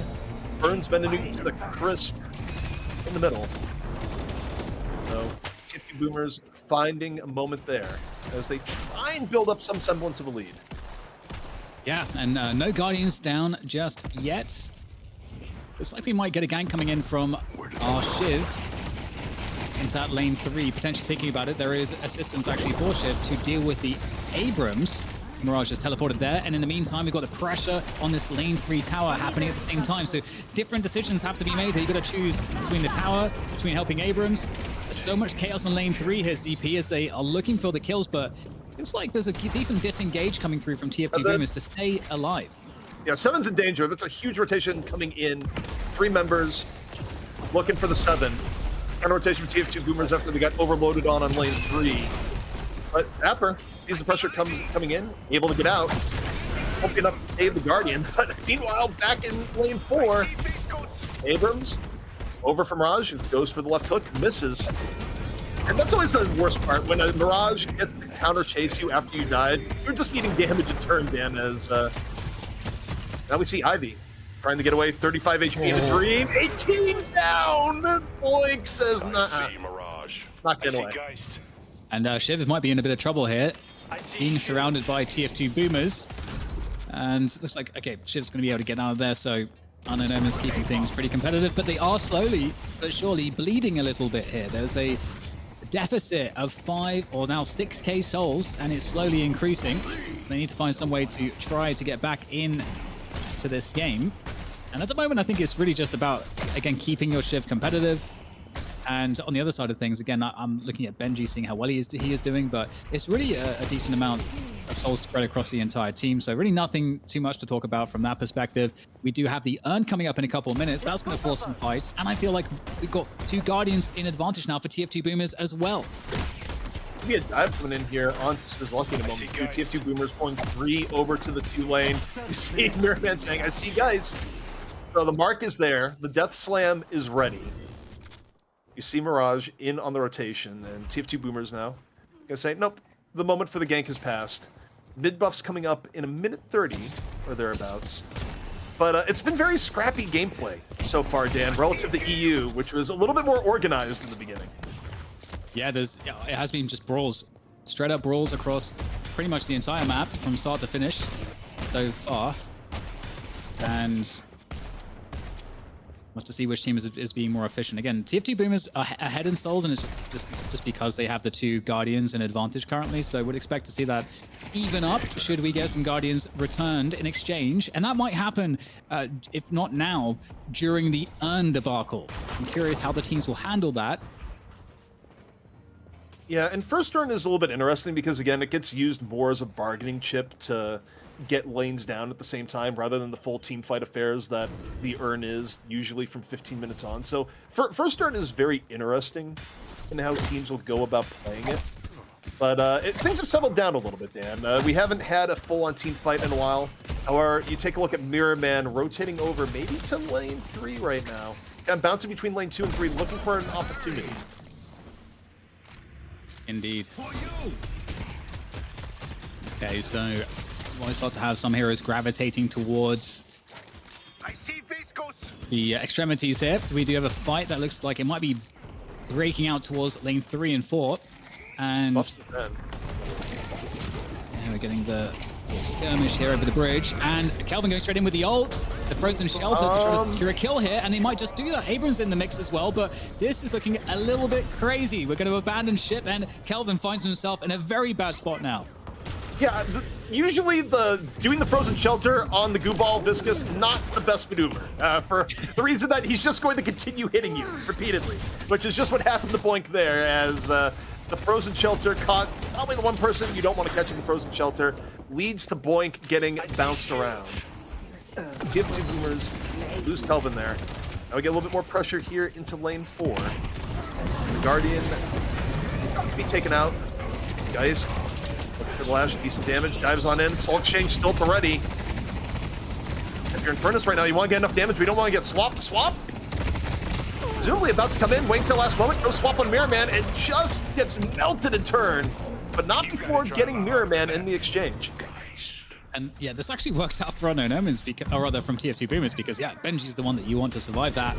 At the same time, you know, we had Tankman and Moran Crow trying to push that lane 1 in a solo push against 2 players, whilst all this madness is going on across the map. And if we look at how the towers have been exchanged, it's still in favor here. But hold on, we've got a combo, the connection onto the Ivy. Is there a follow-up for this?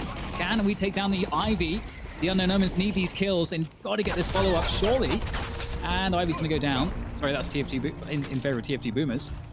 And they are going to expand their lead just a little bit. The towers start to finally fall.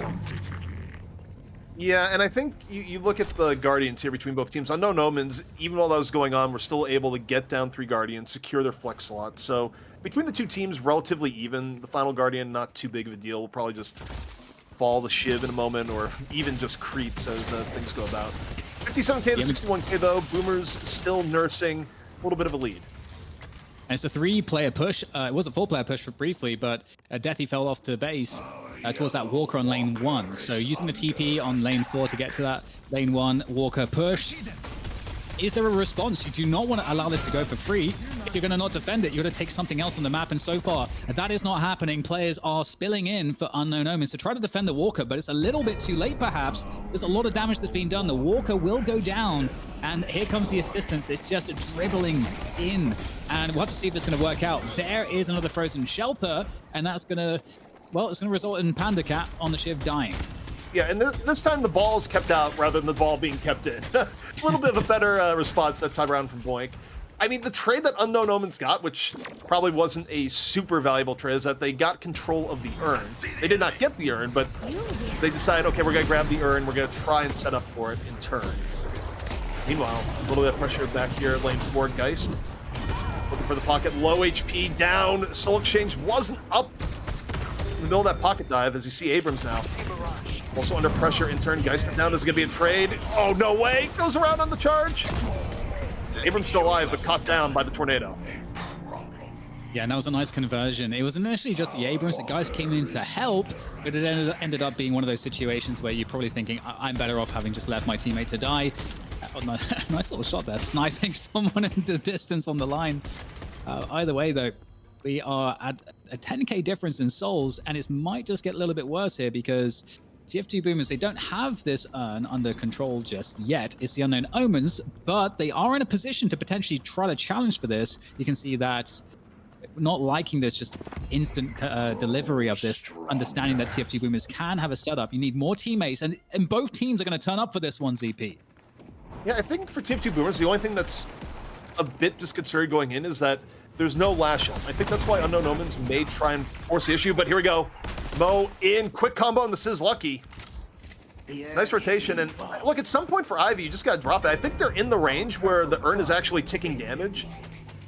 And yeah, I mean, Unknown Omens have been sitting on the urn for a while, but the way they've been positioned, Dan, they don't really have a great turn in at neutral territory, especially now Lash is about to have ult up. Oh, this is a great play, though, because with the shift pressure and viscous pressure on this Walker, that might free up the urn drop-off, and that looks exactly like what's going to happen. So using some pressure to create some space there, but they have to get out. They have to disengage without losing too much.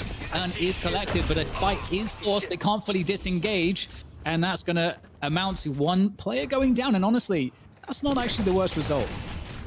That was really good for Unknown Omens. They lose one, but the pressure on the Walker, TF2 Boomers didn't like it. You saw the indecision on Mirrorman, where Mirrorman was like torn between Urn and going to go help the Walker pressure. Walker pressure ends up winning out, gives the free Urn to Unknown Omens in turn, but still finding themselves a bit behind right now, Dan. Yeah, they're doing a decent job in keeping this competitive for sure, but you're starting to feel that there is definitely that they, as they were quite tentative about the Urn, they just know that they don't have the resources and the abilities online to be able to deal with some of these bigger team fights, these all-out team fights. They need to have a little bit of an advantage going into one, like having a player down or something similar. As I say all of this, speaking of the Urn, TF2 Boomers are making their way across for another delivery themselves, and it doesn't look like there's going to be anyone here to do anything about this. Well, they're not expecting him to be this far. They did the rescue beam slingshot, so the timing for Unknown Omens, I think they thought they had more time than they did. That was an Urn rush and a half, and as a result, TF2 Boomers just sneak that one in and add to their lead. And it's worth noting that the rescue beam, like the pull speed, was actually nerfed a little bit, so it's not quite as extreme, but it's cool to see that it's still tech that works. So, TF2 Boomers just slowly adding on piece by piece. Mirrorman with Death Slam up. Looking for an opportunity here, perhaps sooner rather than later. Pressure on the lane 4. Unknown Omens, for the most part, rotating to the other side. Pocket in. On the engage, looking for the Viscous. Elion in real danger. Has to self-cube. And the rescue beam going to pull him to safety there, Dan. Huge rescue beam for sure. Just the control here from TF2 Boomers on the entire map is outrageous. There is a push on the first lane going on at the moment, but saving the Walker for the Unknown Omens on lane 2 is definitely a priority. I'm not sure if they'll be able to do it. There's so many players here for TF2 Boomers. They'll continue to force the issue and doing some great damage there, getting the conversions on the kills on the Walker.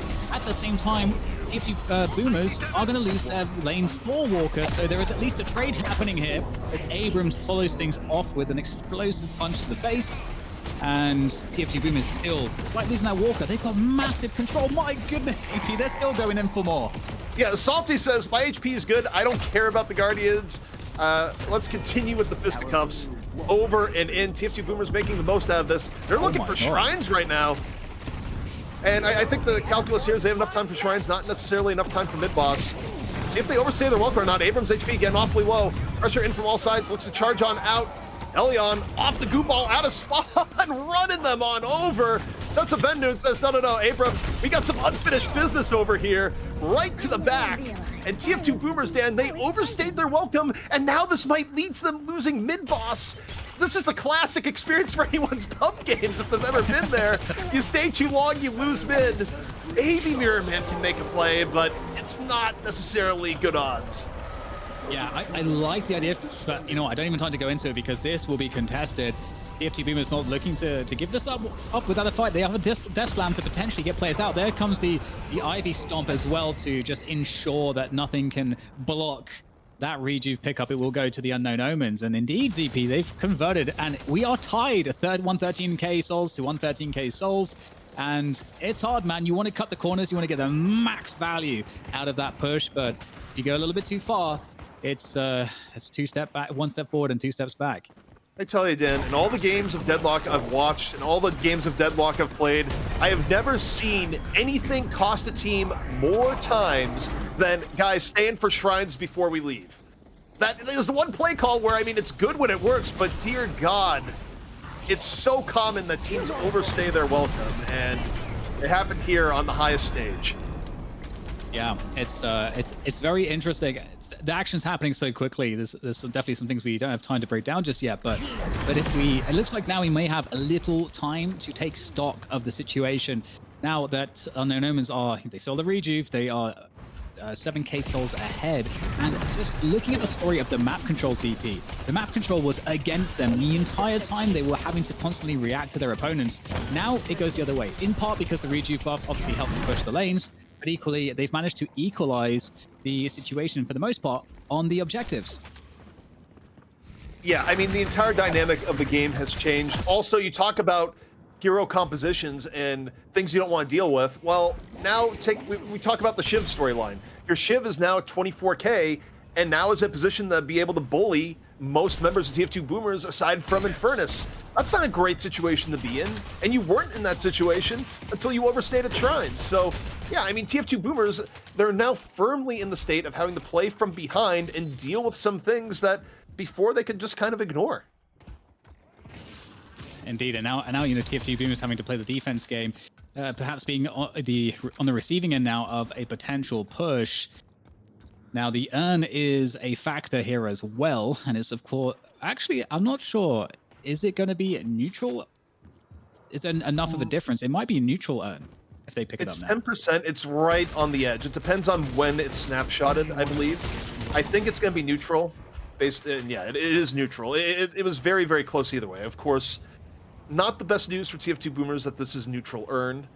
Rejuve's still in progress, so I feel like to an extent, there's a benefit to try and force an earn fight here, just because if the earn fight goes badly, you're not losing nearly as much as you would on a usual lost earn fight. I don't know if they're going to get there in time, Dan, though, before the Rejuve is gone.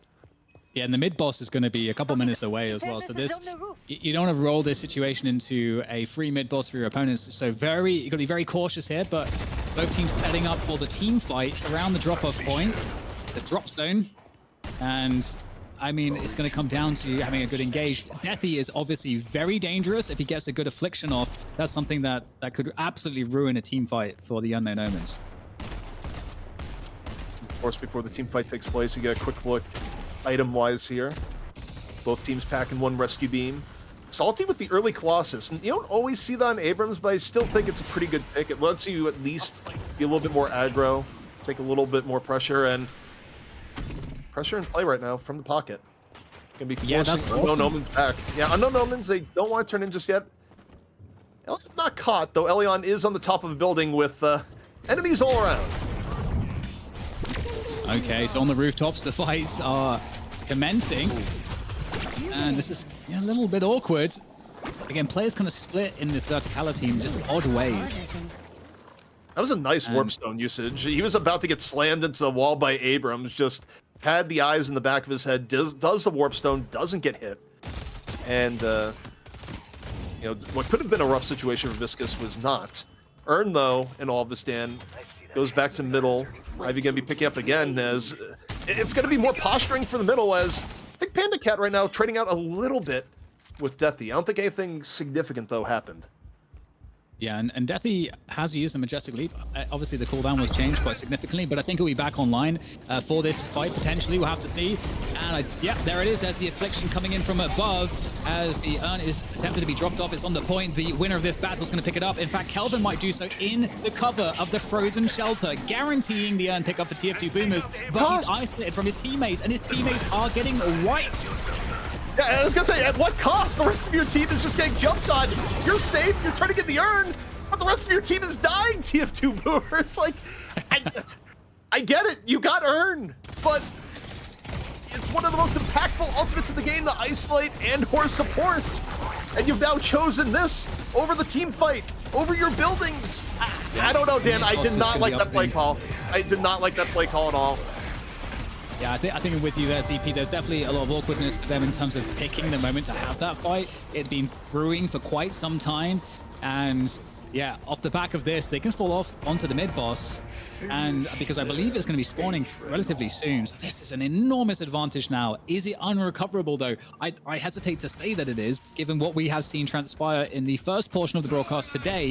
A 55k soul deficit actually not just like come back from, but they took advantage, I think, you know, briefly before losing, but still. Yeah, the other thing that's worth noting there too, Dan, that, like, Boink is a pretty well-fed Kelvin, relative to some of the Kelvins we saw in EU that were just full-on, like, no, you have it. Like, I don't need any farm, you know, 12k Kelvin, that was full support, right? So if you have 23K of your net worth, or I think 22K at the time, just focused on turning on Earn, and the rest of your team is fighting a 6v5, it's just not good. And I think decision-wise, the idea is, okay, you secure the Earn, make sure we get it, but the cost was a little bit too deep, and as a result, Unknown Omens is even further ahead now. Yeah, absolutely. It's certainly going to be challenging. It's not the biggest differential in the world, but I mean, based on where the game was, TF2 Boomers had so much control of the match until they overextended. And now they've been on the back foot ever since. Can they find a way to turn this match on its heels once more? We'll have to see now as the Unknown Omens are looking to gather towards the bridge. And here comes another initiation, ZP. Initiation on the way in. Salty. Charge still looking for it. Decides Shiv is going to be the prey. Shiv, meanwhile, trying to get out. Frozen Shelter dropped by Boink. Panda Cat very, very low. Tank Man taken out. Both teams down one. Tornado in on the outskirts. He's Salty right now. Ducking and diving. Charge back up. 7 right at his flank. Anu able to take down Deathy. Unknown Omens getting the better of it here. Dan Salty gonna fall.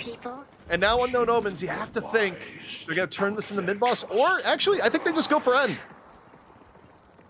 Yep, they absolutely can. I think they've already done so much damage in the base. They should be able to get there, I think. Not too much here to stop them. And here we go. 18 seconds left, and that's gonna be it. Yep, looking good for it. The Unknown Omens off the back of that overextension from TF2 Boomers. The GGs are being called. The Unknown Omens are going to win this best of one, and they're going to be up into the next match. Here's EP, and I mean, they played pretty well, but the question is, how much of it was TF2 Boomers with that overextension versus them being a better team? You know, like how do we weigh this? Well, we got Jason here, the breakdown son, because Jason was watching the entire time, and Jason, that was scrappy from the beginning to the end. It had interesting decisions, some controversial, some not, but it was back and forth. You got to give both teams that. Yeah, you have a little bit of me, right? I'm a little bit blurry there. Yeah, very back and forth. Obviously, you kind of hate to imagine that the overstaying for the shrines is what caused you to potentially lose this match, or to lose this match, right? We think back to the earlier match as well. We had like a mid-boss being played, and that ended up costing the team the match. Really unfortunate for them, but obviously like really well done by the Unknown Omens to kind of not give up and again bounce back when it was looking so grim, knowing the enemy team was in their base. Not easy to do whatsoever.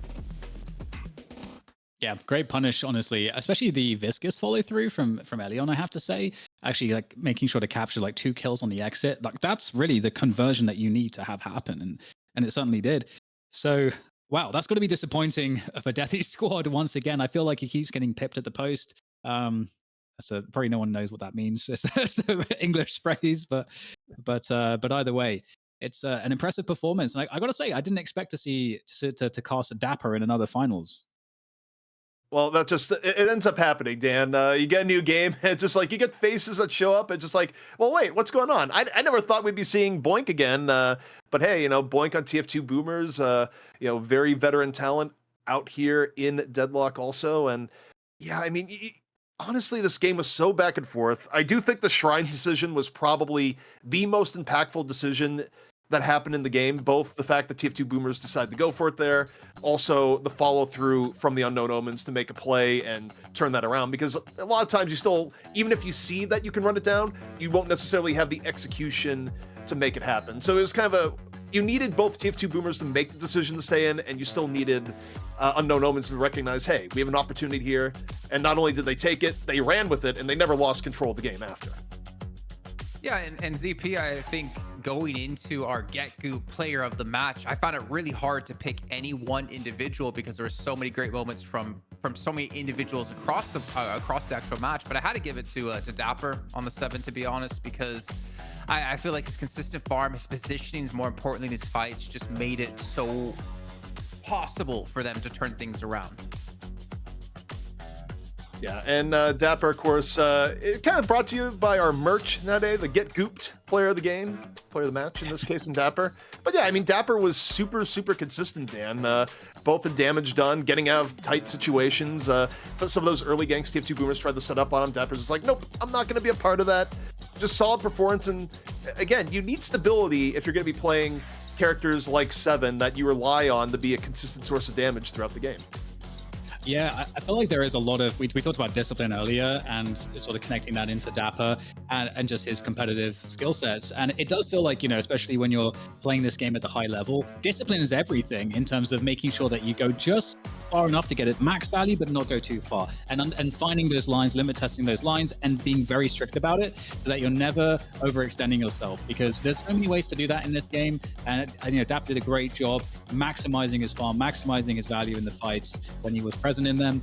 And we saw just, you know, conversely, what happens when you are trying to bite off a little bit more than you can chew. And on that note, one of the weirdest things, but it kind of actually made sense, was when we had that shrine push happen out of TF2 Boomers, where you saw two players, and then on Omens, I think Mirage was one of them, I think maybe Shiv was the other, where they were just kind of like pushing lane 3, or I think it was like 4 maybe, yeah, and they're like not backing away to like help their team. But I kind of like it because it provided a little bit of extra pressure. I think it opened up potentially another flex slot, if I'm not mistaken.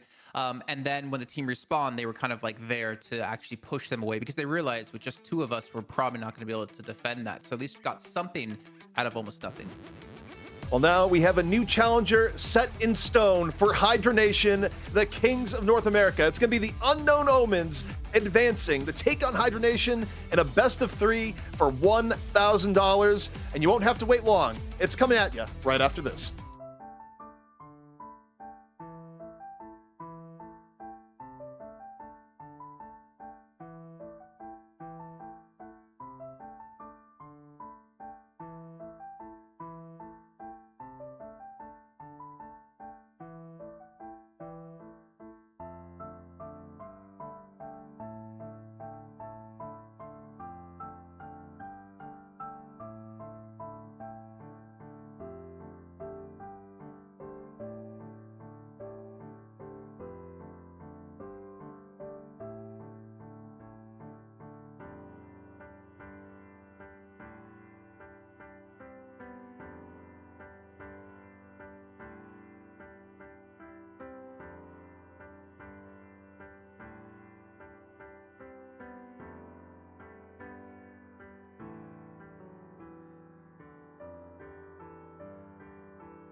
Hey everyone, Jason back here from Locked In, as we have a special guest joining us before his big match is kicking off in, well, tomorrow at the time of recording for Deadlock Fight Night. We got Hydration, who you might recognize from Hydra Nation.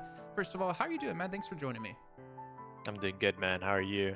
I am phenomenal, especially getting to chat to you, because I feel like we never really fully crossed paths when it came to Overwatch, but it's good to finally, you know, get to talk to you in person. But what I'm more excited about, man, is what's been going on in Deadlock here. Obviously, we did have a massive patch happen here, which changed quite a few aspects about the game. I want to get your thoughts when it comes to pro player, competitive play that you're seeing in scrims, and maybe what we'll see tomorrow at the Deadlock Fight Night. What were the biggest changes in the patch that has affected like how you play, who you play, items, etc.? Hit me with like your biggest, maybe top 3 that you would talk about. All right, so the biggest winner, obviously Great Talon. This character was somewhat decent before, but he's always had a bit of an issue of living, and now that he got a pretty massive buff, it's actually pretty relevant to survivability, because he does have a lot of lifesteal with his Ring of Arrows. So him being able to dish out more damage, to be faster, to be more mobile, has made him pretty strong. Another hero that has really been affected by this patch is obviously Shiv.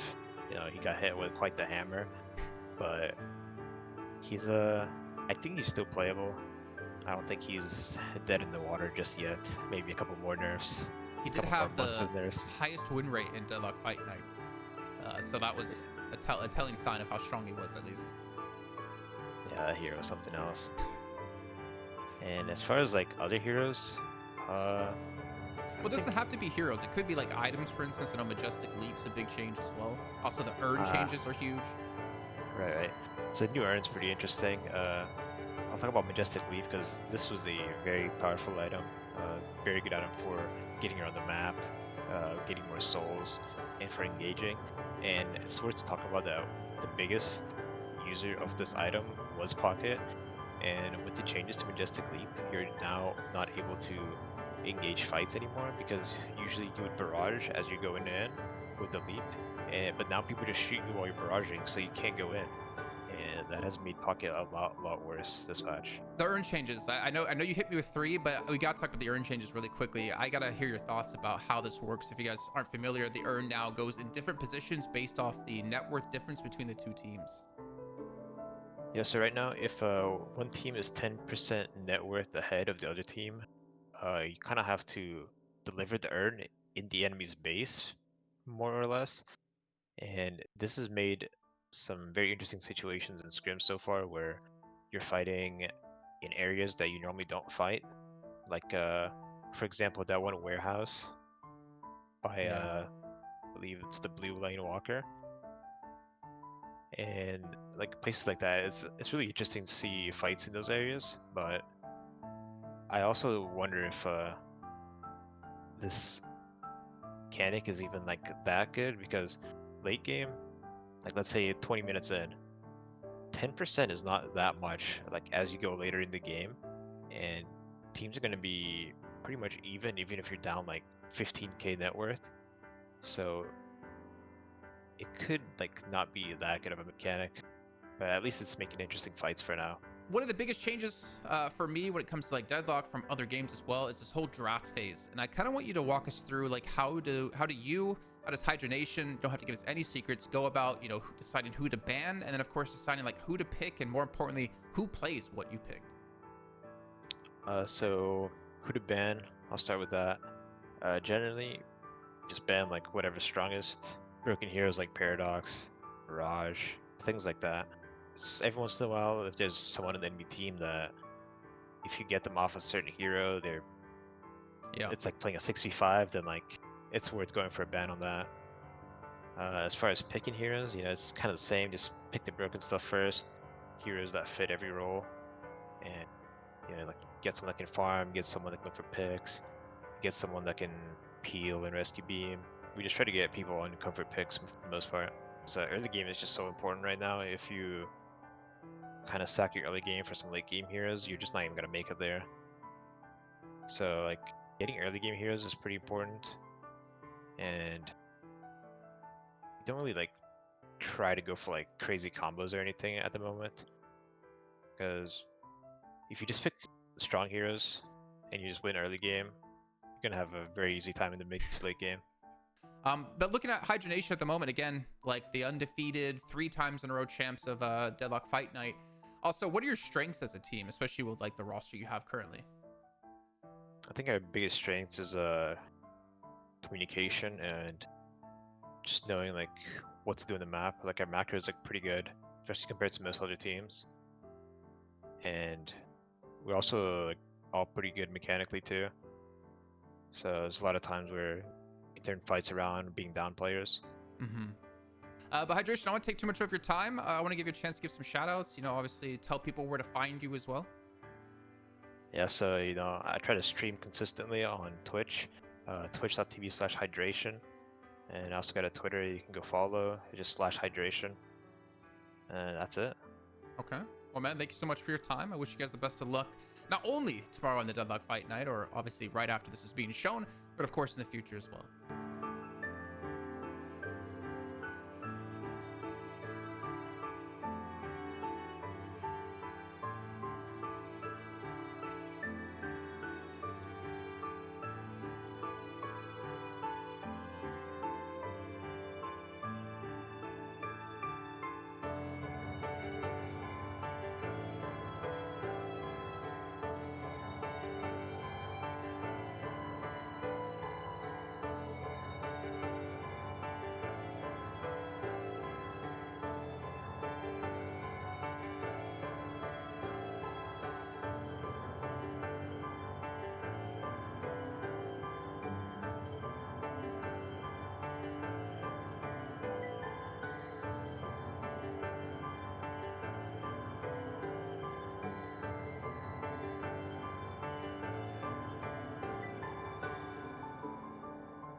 Welcome back, everyone, to Deadlock Fight Night. North American Finals now heading your way. We just saw the Unknown Omens take out the TF2 Boomers in what was a very back and forth game, Dan. One where, you know, sometimes you go for both shrines and it blows up in your face. Yeah, it absolutely does. It is a story as old as time. Just going in for too much and it throwing the whole game, sadly. And it's, as you mentioned, it is like one of the most common ways that I've experienced ranked losses, and most people have. And it's interesting. You know, it also, to be fair, it had to. It was also important that you actually convert on them overextending. And I believe that the Viscous, because of the ult being available, was able to do that actually. And without that, the two extra players maybe would have gotten away. And that would have made the difference, I think, to prevent it from being as snowbally. I don't think mid-boss would have been easily picked up afterwards, and so on and so forth. So it was still, you know, a game of quite small margins, but obviously that's not the kind of mistake that you want to allow your opponents to be able to exploit. Well, if you're just tuning in and you're wondering what in the world is going on, this is the format here at Deadlock Fight Night. We just had our challenger match in NA. Unknown Omens, of course, getting through, and they go against our champion of the last 3 weeks, the undefeated Hydra Nation.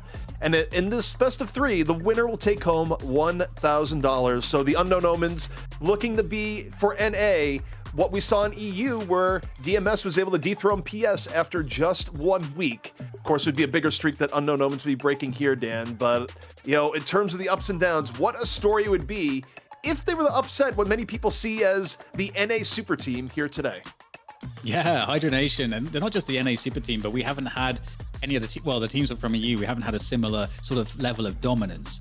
And Hydration obviously set about creating the super team. We saw obviously some of the competition get absorbed, like, you know, Shang Tsung just like absorbing the soul and just becoming stronger and taking all of their powers. So mechanically, they're extremely good and just the cream, you know, the cream of the crop essentially. And so the question is going to be every week, who's going to be able to take down Hydra Nation? And given that, you know, this feels like a hodgepodge collection of players in the Unknown Omens, obviously skill players, it's harder to imagine that they would be able to do so. But with some of the meta changes that we have had in place, it has definitely altered games. So you can't snowball as heavily.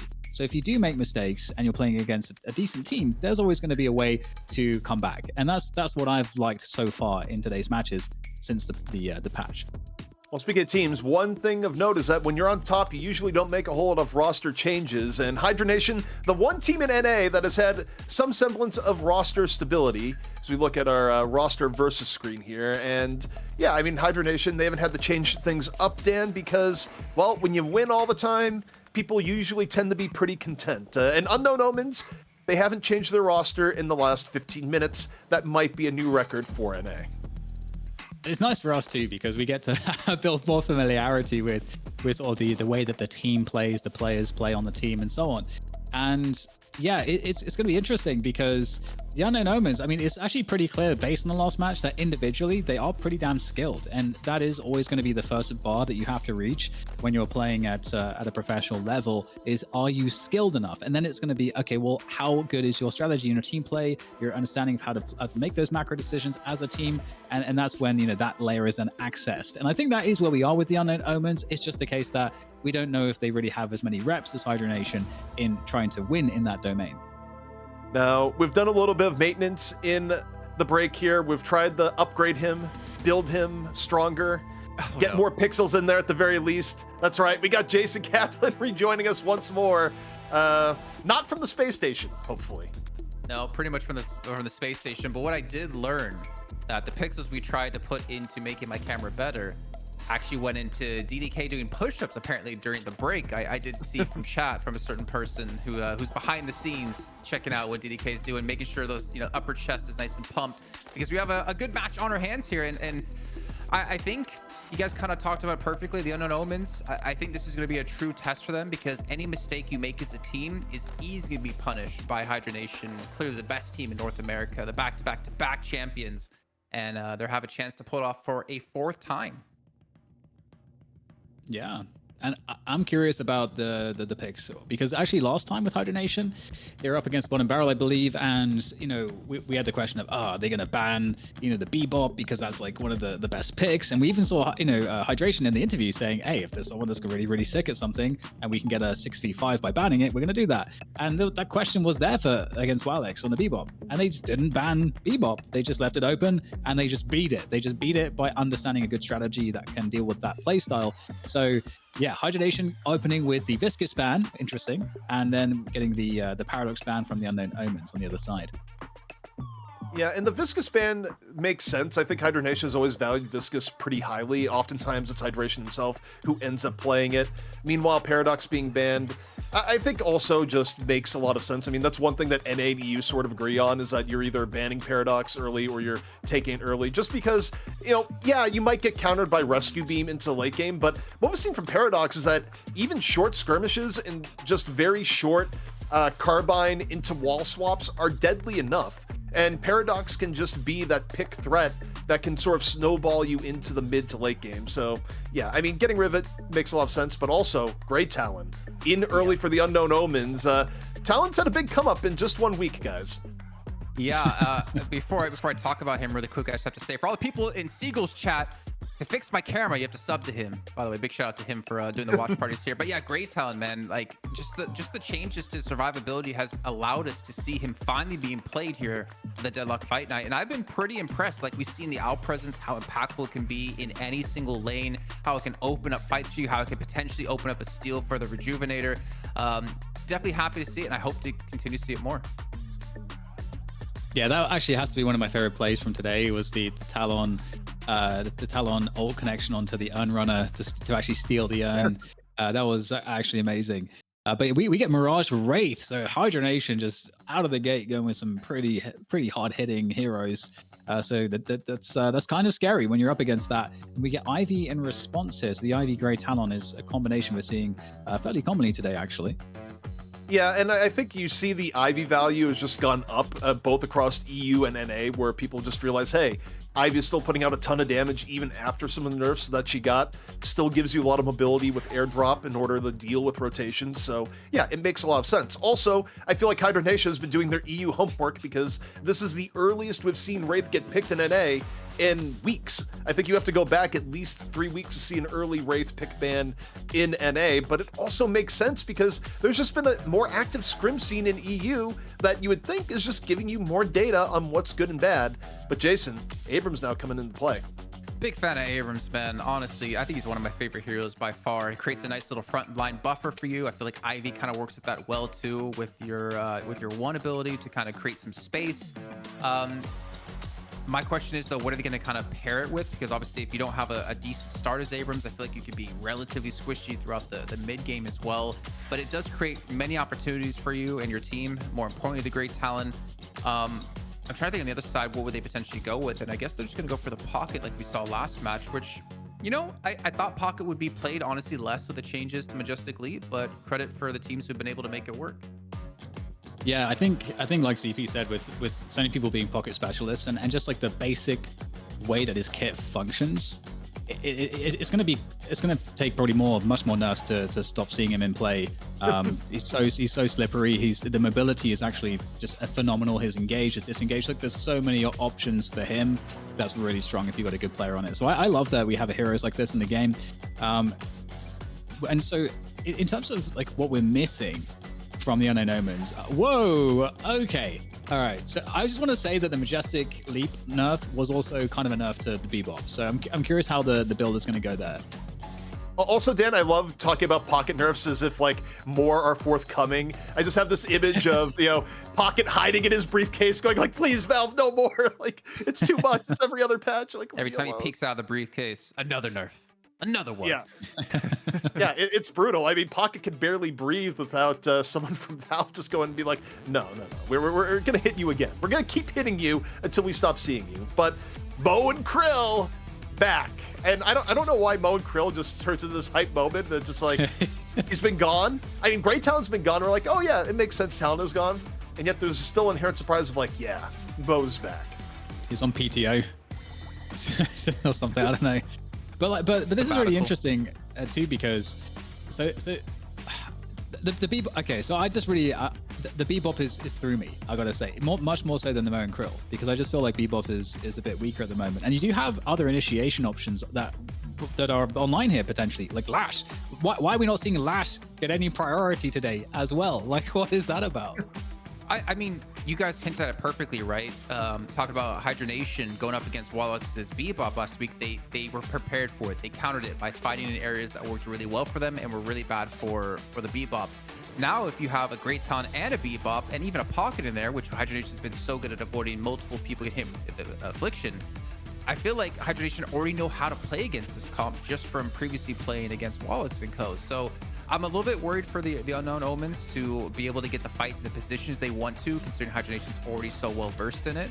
But hey, you know, I'm happy to see them challenge things like this. Again, oh, go ahead. No, I was just gonna say this is another draft also where McGinnis is not gonna get picked at all, even in NA. So a little bit of shifting tides here. And hey, if you're gonna talk about the Seagull stream, that's basically heresy because people just tune in there for McGinnis play, and there's just no McGinnis being played. You know, people want to refund. In breaks, I go hop to his stream. By the way, shout out to him once again. Yeah. He's going into games to just see, okay, where's McGinnis being played? Okay, how are you building? This man lives and breathes McGinnis. If I don't see a Seagull cosplay of McGinnis by the end of the year, I'm gonna be disappointed.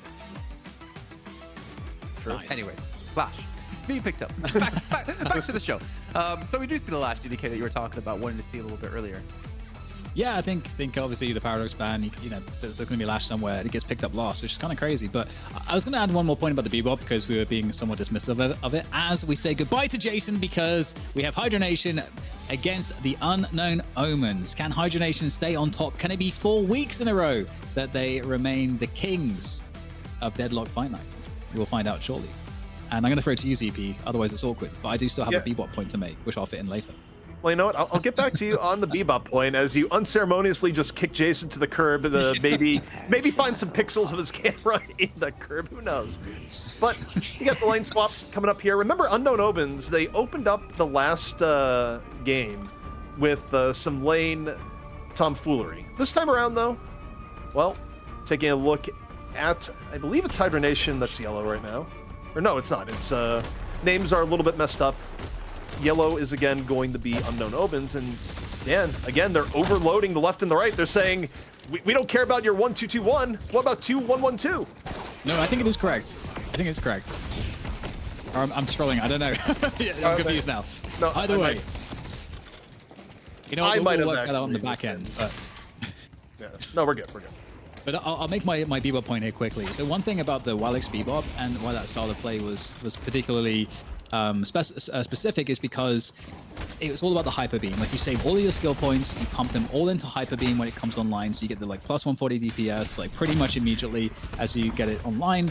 And the build is around hyper beam setups for the most part.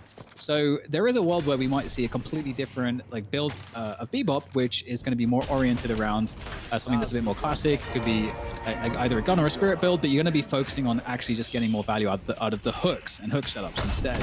So oh no, the parry! Oh my god, we got there late, but oh my goodness. Yeah, so how about That's feeding not the okay. Infernus 2 kills under 2 minutes into the game? Oh, wait, Leffa just ran in the creeps there. Okay, I don't know what's happening at the beginning of this game, ZP. I'll be honest. I mean, and that might have been intentional by Leffa once the kill threat wasn't going to be sent just to get back to lane with more HP. Yeah. That's a good point. I think he was clear of the creeps. I think he was clear of the creeps at that point. I don't think that was oops, I didn't mean to die. I think that was I went full HP. But your respawn time is so fast that does actually make an enormous amount of sense at this point to just get back immediately. So you're not going to get just completely... Because the thing is, if you're too low, you can't really do very much on lane. And you give the opponents a lot of control, and then you can't sort of contest and keep denying us actively. So I actually do like that, if that was the deliberate choice. Yeah, I'm like 90% sure that was deliberate. So yeah, I mean, it makes sense. And also within that lane, well, Abrams, buddy, you got to deal with very fed Infernus. That's not going to be a fun lane for Panda Cat. I'm just going to be straight up. And it's not just a fed Infernus, it's Leffa Infernus. Like, Leffa is probably one of the best Infernuses in the business. His mechanics are absolutely outrageous, and he's just a very good player all around. Can actually, not a one-trick by any means either. So, very scary indeed. Like, on the other side of things, You know, we actually have the 7 in the solo lane, but hold on, we got a punch and uppercut straight into the tower. Fantastic pick, potentially. Is Hydration going to escape on the Mo and Krill? Burrowing, trying to find some kind of tunnel some way out of there. But, I mean, somehow still alive. Is Hydration going to get out there? I think he does. The way that looked on screen just looked like Mo and Krill getting a lesson in physics, just getting leapt over. But look, Mo and Krill's burrow does get you out of some impossible situations, so Hydration just barely able to get out of there. Meanwhile, heavy pressure on Slugfest. Can't get away. Rocker making sure that is permanent. Hydra Nation, Dan, already kicking things off with a bang. 14K to a 12K. Decent equalizer from pure content, but still something that could get out of hand very quickly. Yeah, without any Guardian advantage, obviously the objective provides quite a lot of souls for the team. That's actually quite a sizable difference at this stage of the game, and obviously we saw those 2 opening picks in favor of Lefa, so that makes a lot of sense. Let's see if the Unknown Omens can sort of recover here as time goes on. Obviously the 7 Wraith lane, I'm curious how DMB will do that. I don't think it's going to be too tough to stay even or even have the upper hand in terms of the farm there, because obviously as Wraith starts to come online in the early to mid game, Wraith can be extremely dominant. So I'm keeping my eyes on that, as that could be, one of the things that could really be a problem for the Unknown Omens. Like, oh, go ahead. What for right now is just you sitting here for the ambush saying, yep, I want to go in for Abrams. Parries the tower, concussive combustion. And I think for now, we'll see how deep they go in. Oh, the Mirage is there. That's a dead Abrams and a half. Well set up gank. That's going to result in the Guardian.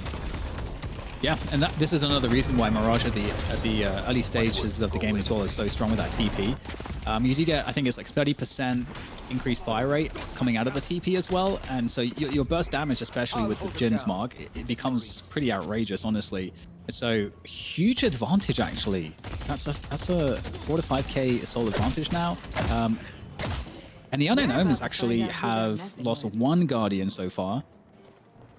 So we'll see if they're able to find a better way to equalize. But at the moment, right now, ZP, it kind of feels like Hydra Nation have map control, even though it's a little bit too early. It feels like they're kind of set up for that as we go into the 10-minute mark, that they're going to have significant map control. Well, Unknown Omens at the very least should be able to get this Guardian over in lane 4. Well, you would think, but right now they're at such a disadvantage in overall power that they don't want to stay for a little bit longer, just worried about what rotation could be coming in. And I mean, the worry is also relevant too, because you think about characters you'd like to be ahead of the game. Well, you have an Abrams that's pretty significantly behind because of everything that happened in lane 1 early on, right? So it's like characters you would like to be able to rotate and be a threat for rotations right now just are not scary because of how some of the early game interactions went. Indeed. And here comes Hydration. Oh, beautiful combo connected out of nowhere. Is there going to be escape possible? It looks like perhaps just in the nick of time. It looks like Peer Content does get out of there. So that was very scary. That was a great opening. Unfortunate for Hydration not to find the finishing blow there.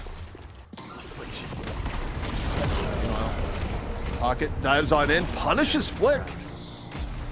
Quick little dive in on the Pocket. Meanwhile, Bird heading over to Wraith. Off in that area. Go round and round.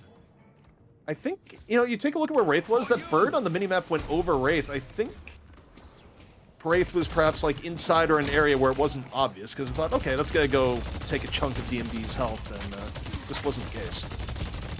It seems like this Wraith 7 lane has been pretty much unmolested the entire time. There's no harass from either side really. Just both 7 and the Wraith able to just kind of farm up at their own pace, and so that's, I guess that's kind of chill and nice for them. But on the other side of things, Lefa is doing quite well in terms of farm and in terms of parity. On the Unknown Omen side, Elion on the Pocket, and I'm very curious about Elion's skill ceiling on the Pocket, because it is a hero, as we've said so many times, it has huge specialty value. If you have a specialist on Pocket, it can be absolutely game winning for you. So I'll be curious, especially because Pocket has had some nerfs.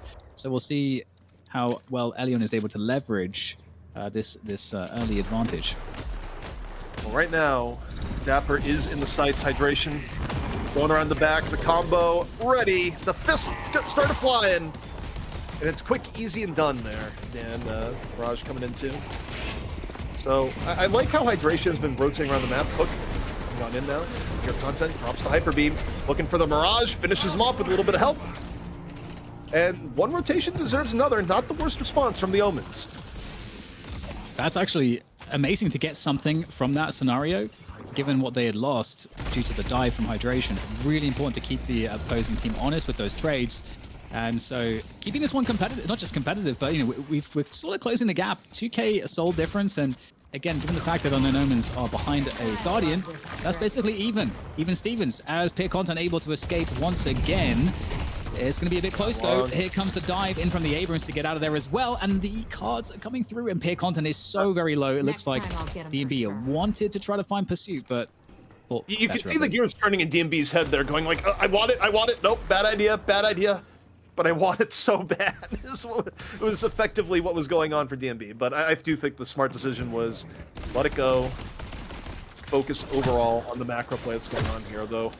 I'm not sure DMB's bloodlust has been sated. Still looking to pressure Panda Cat. Panda Cat, though, says, nope, take a few steps back. Yeah, and Hydration is kind of scary. Just these just dash jumps into these combos. Very intimidating. And we get a lot of players gathering towards the bridge on the 3 and 4 lane at the moment. We do have Earn and Buff coming up soon, and at the same time the fight breaks out on lane. In comes the Frozen Shelter, the Affliction. I think the Affliction was blocked by the Frozen Shelter there, as right now the Unknown Omens are going to lose 2 players from this engagement, and that is not a good outcome as the Urn is coming up. Look at Wraith's HP there, Dan. The parry saving DMB's life until Elion comes in from the back, but still could have been a different fight without the parry. Lefa in on to the 7, gonna finish it right off. And Hydra Nation getting the better of the trades here isn't gonna result in too much of a difference in overall income just because of how back and forth it was, but still Unknown Omens fighting a little bit of an uphill battle. Yeah, and we're starting to have some Guardians get exchanged here. However, here comes Hydration. The Urn is up there. Oh, we are going to try to escape from the lift. Divine Barrier coming up, and 100 HP. Oh my god. Are we able to escape? Not quite. DMB, you talked about the Bloodlust. It has been potentially sated, but oh no, could they get taken down? The Hyper Beam straight in the back of the head. Yeah, and it was also a parting gift that came in from Slugfest. Slugfest dropped the immobilizing trap, and you saw DMB just get stuck in that for long enough that Pure Content revved up the Hyper Beam and set it to max. So the Bloodlust did result in the death there, though. Again, it's a trade-off. But the fights still keep on going. Panda Cat, charge into Infernus. Looking for more. Lefa, though, pretty farm, 10k. Richest player in the game right now. Drops a flame dash, rotates back over. Earn, meanwhile, turned in by Hydration, under pressure from Elion, and says, I'm gonna just punch you myself! Forcing out the briefcase. Both still fighting around Earn. Their own little 1v1 as the full team fight goes on. Right to the side, Dan. Yeah, it's just not enough damage output to take down Hydration. He was just buying time with the burrow there, and the Unknown Omens will have to fall off of this one. So nice pick up with 56k to 56k. So I'm really impressed so far in the Unknown Omens ability. After initial, hold that thought. We got another dive coming through here from Elion as he's trying to get in there, but of course cloaking his way out. But just to finish my point, I'm impressed here, ZP, by the trading from the Unknown Omens. They're having to react, but they're doing so well. You know what else is impressive? It's 12 minutes in. Guardians could not be weaker past 8 minutes, and neither team has a flex slot yet. That is how aggro the fights have been, and not focused on necessarily trading out for macro objectives. Once more, though, Abrams charging in, looking for hydration. He's just going to burrow on away. No one on Unknown Omens deciding to go in on that one, but the beam coming out once more from Pure Content. Right trying to find what he can. Going fishing. Forces out the shelter, at the very least. Meanwhile, Quig in danger. No more shelter to save. Hydration trying to be just a meat shield in the most literal sense. Instead, Quig goes down. Pressure now back on the Hydration. I don't think Burrow is back up here yet, Dan, and Hydration gets taken down in turn. A 2-for-0 in favor of the Unknown Omens. And now the question is, what do they do with it? Yeah, they're playing really, really well at the moment. It's really cool to see.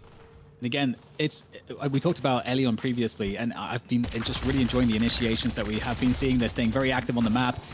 Peer Content, I got a peep at his skill build. He maxed out the hook first, so that's one thing to note here. Just really trying to emphasize the hooks, which we talked about, but trying to take down these Guardians here, trying to avoid all of the abilities that are coming in from Dapper.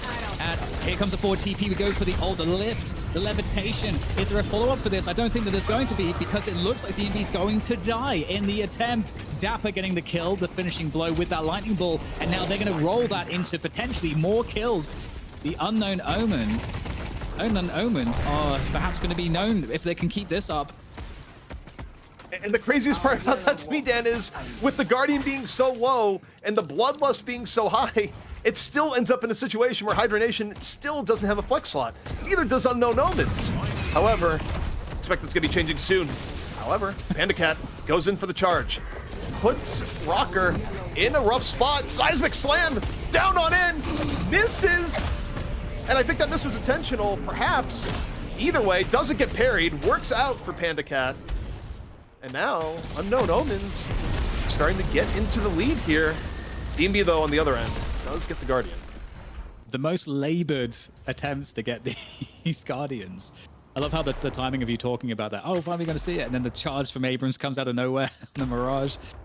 Very interesting indeed. So even on the souls here and the objectives overall. So really tight. Love to see that. And I know that we didn't necessarily expect this to be that close. Obviously things can still change, but just given what we have seen from Hydra Nation would suggest that they have every advantage over their opponents. But right now we've got somewhat of a gathering on this lane, this kind of lane 2 position, and the second urn is about to spawn.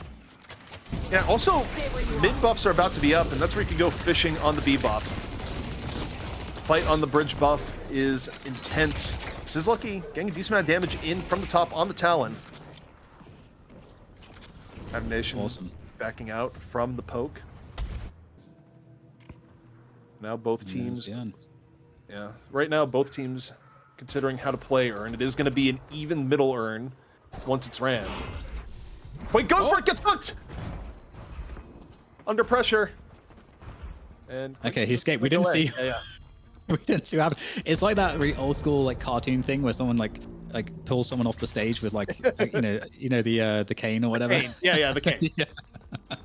Yeah, I'm sure many people will not know that reference, but either way, that was somewhat comical. Either way, a fight is a brewing here. We've got a setup from Unknown Omens, or at least they are beginning to congregate towards the drop-off point.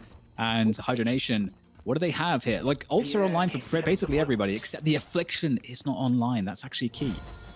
Well, Mirage is split pushing and, of course, can teleport into the main fight when it happens, but Abrams decides, no, my mission is to kill Mirage while this goes on in the front. Quig drops a Frozen Shelter pretty early. Did that lightning bolt just bounce just to the other side of the map after hitting the Frozen Shelter? It looked like. Elion gets caught in the interim.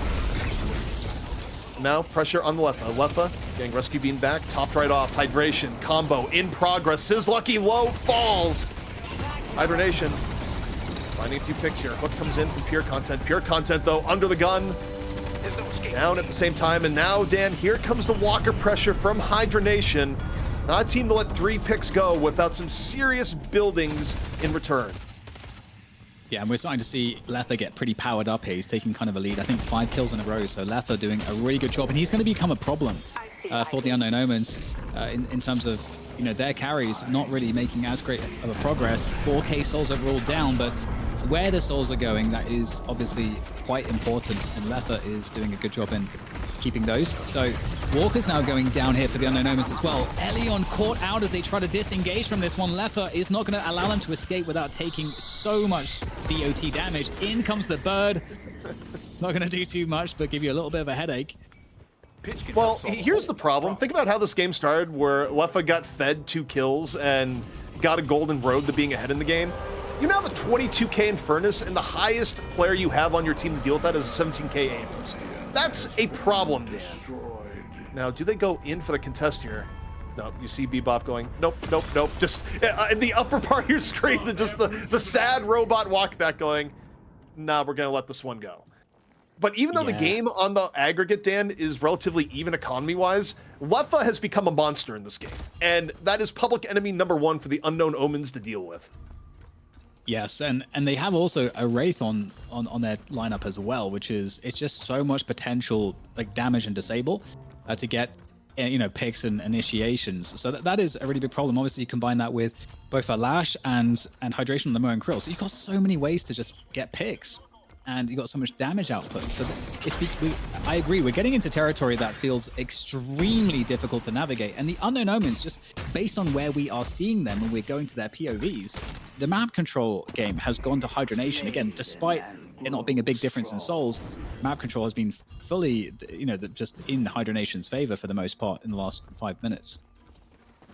Yeah, now the one thing is that Leffa does need to rotate over to the team fights when they begin. They have to find the right mode of, okay, we've cleared out the jungle, now the Infernos can fight. Or hey, how about we just catch a Talon over here? The grab into the rescue beam going, no, we got you, buddy. Get away from that Poe and Krill. Here comes Dapper, looking for hydration. Into the double vault room. Up and over, the chase is on. You see Hydration just struggling to get away, but if anyone can't get away, it's the mole. Just out of the pressure. Now Dapper, under pressure in turn, Flick, finding Sizlucky in the back, Unknown Omens down 1, it might be more, Dapper caught! And here comes the telekinesis, they're looking for more, Dan, 3 dead in Hydra Nation now with a definitive lead in this map.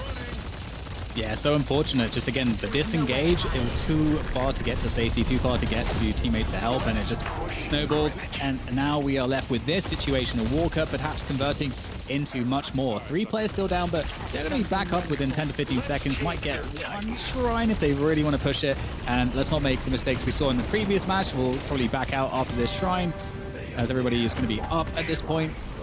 Oh, they're going for the second shrine. They're going for the TF2 second Boomers shrine. fans are just going here, wait, have we seen this movie before? This is the instant flashback in a different game, perhaps. But will There is one history difference. repeat itself? There's no They do have distance. Rejuve. Yeah. Rejuve is in play. Also, Hydration, though, down. Charged into the corner by Panda Cat. Patron grabbed. Hydra Nation saying, no, we don't feel like leaving. However, the issue might be forced in after this Patron. Yeah, they do get 2 kills here, the Unknown Omens, as they are trying to punish Hydra Nation for just taking so much. Oh, if only that hook would have connected. It was so close. That would have been a beautiful catch, but not to be.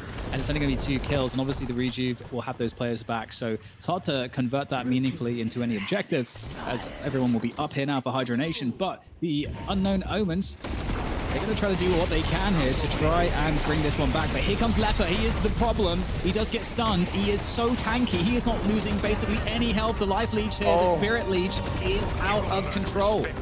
Yeah, Dan, this is a raid boss. This is no longer a player. This is a force of nature. A 3,200 HP Infernus, 29k. Who's going to tell Infernus no when he walks into the base like this and just rolls up to the patron? Unknown Omens down 2. Hydra Nation now saying, we think we can end this right here, right now. Hyper Beam in the air, immediately stuffed between DMB and Leffa. Flash for Flick goes to ult people. And now Patron taking damage from all ends. Dan, this looks like the end. Unknown Omens, just no firepower to stop this assault.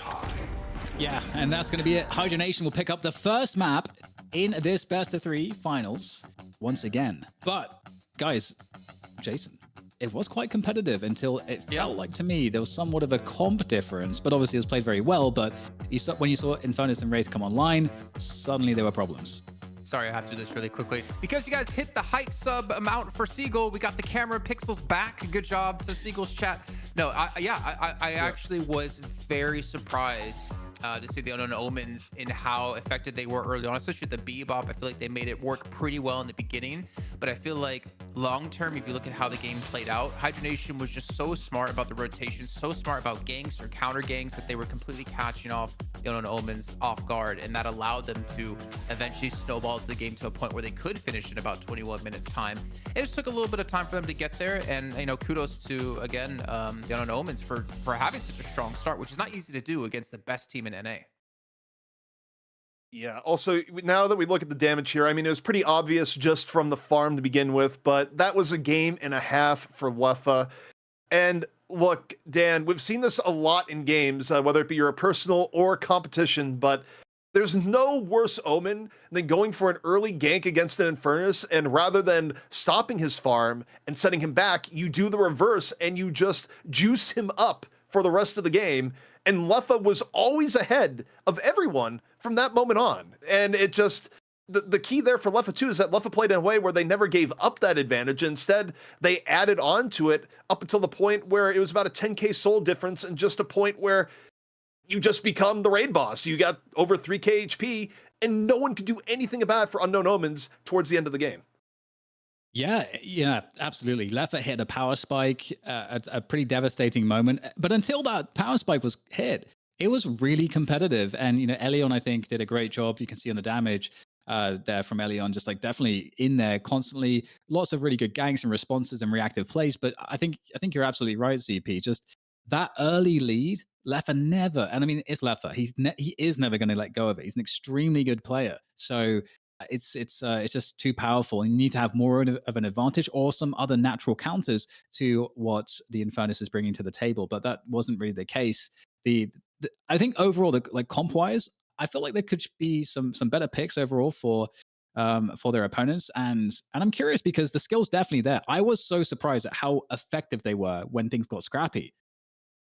I was actually thinking maybe a McGinnis would have been better pick instead of the Bebop, because you have like a decent disengage with the wall. Again, you have the sustain of healing. You can kind of bait people into your back line where you have turrets already set up. Because the problem was you had Hydration on Mo and Krill, and you had Flick on Lash, who could easily jump into Sizlucky and probably kill him before one of them ended up being finished off. And we didn't even necessarily need to get to that point. But on the topic of Elliot, I actually was super surprised to see like how well he was playing and how he was keeping his team in the mix, considering where they were in these fights. I feel like he really showed he's a very strong pocket player.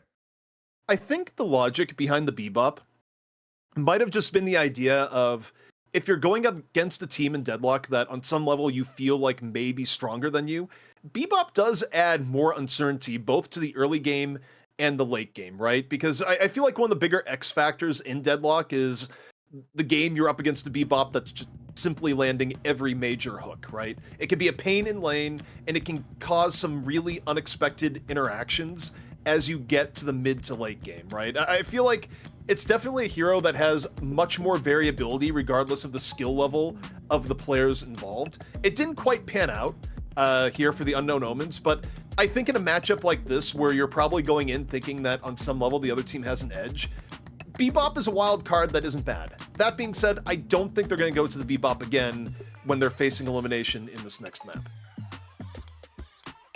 Agree. Yeah, I think I'm also curious. I would love to see the pocket again for Elion, because I felt like that looked really good and they were able to do a lot with it. So we'd love to see that. So I hope they're able to get that again. But I could very well see Hydra Nation actually like banning the pocket potentially, because it was clearly a really good performer there. And that could have been the difference. Again, just imagine that Leffa doesn't hit the power spike so early, maybe 3 or 4 minutes a little bit later, and it would be a very different matchup. And that's where Elion would start to gain a lot of power himself on that pocket. So, well, regardless, Hydra Nation now one map away from being the 4-time back-to-back champions of NA here at Deadlock Fight Night. Will the Unknown Omens come up with a solution? We'll see in just a little bit.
It might be a new week here at Deadlock Fight Night, but Dan, it is a similar story to the past. Hydra Nation up 1-0 over the Challengers, and though the last game was a lot more even than I think people might have expected coming in, it still ended up in the usual result, and a lot of that off of Leffa just turning into a tank and then some in the late game. Yeah, when he gets that really early lead, like he did with the two-player gank that went wrong, and Leffa gets 2 kills straight away. Yeah, he's not going to let go of those edges that he's going to get that little lead. He's not going to let go. He's just going to keep compounding. So, I mean, on the bright side, ZP, if they are able to, let's say, do that in a way where they actually do disrupt Lethra a bit and don't just power him up, that's a good plan. It's a good strategy. So, and if he hadn't been as powered up, if he had been delayed, honestly, the game could have been way closer, and I don't think we would have seen the same type of snowball from them. Well, speaking of powered up, we've powered up Jason Kaplan. His camera has pixels once more. Welcome back, Jason. Ooh. That's right. I mean, it's HD Jason. You were throwing at me without any clue if my camera was playing well or maybe it was playing well, naughty or nice right now. But yeah, you know, powered up myself. And honestly, I was saying this during the break, like it's really good to see how there's a lot of other NA teams that can compete against some of the best that NA has to offer. And again, we see teams be able to take advantage of whether it's Buff and Jordas over in EU or Hydra Nation over in NA. Like you can do fairly well early game against them. You can keep up, you can be slightly ahead. But teams really need to figure out how to deal with like the macro style of like the mid game of transitioning to objectives, to transition to like jungle camps correctly, to be able to continue to keep head to head, if not stay ahead of them. So now as we look ahead here, we'll see what changes into the draft for the next game. Of course, draft not quite ready just yet, but you do wonder what is going to be valued, what is going to be taken away. I do think, again, the biggest change I think they'll come in from the Unknown Omens, unless they really want to stick with it. I think the Bebop is a card you play once and see if it works. It doesn't work. I think they play this upcoming game about as standard as they can within the current meta. That's what I would expect anyways. Yeah, I would expect to see the same as well. The only thing that I could potentially see is maybe them getting rid of the pocket for Elion because he was so good on it. But we saw Elion on the Viscus as well in the opening game, BO1, and it's also really good on that. So I'm not really sure. I mean, this is one of the things that for us that's really cool in terms of the story building is really getting to see in the competitive setting how good hero pools are for varying players. And so yeah, I could see a pocket ban, but equally I could see Hydra Nation not trying to actually target any of the players. I actually think that targeting the players makes less sense if you feel like you're the better team. And I feel like in that sense, you just want to play the fundamentals super well, play the basics really well, and not get into your head too much about how do I counter the other team, because you're already in the way I'm setting this up, you're already better than them, so you just like use that instead and don't try to trick yourself and just try to get into your own head about it. Yeah, I got to talk to Hydration actually yesterday and talk to him about like how did they go at the drafting phase, and basically the TLDR was you ban anything overpowered and you try to pick as many overpowered characters as you can at the beginning, and then you worry about what you do from there on. You try to secure as many of those. I just have to give credit, by the way, the Moa Krill I feel like was kind of night and day from what we saw earlier on, being much more effective in the ganks. I mean, I even saw Fish Stick, shout out to Ben in chat, he was like so surprised at how quickly that ultimate comes up, but it's really on such a low cooldown, which makes him such a good like early to mid game transition hero to be able to open up opportunities and open up a lot of picks for you and your team to start to snowball. I do think one thing we're going to see as a change up here, or at least it won't be much of a change, but probably a different result, is that based on what happened in the previous game. Well, I think, first of all, I think Infernus probably gets banned. I do think if you're Unknown Omens, Lefa has too much of a pedigree on Infernus to give that character up. I think you'd rather deal with Wraith. I mean, last game they dealt with both, but I don't think you give Lefa Infernus. I also think, though, that they're going to go back to the 2v1 pile again. Maybe not in the very beginning of the game like they did previously, but I do think there will be pressure there to try and go, okay, Lefa, you're not going to have an incredible ramp into an end game, especially not on a character like Infernus that does more than basically anyone else in the game should you get that requisite level of farm, right? Unknown Omens, I think at a minimum, that will be one of the adjustments you come in, but I would say for draft, I'm fully expecting early Infernus ban at a minimum. But what do you think, Dan? Well, that doesn't matter because you're right. You're right, ZP. I would say the same. Equally because, the Wraith, who was the other kind of hyper carry potentially, was not as much of an issue at all.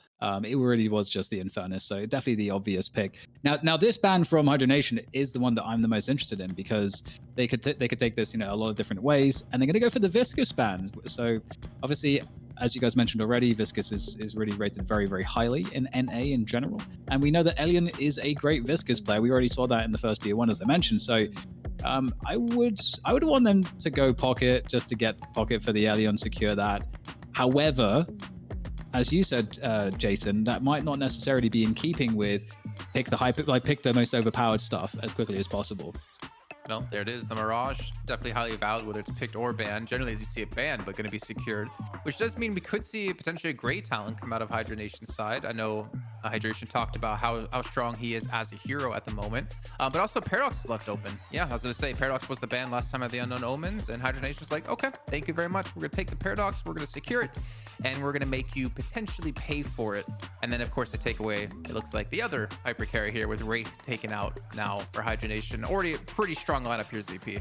Yeah, and I think the immediate response from Unknown Omens is going to be grabbing the Talon. I think that is without any dispute. I think Wraith probably has something to do in regards to DMB and Letha's hero pools. I feel like they would not have enough comfortable heroes left in the pool if they didn't pick up Wraith at this point, which is going to give up the Talon directly to Unknown Omens. But I think that was a hero pool consideration pick, on top of the fact that Wraith is just generally good, right? I think it carried a little bit more significance for Hydra Nation in terms of who wants to play what, because this means you can put either DMB or Letha on the Wraith and still have like some options left for the either to play after.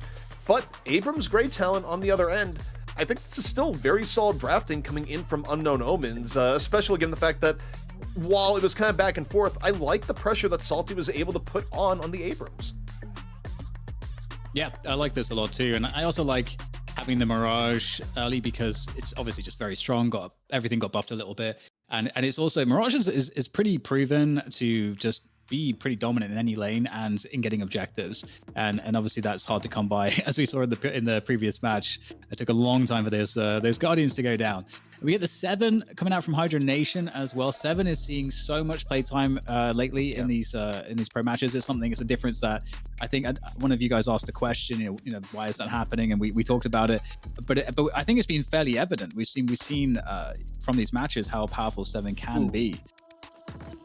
I like the Kelvin pick here. It's a block on Quig, 100% block on Quig, and I think Jason, it says they would rather face McGinnis than face Kelvin.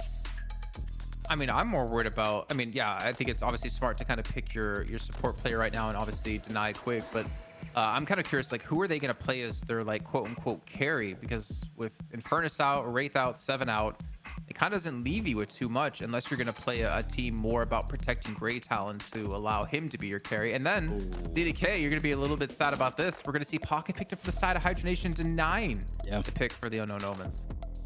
That'd be fun. Maybe get a Yamato or something on the Unknown Omens instead, you know, get that kind of burst spirit damage online. Could be potentially one way to go about it if you're you know, feeling the pain of not getting some of those other carries. But yeah, sad to see the Pocket go. I wanted to see Elian on that potentially, but you know, again, we'll see potentially what else Elian might be playing and also be very good at. But yeah, this is, you know, one hero we haven't seen at all today is Dynamo, actually.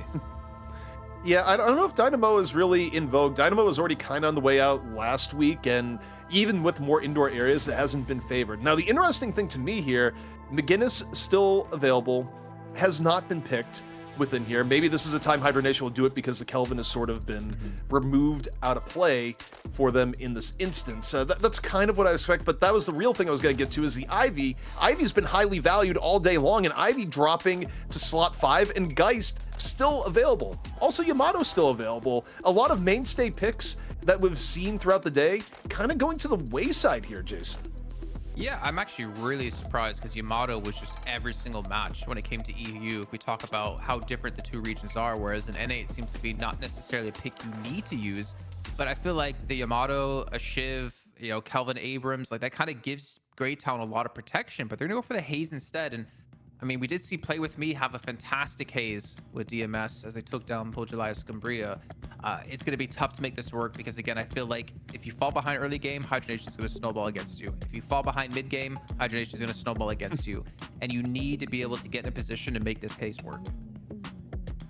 Yeah, I actually don't mind the haste too much with having the Mirage on board as well, because I feel like Mirage is so good at ganking, so good at assisting and winning lanes, that if you set up your lanes well, I feel like haste should hopefully have cover to be able to farm. But I guess it remains to be seen. That has been a massive question mark on every single match we've seen Haze. I think Play With Me is the only player we've seen really have an okay game on Haze. Everyone else has what feels like a disastrous game on Haze, and it doesn't really feel like it's to their fault per se. I feel like there's more to the story there, but ultimately I'm way more comfortable with the Unknown Omens lineup here. The only thing that they may be lacking is the damage until Haze comes online. Yeah, I mean, to your point about where Haze is at, I feel like it's that Haze is a very easy character to misplay to an extent. You don't necessarily have the amount of early openings to make your presence known in the same way that a Wraith or even an Infernus does to an extent. You are sort of waiting to come online, and you get sort of games where if your team is behind, the Haze never comes online, isn't involved in as many team fights as other more active carries tend to be, and I think that's why you end up in the situation going, it's like, well, hey, look at the post-game damage, the Haze didn't do anything, and I think it's because Haze just has a little bit more of an awkward ramp relative to the more highly valued carries. Also, I think it's worth noting here too, and talking about Haze getting picked again, it's the devaluation of Warden relative to what we saw last week, where the Majestic Leap nerf was enough for people to go, you know what, we're going to go Haze again over Warden. We think that was enough. So I kind of want to go back to the Haze really quickly, because some of the points you made, I'm kind of like really curious about, because I feel like if you're going to play Haze at this level of play, you have to be able to play 5v6. Like, as in, you have to be able to understand, okay, Haze cannot be a frontline hero. We cannot use Haze in the way that they're going to see it coming. We have to use Haze as a cleanup kind of hero, where they'll come in like midway through the fight, or past the midway mark, which means you need to be able to fight really successfully as a 5-man squad to allow Haze to come in like we saw Play With Me be able to do. So I think that's like one thing that can kind of help alleviate that pressure. And I feel like teams aren't necessarily willing to play around that, or aren't really willing or able to play around that in that sense. But obviously, like with the Kelvin, Abrams, Shiv, and Mirage, and even Greytown, I feel like you have a lot of survivability and sustain in these fights to give Haze that time to wait out a lot of these abilities and to allow the team, or allow you to play around your own team, if that makes sense. Yeah, I actually think that the comp kind of works for that, because you have obviously great support in Kelvin and just ways to keep people up, and Abrams and Shiv can be quite tanky, and Mirage, although not super tanky or anything, is going to get in there with a tornado. So you do have like a cluster of somewhat of a front line that can enable your. This is actually why I would have preferred Yamato, because Yamato obviously can perform super well when there is that distraction, can come in the side and just burst down a squishy and then join in the fight, which I feel like Haze will want to do as well, but I feel like it's just not going to be as effective necessarily. But we'll see how it works. But I do think in theory the comp makes sense. Also, I do think some of this also comes down to hero pools and what people are comfortable on. I feel like as a plug and play, hey, we need to make a team comp work, it is easier to play Haze without a ton of experience on Haze than it is to immediately go and play a top tier Yamato if your Yamato player is stuck on another hero for whatever compositional reason, right? Like Yamato, I think, has one of the more unique learning curves in the game, along with a hero like Pocket, right? Which is why you have a lot of players where when they're known for Yamato, like Psycho, they're just on Yamato as much as they possibly can be, right? So even if Yamato on paper might have made more sense here, to your point, Dan, I think it's one of those cases of, well, do you have a Yamato player that also isn't locked into playing something else on your team? And the answer to that in this case might be no. And you know what, I'll add one more quick point, which is that Haze does have a good counter to Mo's combo because of the Sleep Dagger. So that is something that is not really as easily afforded for the rest of the lineup, where you'd want to use other abilities for other reasons. But I feel like that could be a decent way to help you deal with the combos. I mean, realistically, who is Mo and Crow going to be ulting in these fights? And you would want to say Great Talon, right? But who's going to be diving with him unless you want to send Wraith really far in, or you want to send Pocket really far in? Which Pocket, yeah, totally understandable. 7, you don't want to really go too far in with. I think that they have like 2 different forms of pick potential for Hydra Nation, with the Paradox, with the ultimate, as well as Mo and Crow, that they can facilitate an early kill, which is going to be tough for them on Omens to deal with if they're trying to delay the fight, to drag the fights out, where Haze can be a little bit more effective, waiting for a lot of these cooldowns to disappear. But it's going to be interesting. And again, like I'm down to see Haze do well. We saw it earlier on work really well for DMS with Play With Me. I would love to see it yet again today here in NA. Well, thank you, Jason. And now, Dan, we're heading into it. Will Hydra Nation finish it off and be our champions 4 times back-to-back? Or will Unknown Omens give us our first 3-map set here in the Deadlock Fight Night Finals? I'll just note that production was about to tell me to throw. I was about to throw, and it was ready. So I just barely avoided disaster there, Dan. This time, it was on my side. And also the kind of like the transition for like Jason coming like out of the car, like that was perfect too. That was like the smoothest one of the day. So hey, starting off well here in map number 2 of the grand finals here for the Deadlock Fight Night number 4, where Hydra Nation, of course, are the kings. Yeah, sitting atop the throne, the Iron Throne.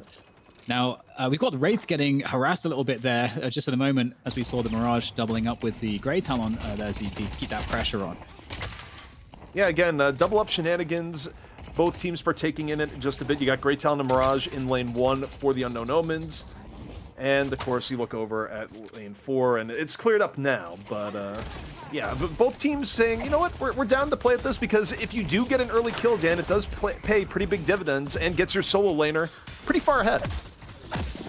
Yeah, absolutely does. And obviously, as we saw in the previous match, that does really account for quite a lot. It's very important. And, okay, you know, I'm expecting to see a lot from the Mirage in terms of, you know, being able to very effectively pressure, get objectives down, help to gank in the early to mid phases. So we'll have to see how that dynamic works. And the Haze is going to be up on that against that Mo and Krill, who's on lane 4. And once again, it's Hydration on the Mo and Krill. And we get a bit of a skirmish here in lane 3. Ooh, more than a bit of a skirmish. It's Elion getting caught. It's both down. Hydra Nation picking up 2, getting big tower pressure at the same time, just finding the right amount of pressure to apply. And look, I mean, Pocket Paradox in terms of lane pressure, that can turn ugly fast. However, it's not all smiles for Hydra Nation. Quig falls to Panda Cat, and you talk about the idea of characters you don't want to see get ahead early. Well, Shiv still high up on the list even after the nerfs.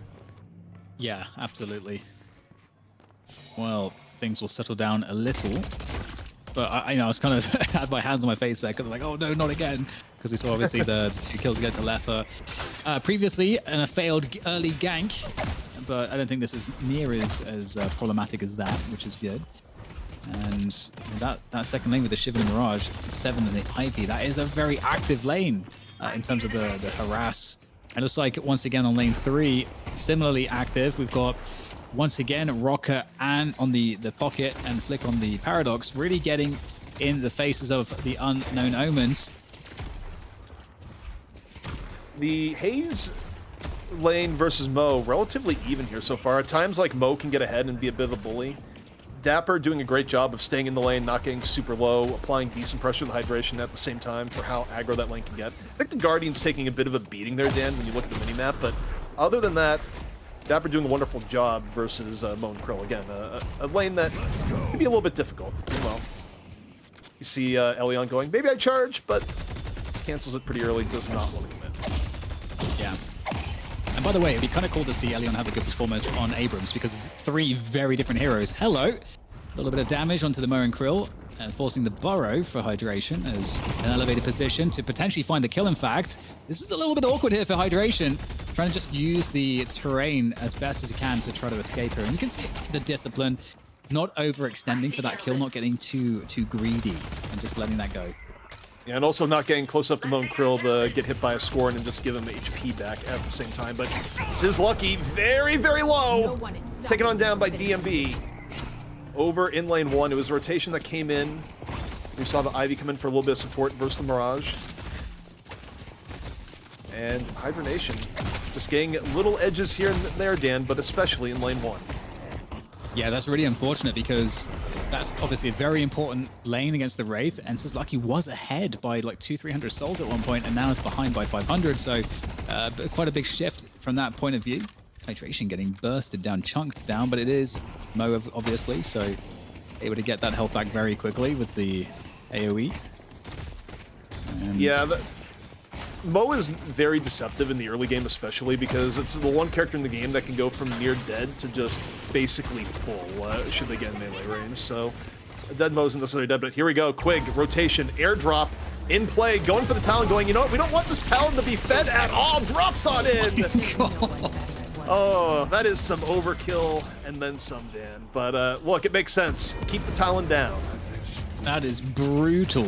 That is so brutal. There's nothing you can do there. And oh god, here's some trouble for the Kelvin. Peer content going down. Nice find. Really nice find from Flick, you know, getting onto the high ground there. And a lot of early victories here for Hydra Nation, which is quite worrying because the Unknown Omens, they had a really scrappy but effective trade game at the early phases of the previous map, and it doesn't look like they're having quite as much success so far. And they just got to be careful to make sure that they maintain their farm as best as they can. They are down one tower, so the Soul lead looks perhaps a little bit more inflated than it really is. Hello. Abrams with the charge. Oh no, he's going to get swapped though. That's perhaps the one. Slam! You don't want to charge, but does, with the seismic slam, get the kill anyway. I can't believe he still got the trade there. I thought he was dead in the water. So the fact that a trade even happened with how well Flick was playing the aggro side of things, I mean, benefit to Elion. The fact, most of the times, I feel like Elion just dies mid-ult. So that just barely worked out. Oh my god. Oh, wow. Okay, Hydration gets... Actually, Hydration's pretty deep, but again, pretty healthy. The Burrow's going to be used here, but here comes the Abrams to try to punish things. Elion with the charge. There's a great connection onto the Mo and Krill. Hydration trying to escape. The dash jump coming through, but it's not enough. And it's going to be Hayes Dapper who actually picks up the kill there. So that's going to be very nice. 5k souls now on Dapper. Elion took a little bit of a risk going for the double melee, especially against a player of the caliber of Hydration. A lot of times that can result in a parry, but I think the need to escape health-wise was so deep for Hydration. Hydration was just like, nope, gotta keep dodging, gotta keep going, and instead just takes 2 back shots for the trouble. Yeah, so this is actually evening up a little bit. And if we look at the souls, okay, yeah, Left is a little bit ahead on 7, but you know that really is to be expected. He's off to his farm. I mentioned this before, by the way. Leffer has got a very good knowledge in terms of how to farm optimally with 7, with the kind of popular builds at the moment, the spirit-based builds, and he's going to get close to 3k souls a minute if he's uninterrupted.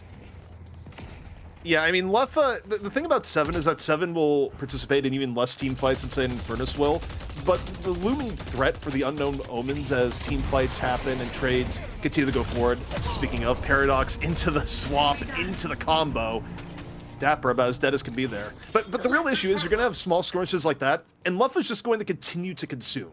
He is the ideal capitalist right now. Consume more product, consume more jungle, and at some point, Leffa's going to emerge as a monstrous 7 if the Unknown Omens don't do something to deal with it. Yes, indeed.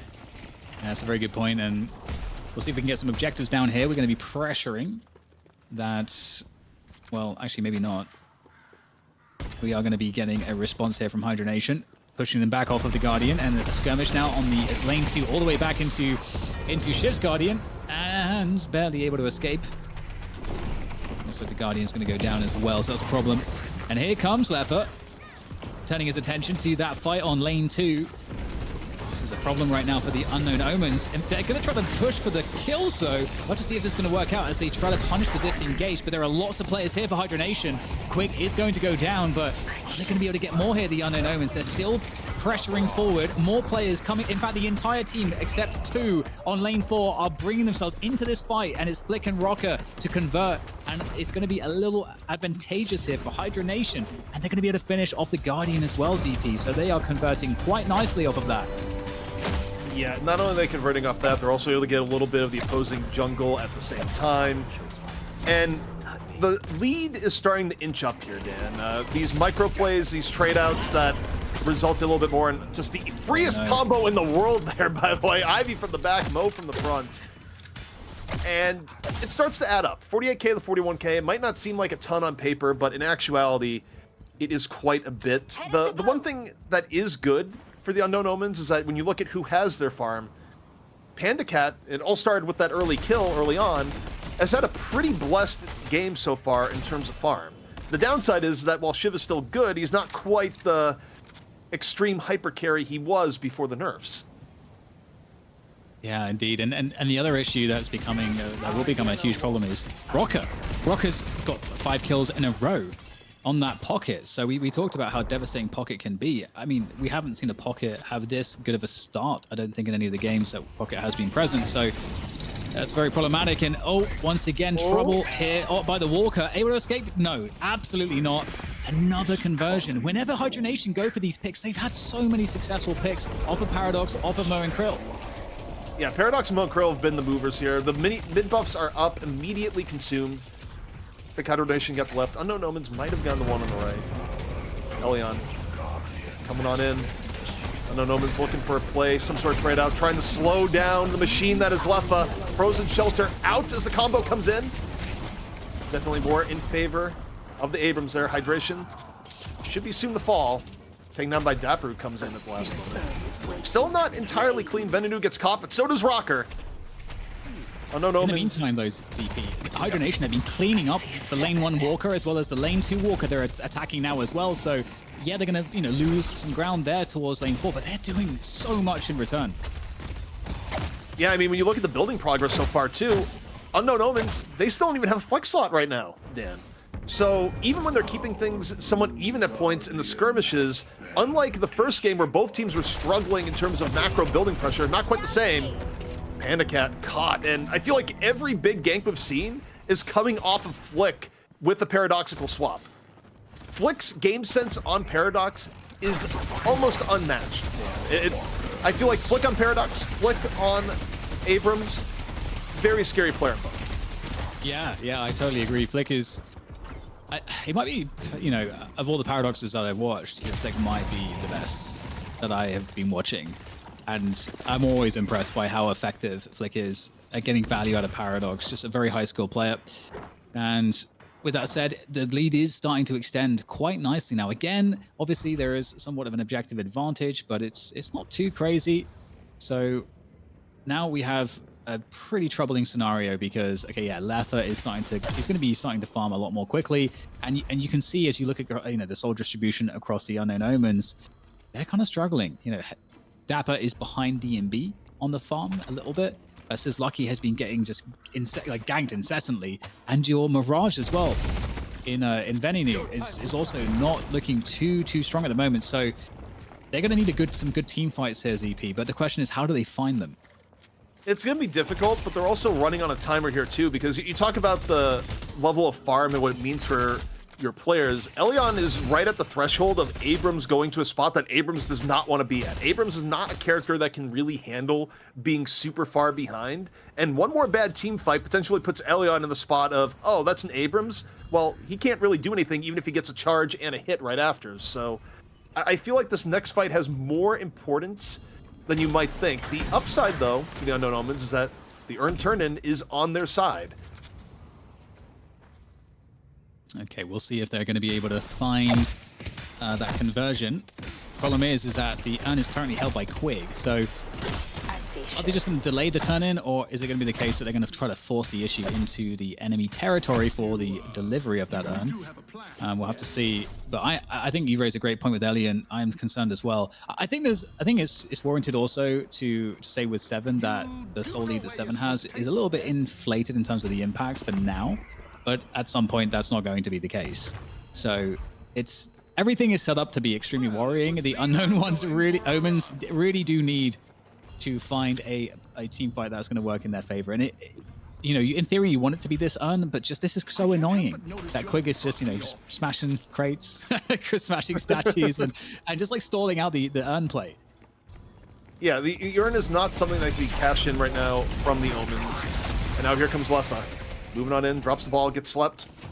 A little bit of rotation in towards lane 3. Paradox, wall, up, swap in. Haze dead, just caught again. Super clean executions by Flick. And you see it's not stopping there. Rocker on hot pursuit saying, yeah, I want a little bit of a piece of Abrams. Let's go in, let's grab him. Charge down. Surely he's not going to take the cloak out. That would have been aggro even by Rocker's standards. Yeah, absolutely. And Unknown Omens just getting a little bit further behind. Here comes more damage from the Wraith out of DMB, but the Frozen Shelter will delay perhaps the inevitable here. DMB is looking for this one with the cards, but okay, able to escape on the Kelvins. Peer content. In comes the Abrams. Seismic Slam. That's going to connect on DMB. Can they finish him off? Yes! And that is absolutely what you want to see for Elion. Getting back into the game, getting a kill, up to 11k souls, trying to be more competitive. However, at the same time, Leffa taking down a Walker for more value and slots for the Hydra Nation. That was ridiculous. DMB was probably about a quarter of a second away from actually getting out for the teleport. Instead, Seismic Slam hits just in time, lets the Unknown Omen secure the kill. Still pretty far behind, but now, Dan, they have control of the urn. They're going to go for a turn in here, but Hydra Nation says, yeah, we want this fight. Yeah, they've got kudzu bombs they can put all over the place. There's no frozen shelter. Peer content used that very recently. So that's actually kind of an issue. If they wanted to have one ult that could really guarantee them winning that fight. But hey, there's going to be an engagement before we even get there. And it's going to go the favor of Hydra Nation, sadly, for the unknown Omens. Yeah, and it just kills the momentum of the push. They have to stay back with the urn. Hydra Nation very much being aggressive in defending it. Of course, which makes all the sense in the world given the comeback potential of the urn. But I do think Unknown Omens makes another attempt for it once Shiv is back up. But while they're in a holding pattern, Dan, they lose walkers. They lose progress on the map. They lose map control. They lose camps. So it all comes at a pretty terrible cost. Absolutely, indeed. He's going to finish off Venenu, and that's a huge problem. Leon's going to go, but so much is being lost in return. Another insane swap. Flick is honestly just such a god on Paradox. The plays are always so good. And just like you said, CP, the just sheer dominance and map control that they have, the presence on this map for Hydra Nation is so extremely oppressive. Yeah, and I mean, you think about what just transpired there. They eventually give up Urn, but in return, they get the world. They get a whole bunch of map control. They get Walker, and now they feel like they have enough of advantage with 2 down that they're going to go mid-boss. The contest is going to be here, but they just leave Hydration to finish mid-boss. The rest go to fight those that are coming in. Rescue Beam on the Haze. Haze in real trouble once more. Gets the Divine Barrier and Rescue Beam from the Kelvin, able to get away. But now that they fought off the Unknown Omens, Dan, the mid-boss is theirs for the taking. Indeed, and there's really no stopping this. It's such a difficult spot. At the same time, we've got Venenu, I don't know why I have trouble saying his name. Venenu trying to get some objective money on number 1 lane. Oh, Seismic Slam coming in. Can they actually steal this? Oh, they aren't able to steal it. They go in with the Frozen Shelter and the Seismic Slam, but it's not going to be enough. It was a good idea. It was a Hail Mary play, and I mean, it feels like they really did need to commit to some kind of Hail Mary. It's as good as any other, but it's not going to work. Also, is Venenu going to be able to get out? The cavalry is coming. Teleport escape maybe on the menu here, but instead, I think it's going to be Venenu taking the 1v2, and it not going the way because you have a very fed Leffa and an Ivy, the 2 that are taking you out. Yeah. Yeah, the difficulty with the TP there for the Mirage is you do need time to actually get the TP off. So if you can already see your opponents in that fashion, there's not enough time at that point. You need to be able to, I think the other problem there too just would have been Ivy, where they have Stone Form in reserve. As soon as you try and go to teleport, you're probably just going to get interrupted. So it was the right 2 to send the shutdown to Mirage. Absolutely. And now the lead is going to compound. But something, again, we can remind those of you that were not around for the first portion of the broadcast, where we had the European Games. We actually had an insane comeback from a 55k soul deficit. Well, I say comeback. They managed to equalize the deficit. They ended up losing, but they showed it could be done. Haze caught, swapped, and done. I feel like Haze has been caught in the Paradox combo, Dan, more than anyone else in this game. Not even saying it's Haze's fault, but I am saying Flick might have a personal vendetta against Haze with how aggressive Flick has been in some of these pickoffs. Dapper spent more time in a space-time warp than getting to play the game. Yes, yeah, absolutely. And at this level of play, you know, okay, an Infernus has a flame dash. The Wraith has a teleport. You know, these are the carries that are really impactful, and they have ways to escape getting targeted. But if you're Haze, you don't really have any tools like that. You get a Sleep Dagger. That's good for 1 player. Owl comes in, more like a tickle. Patron getting burned on down. Rejuvenator still in play for Hydra Nation. And Dan, this could be the final act and the 4-peat on the way. Shot, swap, dead. Once more, Flick setting the stage on the Paradox. And you see the Patron exploding before your eyes. Hydra Nation going for the finish here and now. Unknown Omens stuck in their spawn. Last gasp here from Elion, moves on out, immediately burned down. The telekinesis in, so is the GG well played. The Patron burned on down here. Little Mo Krill action at the end. Leffa, though, drops a Storm Cloud, and it is over. Hydra Nation, your 4-time champions of Deadlock Fight Night North America.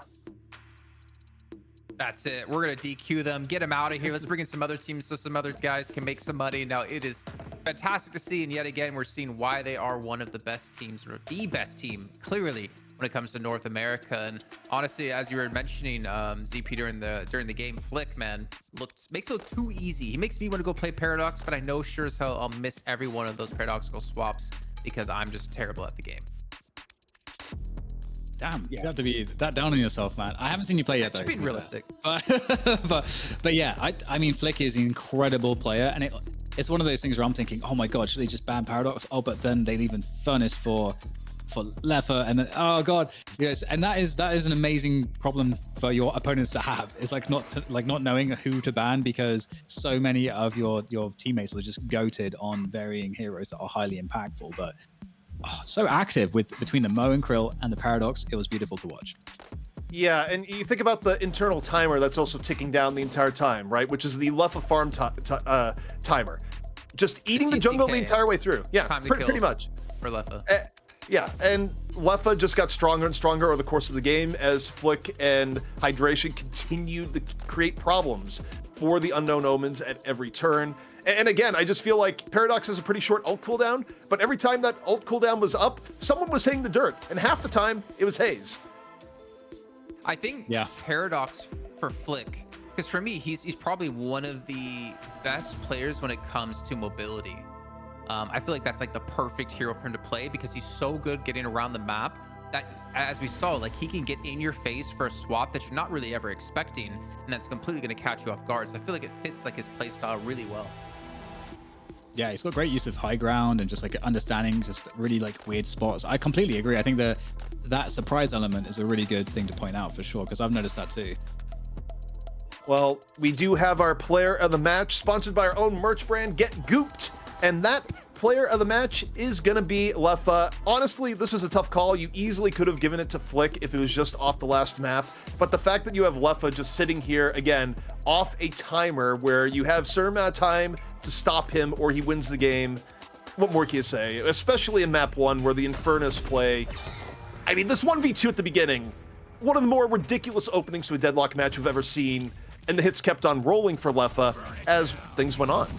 Let me explain why actually. So I chose him as player of the match. I completely could have gone with Flick as well, but I feel like the reason I chose Leffa was what we saw in the first map and the second map. Because when he got ahead, he knew how to push that, and he knew how to make that lead that he was given with 2 kills early on to help his team succeed and win the game. I feel like similar to like the way we saw him play 7, as DDK mentioned, like he's so good at knowing how to get around the map and farm as much as possible that you know when he gets into these fights, he's going to be a wall that you cannot escape. And I feel like that's one thing that I feel made him deserving of the player of the match, because he was so good on both of those maps in completely different styles of one where you're laning, one where you're just, you know, giga farming to help his team get that victory. Yeah, and given the fact that Leffa is also mechanically perhaps one of the strongest players in North America, it's just, yeah, I feel like he's doing a lot of actually really good work in being the most complete player possible, because I see Leffa putting in the work across, you know, varying different heroes, obviously using his skill sets, but also trying to innovate and trying to just min-max. So it's not just like here's your brain dead kind of like carry bag player. It's like, no, Leffa actually has a lot of different gears to go to, and he's I think a pretty intelligent player at the same time. So it's a scary force and definitely deserving of the MVP. I also think the way Leffa's playing, even relative to how we've seen some of the EU games, I mean, maybe it's because Hydra Nation has so much room to work with that they can sort of let Leffa spend more time farming. But I feel like when we watched EU, we didn't quite have the looming threat of, oh god, this guy is going to get really far ahead in souls if something doesn't happen.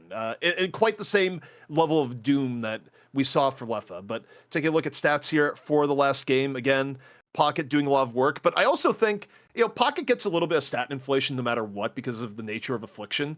The thing for me that stands out, 17k damage when the highest in the game is 19k on Paradox is actually nutty. That is so much damage contribution from your Paradox, who's already contributing above the norm with being the main initiator on top of all of it. Ridiculous.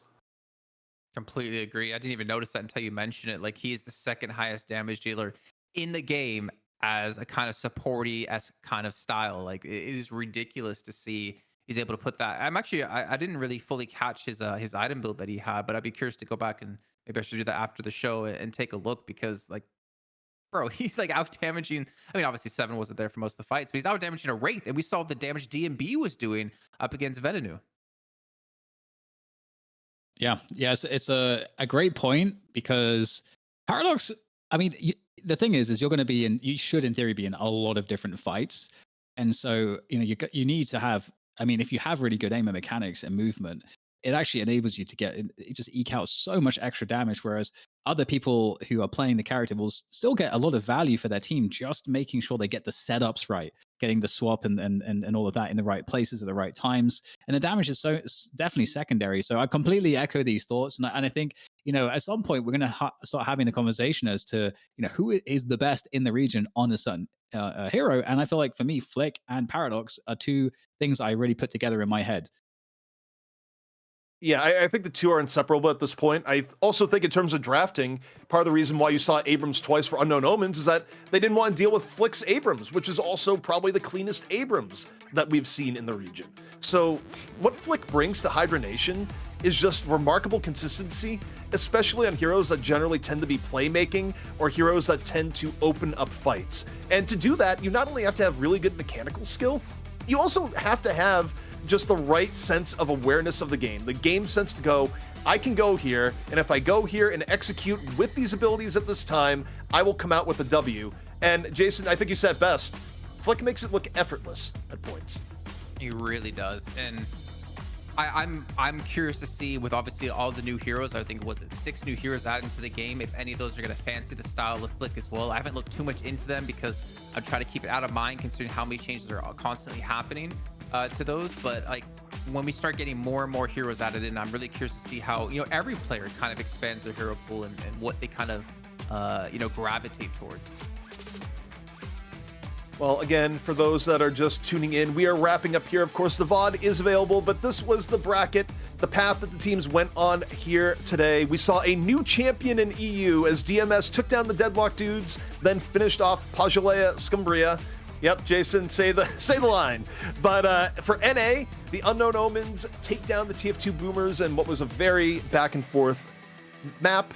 But Hydra Nation proving dominance, winning the 1000 once more in North America. And of course, we just went over all the reasons for that. But hey, also, other things you should check out. Quick mention, we do have some merch. You can get gooped at deadlockfightnight.com. Get a t-shirt, get a hoodie.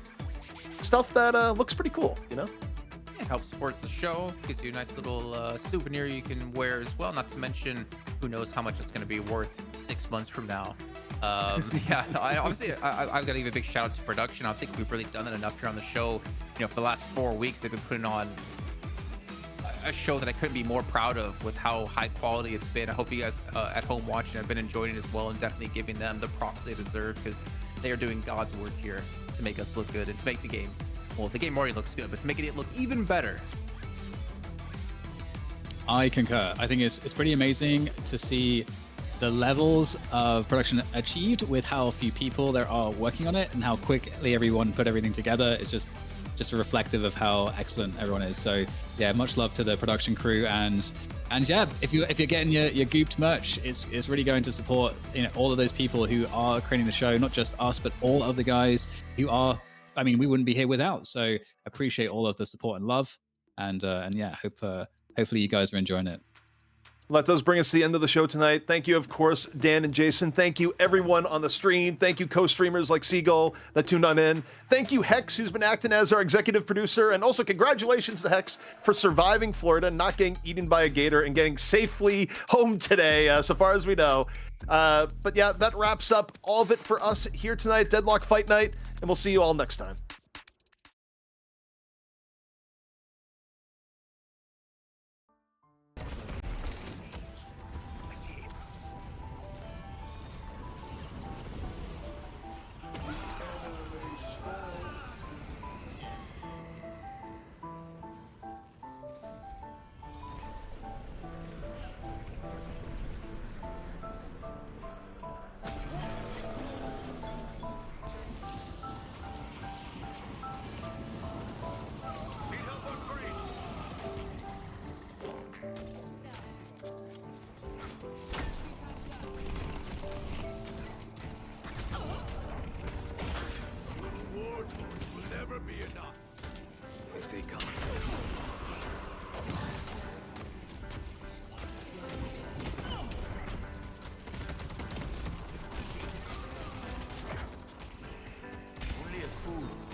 a challenge.